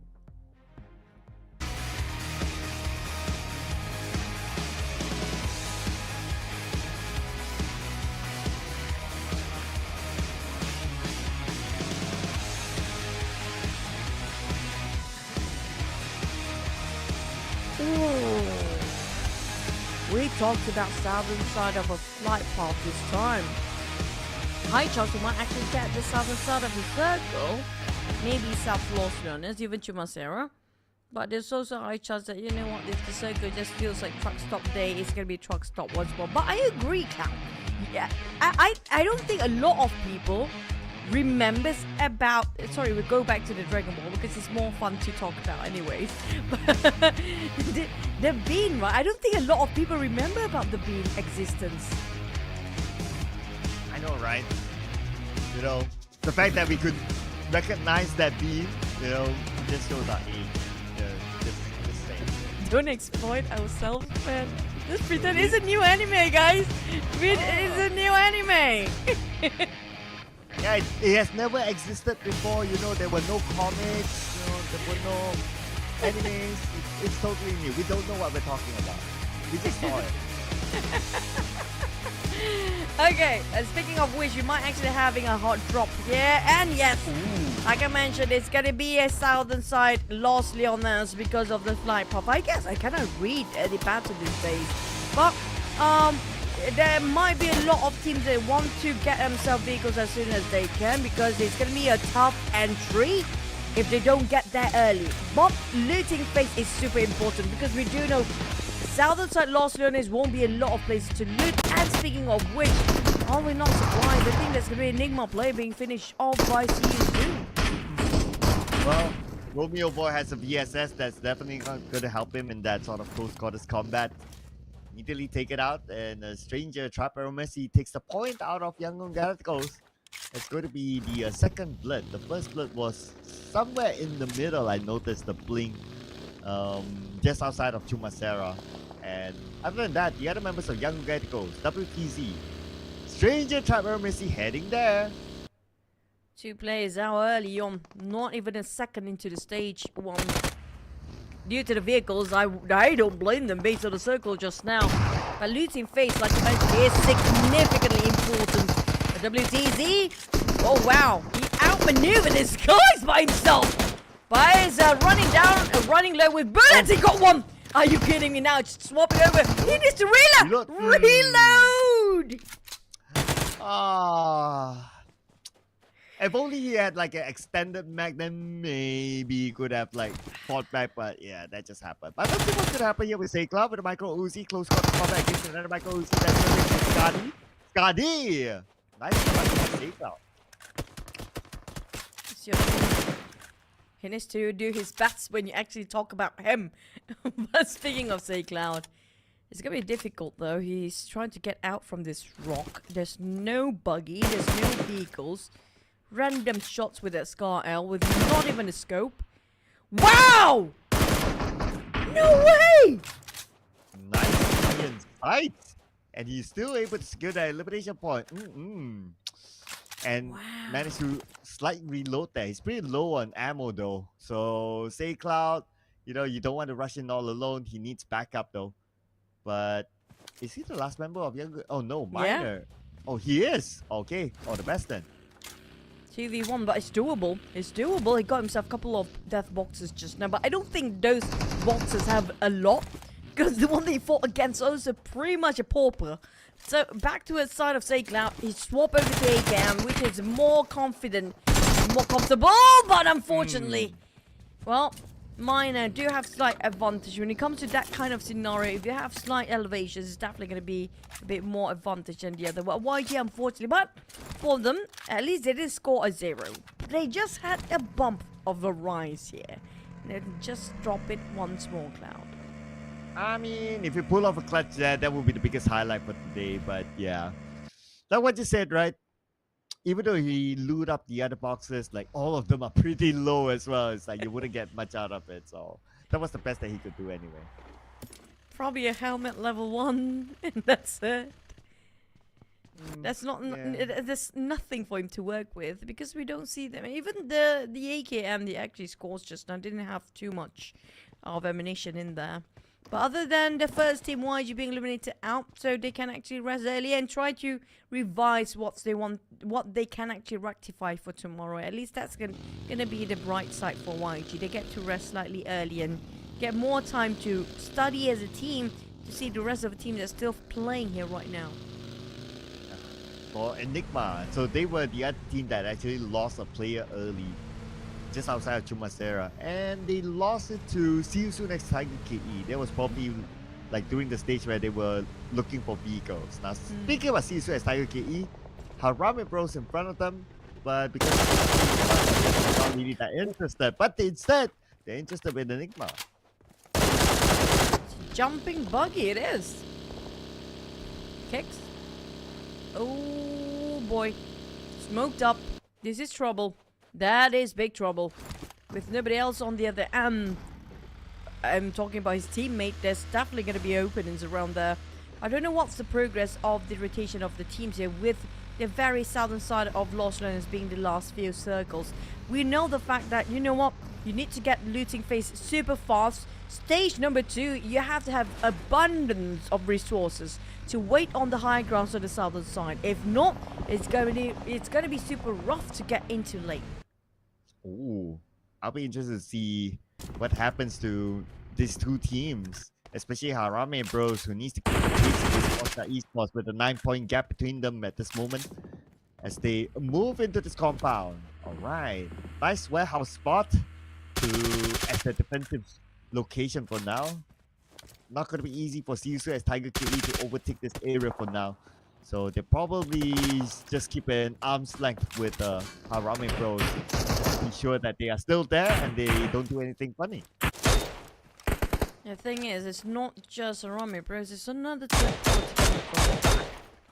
Also from the front, time to quick.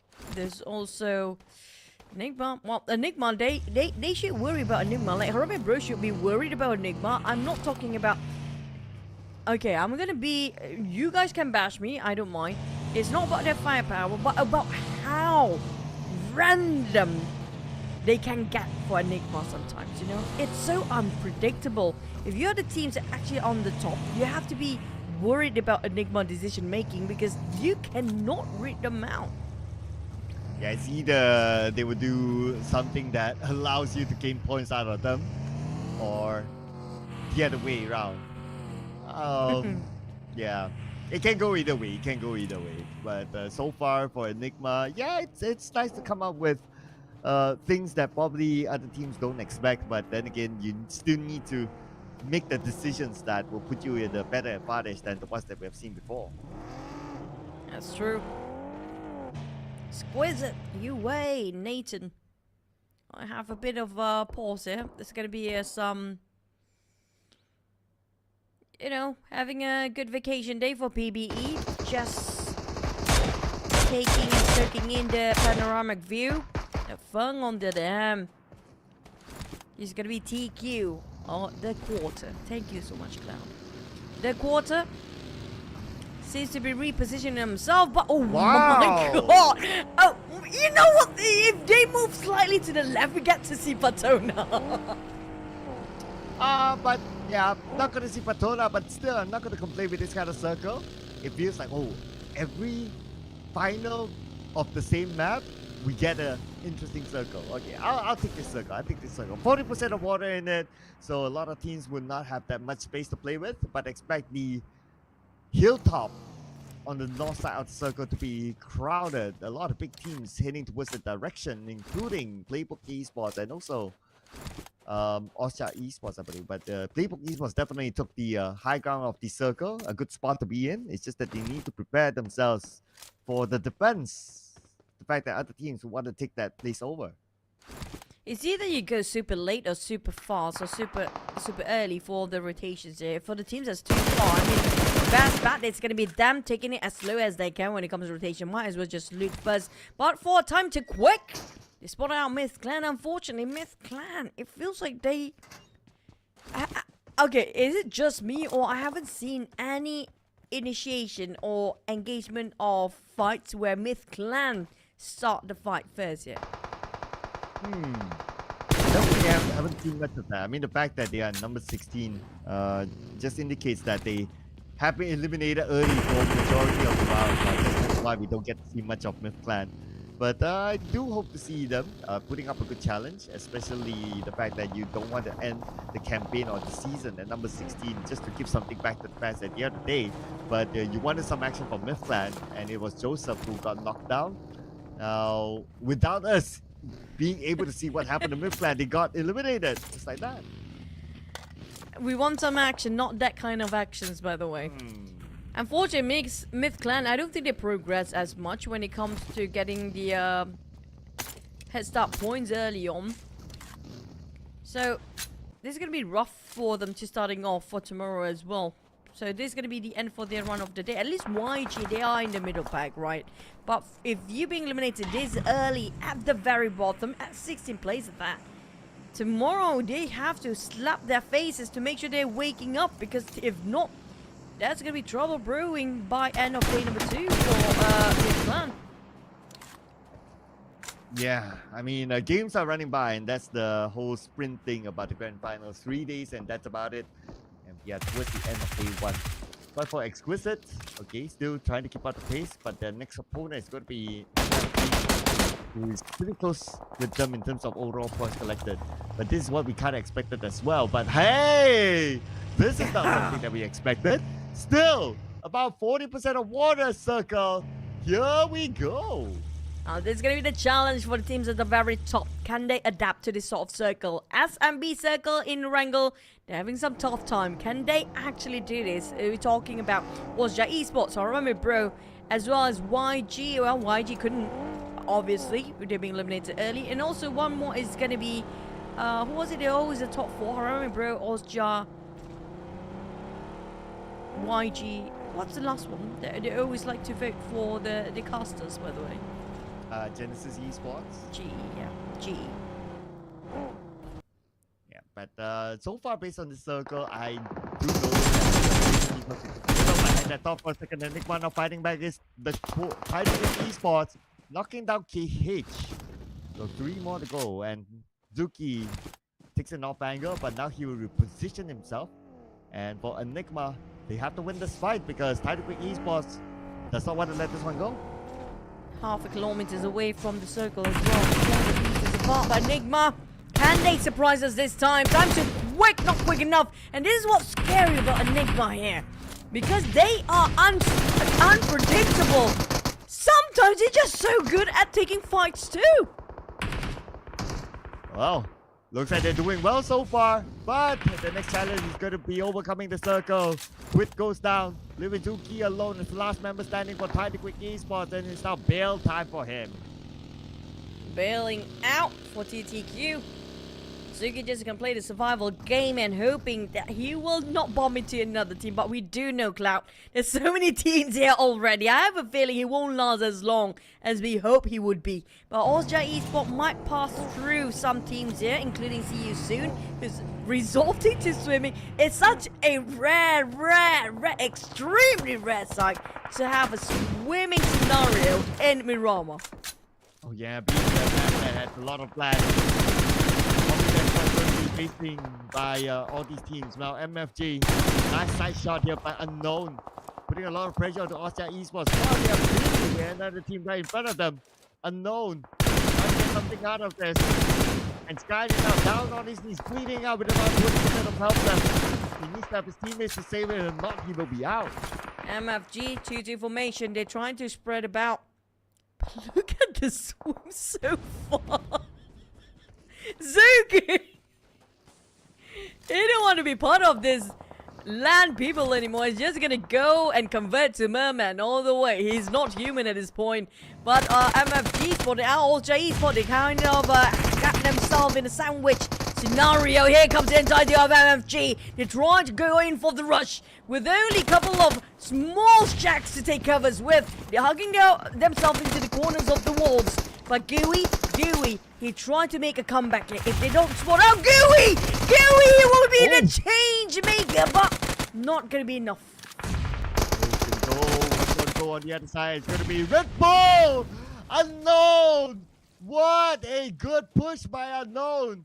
Osja Esports eliminated. Arame Bros will be celebrating this, the fact that they got 6 elimination points so far. They will be thanking MFG at this moment. Zuki will not be thankful enough for this circle though. He did so much effort to swim all the way out, and now the circle have to go back push in the north. Are you kidding me? But this has been quite some time. I did mention this to you, Cloud, before, where they have the boat to cover themselves into swimming, and we had the opportunity to see it once more by See You Soon Kaya here as the last survivor for the team. Yeah, I know, right? But if we, yeah, I don't know how long will they be able to last at this point. Like, I'm not putting high hopes for those teams like on the south side of the circle earlier on. But I'll probably put some hope on the teams on the left side as we have Arame Bros here. Let's see how many elimination points more they can get out of these potential fights in front of them that they cannot avoid. Yep, it seems like they caught themselves in a sandwich between Stranger's Tribe and as well as Time to Quick, if I'm not mistaken, in the other end. But for Harame Bros. They're still holding their fortress. They're still holding their grounds. 6 eliminations by now. Minor, they'll be greeted up with a Kobe range. What a toss. Ooh, okay, we're not out of it just yet. Look at the amount of teams around this area, including Exquisite. Keeping an eye from the inner side of the circle. Harame Bros has to win this fight, but so far they're doing so well. Super Pico's going to put a little bit more pressure onto Harame Bros. Imas ensure that elimination point is secure, but no fear. Look at this, no fear. One with the nation to surprise Harame Bros, but now they're going to put focus onto the corner. Bros is in trouble. Knocked down the Feng. Looking for more targets. The quarter seems caught himself in a trap here. Harame Bros, surprisingly, despite being sandwiched early on, they managed to just play this right. No fear, what is he waiting for? He got all the clear shots he can get. He's waiting for one player to be knocked down first on Harame Bro. He's trying to cook up the Nate. This guy wants it quietly. If he pulls a pin, they definitely heard his positions here. Okay. They still don't know that he's there. No fear. Okay. Chappie in front. Imas on the other side. No fear. Cross in front. Okay, tries to get a good position. Still one with nature. He's not pulling the pin yet. And then again, no fear. When he's gonna pull it? Okay, pulls the pin. Sees range in front. Range still doesn't know. No fear. Blue zone. Not yet. Oh, Blue zone. No fear, you got a lot of fear right now. Just do it. Just do it, buddy. Just stand, buddy. No, don't go down like this. Not like this. Oh, you didn't even reload your UMP, man. Not like this. Even our observers are like so done with him. It's like, do something, bruh. I'm done. We're moving over. We'll wait. Well, okay, no fear. Can he actually do it? Now, he might be the bane for Harame Bro. He needs to reload. Yeah, finally you start to reload. Here he comes. Right. I mean, like, might as well go down as a fighter here, right? The last survivor member of Stranger's Tribe. Just gonna give a bit of a boost. Some morale boost. Some emotional boost. And some spiritual boost as well. So let's go, no fear. Live up to your name. Well, Harame Bro still a bit busy against the quarter. No fear, taking his own sweet time to be at the back. And here's the golden opportunity. They got one knocked down. Oh, here it comes. Will this be the time for No Fear to strike from behind onto Harame Bros? Because right now Harame Bros very focused to the front against the corner. Rest is building. He's had to put pressure onto all these. Chris! Double Rage comes in. Rage gets one. Chris, pretty low at this moment. Rage is still alive. But Rage will need to take time to reset. Well, Harame Bro licking their own wounds right now. No fear still not taking any actions yet. Chris managed to just reset. But the jump shot coming up from Harame Bro. Down to last player. Where is No Fear? Oh, he's here! He's here to take it away! Perfect timing! Oh, he didn't finish it off. Go! You can do it! No fear! You have no fear! Just go! Well, we have been asking for it and now we got it. No fear coming in with the UAP, no extended match. Mix! No, Mix! No, Mix! Why you do this? We want to see No Fear coming up with the backstab. Oh, Mix. Finally, when he actually take up his courage and throw away his fear, that's where the most fearsome outcome happened to just be in the very last minute, you know. But Zook is still alive. At least another solo player that seems to be floating a boat when it comes to his survival. But not going to be long because unknown spot out soon. So a couple of shots just now. But we're down to only 9 teams here at stage number 5. In less than a minute, we have another circle to think about. Still disappointed with Mix. I want to see a No Fear moment, okay? That could have True. been his highlight. And that could have been something that he'll clip and put on his own social media, but Mix had to appear. But because of that, Harame Bros is still in the game. And now Harame Bros, one last player left, and there's going to be Imas. But look at this, already 12 eliminations. What? Who needs a chicken when you get the eliminations as much as they do? They don't even need the chicken at this point, so can maintain at number 1 because Ozja Esports and TTQ are already being eliminated early. This is what I mentioned before. When it comes to the circle, heart shift all the way like this, it's pretty darn difficult for the top 3 teams to maintain their positions up there. Well, let's see how far will the ship goes next. Okay, all right. Goes into the middle. That's absolutely fine. We got Playbook Esports together with Dimas from Harare Bros there as well. Genesis Esports going to come from the north side. So Playbook Esports might be their next opponent. But we would focus on to the southern side. Here we do have it Exquisite and MFG. UA. Playing it very quiet for the side of Exquisite. Sharing with MFG just next to them. We have the entire team of... What's the brown color team again? I think that's going to be 214S. Yeah, 214 Sin. With Unknown, definitely knows exactly where are the players of 214. But he just couldn't get a glimpse due to the terrain. Due to they have the lower ground advantage. But PBE, they still have a full squad as well. There's going to be only 4 teams. Not only, there's going to be 4 teams with a full squad. PBE, GE, Fearless and RSG. And these are the teams you don't see actions come out from their end yet. Especially RSG. Yeah, for risk guys, they're still not taking the risk. Not living up to their name yet. And plus, they are pretty cool on the right side of the circle. So, I guess no big reason for them to take action. But for Genesis Esports, they have to take action right now. For Genesis Esports, it's also about chasing the #1 spot.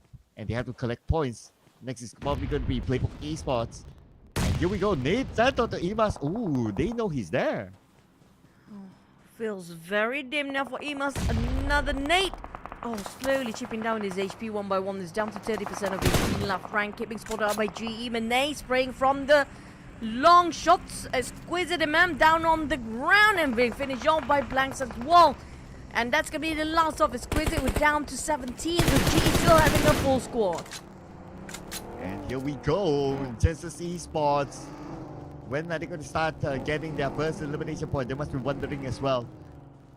And also, if you kind of think about it, like Harame Bros now down to the last man. Though they got 12 eliminations, but it's going to be hard for them to gain more eliminations. Hopefully, this will be the advantage that might be taken by the teams below them. Genesis Esports, they do have the information, but they don't have a good clear shot. So we move down south. Fearless Esports at MFG. What's the climb up now? But for Harame Bro, all he needs just one more elimination. Just one more elimination to secure 100 points by end of today. There's going to be one more point to go. Ooh. Oh, yeah. That's a good point there. But then again, they're already starting to collect placement points. So technically, they're already at 100 mark. So, okay, let's see how much more they can stretch it there. And imagine this. Day 1, 3 digits. None of the other teams will be able to catch them in day 1 for sure. Yep, and the gap is going to be over 30 points if they keep this going. As long as they survive in the top 4. It's going to be difficult for Ozja to do a lot of work tomorrow, but unfortunately, they're being eliminated the moment we're over-mentioning inside of Harame Bro. It's down to 16 with GE still not having any eliminations and Fearless too at a 0. Well, the next circle might force them to take fights. Let's see how far will they go. Into the middle. Risk guys and 214 in the circle. Playbook Esports needs to move together with Genesis Esports from the north. And also from the south, MFG and Fearless Esports will need to come in as well. So this time we'll see all around fights for sure. Nowhere to run, nowhere to hide for all these teams now. Let's go, MFG. Circling towards the left side towards 214. Fearless and MFG might actually bomb into each other first. Depending whether MFG wants to take those high grounds at work or not, try to bid a bit of a hike. RSG will have the risk guys will actually try to revive the teammate. Bunny try to scout the positions of the other team. For the outruns, the sprays and almost gonna. Oh, he whiffed it! Oh, there was one more to go. Oh man, that was so close, but the Nate's hand back. Will it land? Okay, bounce. Okay, Bunny's alright. Okay, Nate after Nate now will be on the Bunny that exposed his position. Also interested to see what's happening on the left side right now. We can see frontal fights happening between 2 teams involving 214. But for Bunny, he tries to get knocked down. But because of the vision of the terrain, it's not going to be that easy for him to land it. But Monet, he actually take a bit of a courage and just push in front left for himself. But unfortunately, there's no follow up. I don't know what happened to GE. They don't seem to be synchronizing, not moving as a unit, and nothing seems to be under a unison at all. It seems like every single person of GE having their own objective for the day. But Master Ichi, here comes. The follow-up of the nade seems to be a bit late. With 2-on-4 blank, Sin just finished off. The nade just now scores one elimination on the side of 2-on-4 since team's contribution to his eliminations. But PB also taking advantage. They are charging towards the side GE. GE in trouble. Left, right, center. They've been crowded over by a lot of teams. Well, here we go. Ichi together with Smile is going to be the duo for Genesis Esports now, as they lost 2 players just like that. And they only gained 1 elimination point out of whatever that they did on the left side. And now they're starting to collect placement points, but that's not going to bring them much to challenge the number 1 team, the Harambe Bros, who have been eliminated. As Esports are finding their next elimination point out of Risk Guys, is going to be the next target. PBE. Alright, Giovanni spotted out. Blank from 2-on-4 Sin. 2-on-4 Sin. They're losing men one by one. Slowly been picked off from all the sidelines. And they didn't gain as much information as they want to.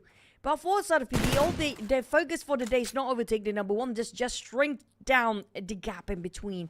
If only they can start off tomorrow as a 3rd place, it's going to be more than enough for the target. But Bunny doing so much work for the side of RSG here. Fearless was out without any elimination points, but they gained a couple of placement points at number 6. And the next potential elimination could be MFG. Now that they're still on the outside circle with 2-1-4 Sin beside them, the northern teams pretty much have their own space for now. Let's see, where will MFG go? They still have to hike up further, and they might expose themselves to 2-1-4 Sin. But the next stage, we don't have any more circles. Now, like it or not, these guys have to push forward. And it's going to be a rowdy one, because every single team come out from different angle of the circles. So it won't be them have to cut across each other. They have to just meet halfway, have to be bumping into each other right in the center too. Wacko will have to heal up. They have no more utilities, but I think Yaka can definitely hit a couple of movement from behind him. So that's going to be Unknown placing himself just next to it. Oh, they knows. They know. Here we go. Oh, Wako fires back onto Wako. Oh, managing to keep it at the same time. Okay, secures the elimination point. Whatever it is, he still got it in the pocket before he goes out to the long range shot from Buddy from the other side. Oh, it's actually Yapka from MFG who actually got it. So MFG overcoming 2-1-4 Sin to be able to survive to the top 4. I think RSG definitely can actually score this one in the bank. We're talking about RSG. I have to give it. Bunny have been playing such a great game for this one. Out of his mind and out of the world performance here. Bunny is just hard carrying. I know you guys won't like this, but I feel like Bunny really did so much work for the team here. Taking one shot to the other, giving so much information for the team. But right now he's being knocked out, so they need to revive him back up. Osai, a bit of a 1-to-1 trade. GE, Smart, can he do this by himself? 2v1v1. Well, the moment you mentioned about Bunny, he immediately got knocked down after that. But Genesis Esports, okay, this could be their chicken dinner comeback moment. Let's see if they can wrap things up with a chicken dinner at least. But both Playbook Esports and Risk Guys, they are resetting themselves. Maybe 007 is going towards Master Vape, and he should be able to be saved because Genesis Esports not really pushing through. On the left side, Playbook Esports will with the next target, spraying down from the same time. The blue will put pressure on the spot. He cannot spend any time in the blue at all. He has to rush forward. He has to push forward together with Ichi. PBE managed to revive their teammate as a 3 again. There's going to be numbers games here. 3v2v2. RSG, they have 2 bleeding out. If they manage to revive, but the problem is, stage 9 is going to commence any time now. It's going to be the blue zone of death. There's no way you can survive this, especially when they don't have any utilities in their hands anymore. PBE literally have no troubles, not even helmets, some of them, and only have 1 first aid for the start of Imichi. Even they're running dry with their ammunition, they're running dry with their resources here. They barely got enough. But on the side of RSG, well, at least got himself some ghillie suit. Nobody can actually spot him out, unless if they have overpicking like GE is doing. Oh, maybe. Comes in for the time. Beautiful pick up there.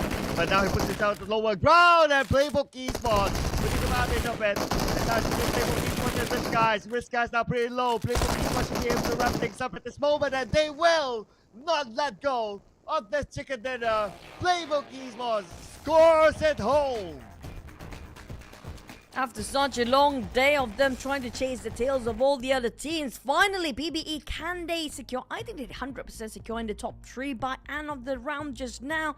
But when it comes to elimination wise, we do want to calculate, even add into the Harame Bros point of 12 eliminations. They got the most out of all the other teams. I don't think that any other teams could score a double digit by now. Yeah, probably so. Probably so. They could be the only team with a double-digit elimination, and that puts them in a pretty comfortable spot. And the fact that they still survive longer than like Austria Esports and all the other teams below them, the gap would have widened after this round for sure. It's just a matter of how big the gap is now. Definitely 100 points over for them. No, that's going to be whether it's going to be 30 points or not. But speaking of which, you can relive the moment. Just really what happened when it comes to the highlight. We have to give the full MVP for the Circle Cloud. I mean, we don't get a lot of this Circle. I mean, we do have a lot of Lost on the southern side, but to have that much water straight off the bat, wow, that's a rare one. Yeah, and to be honest, I thought that it would end it a bit faster than this, but yeah, a lot of teams still held on to stage 9 until the end, pretty much until the Circle wanted to close entirely. But towards the end, it was pretty fast. Like Playbook Esports, Risk Guys, and also GE, the top 3 teams, they just went all out with each other and cancelling out each other, and that's how the round ended, with Playbook Esports 3 elimination points. But our MVP this time is going to be unknown. The guy who came up with a long-range spray or tap onto Austria Esports, gave them a lot of trouble, and he's the MVP this time with 4 eliminations, 753 total damage, 5 knockouts, and who needs assists if you can bring the eliminations to your team with 298 total heal and a survival time of 27 minutes 52 seconds.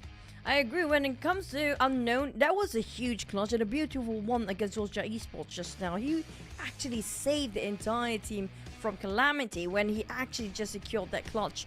But I think the next one is probably going to be RSG Bunny as well, because I still want, for me, that's going to be my personal MVP for this round, of how much work he put into and how much thought he actually trying to make a comeback for the team. But unfortunately, there's no follow-up when he tried to charge into the front. But for PBE, 941 damage. They played patiently, they played safe, and they tried to get into the circle. It was a difficult one for the side of PBE with 3 eliminations.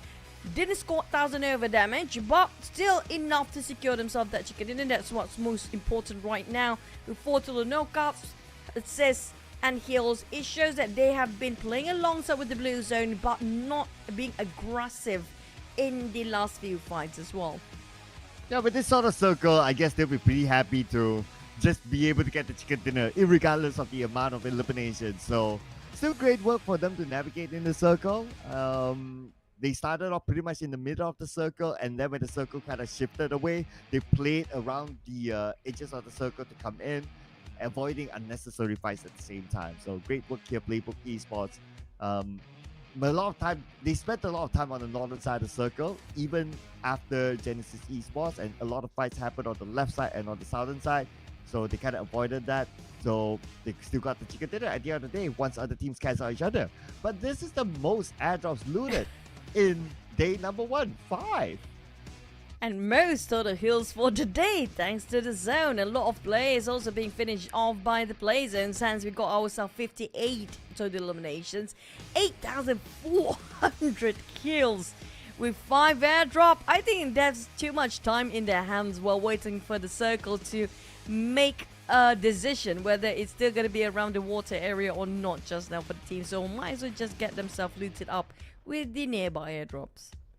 Yeah, I guess the story is also told by the fact that the survival time is 29 minutes 25 seconds, which is almost 30 minutes. 30 minutes is when the zone closes 100%. So we're kind of close to that. So yeah, that amount of time with the amount of airdrops looted, yeah, it does charge. But Robo's use not reaching the 300 mark, and I guess it's because of how sided the circle went. But here it goes, the points from this round. And yes, you're right, Miramar Bros is the only team with a double-digit eliminations. But MFG, I mean, like, this slowly they rise for MFG. We haven't seen them being aggressive as the last map just now. So I think that's going to be a wake-up call coming up from Unknown, who just bring the momentum back for the rest of MFG. And 214 Sin, just now, it was quite a good run for them. But the one that really frustrates me, it's going to be Strangest Tribe, No Fear.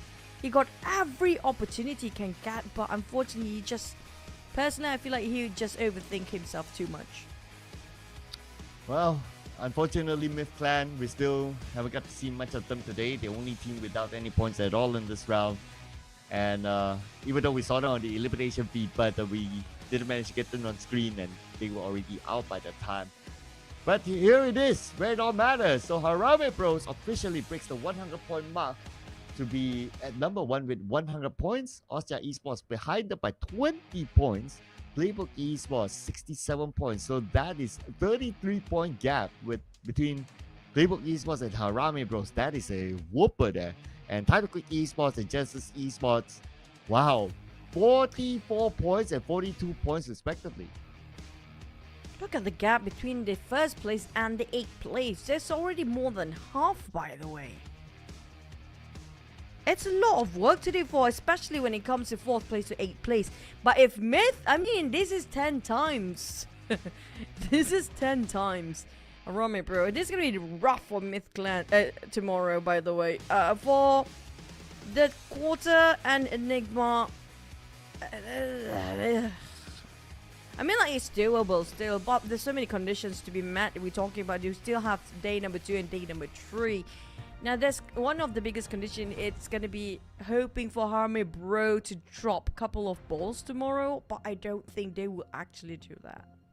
Yeah, I agree. To a certain extent, it's not only about their own performance. Yes, it is, but it's also about Harame Bros' performance. It's like they're super duper consistent. There was only that one round with the main 30-base circle that they went out 0 points. Other than that, they regained back their points, and at the end of the day, when we calculated it, yeah, they still have that gap. So consistency is key for Harame Bros. So I don't know, early hot drops tomorrow, probably not yet, but still something needs to be done for the other teams to catch up. Hopefully that's going to be the case, especially the teams that have nothing else to lose down there. We're talking about the bottom 3 teams, Enigma, Myth Clan, as well as, who was the last one just now? Was it... I'm just going to read... Was it Team... Or is it the quarter? I think it's the quarter. Myth, Enigma, and the quarter. They have nothing else to lose, so... Hot drop, might as well, because you know they can be the one that changed the entire flow of the tournament. If they challenge all the top 3, then the middle pack do have a shot at getting at number 1, 2, and 3.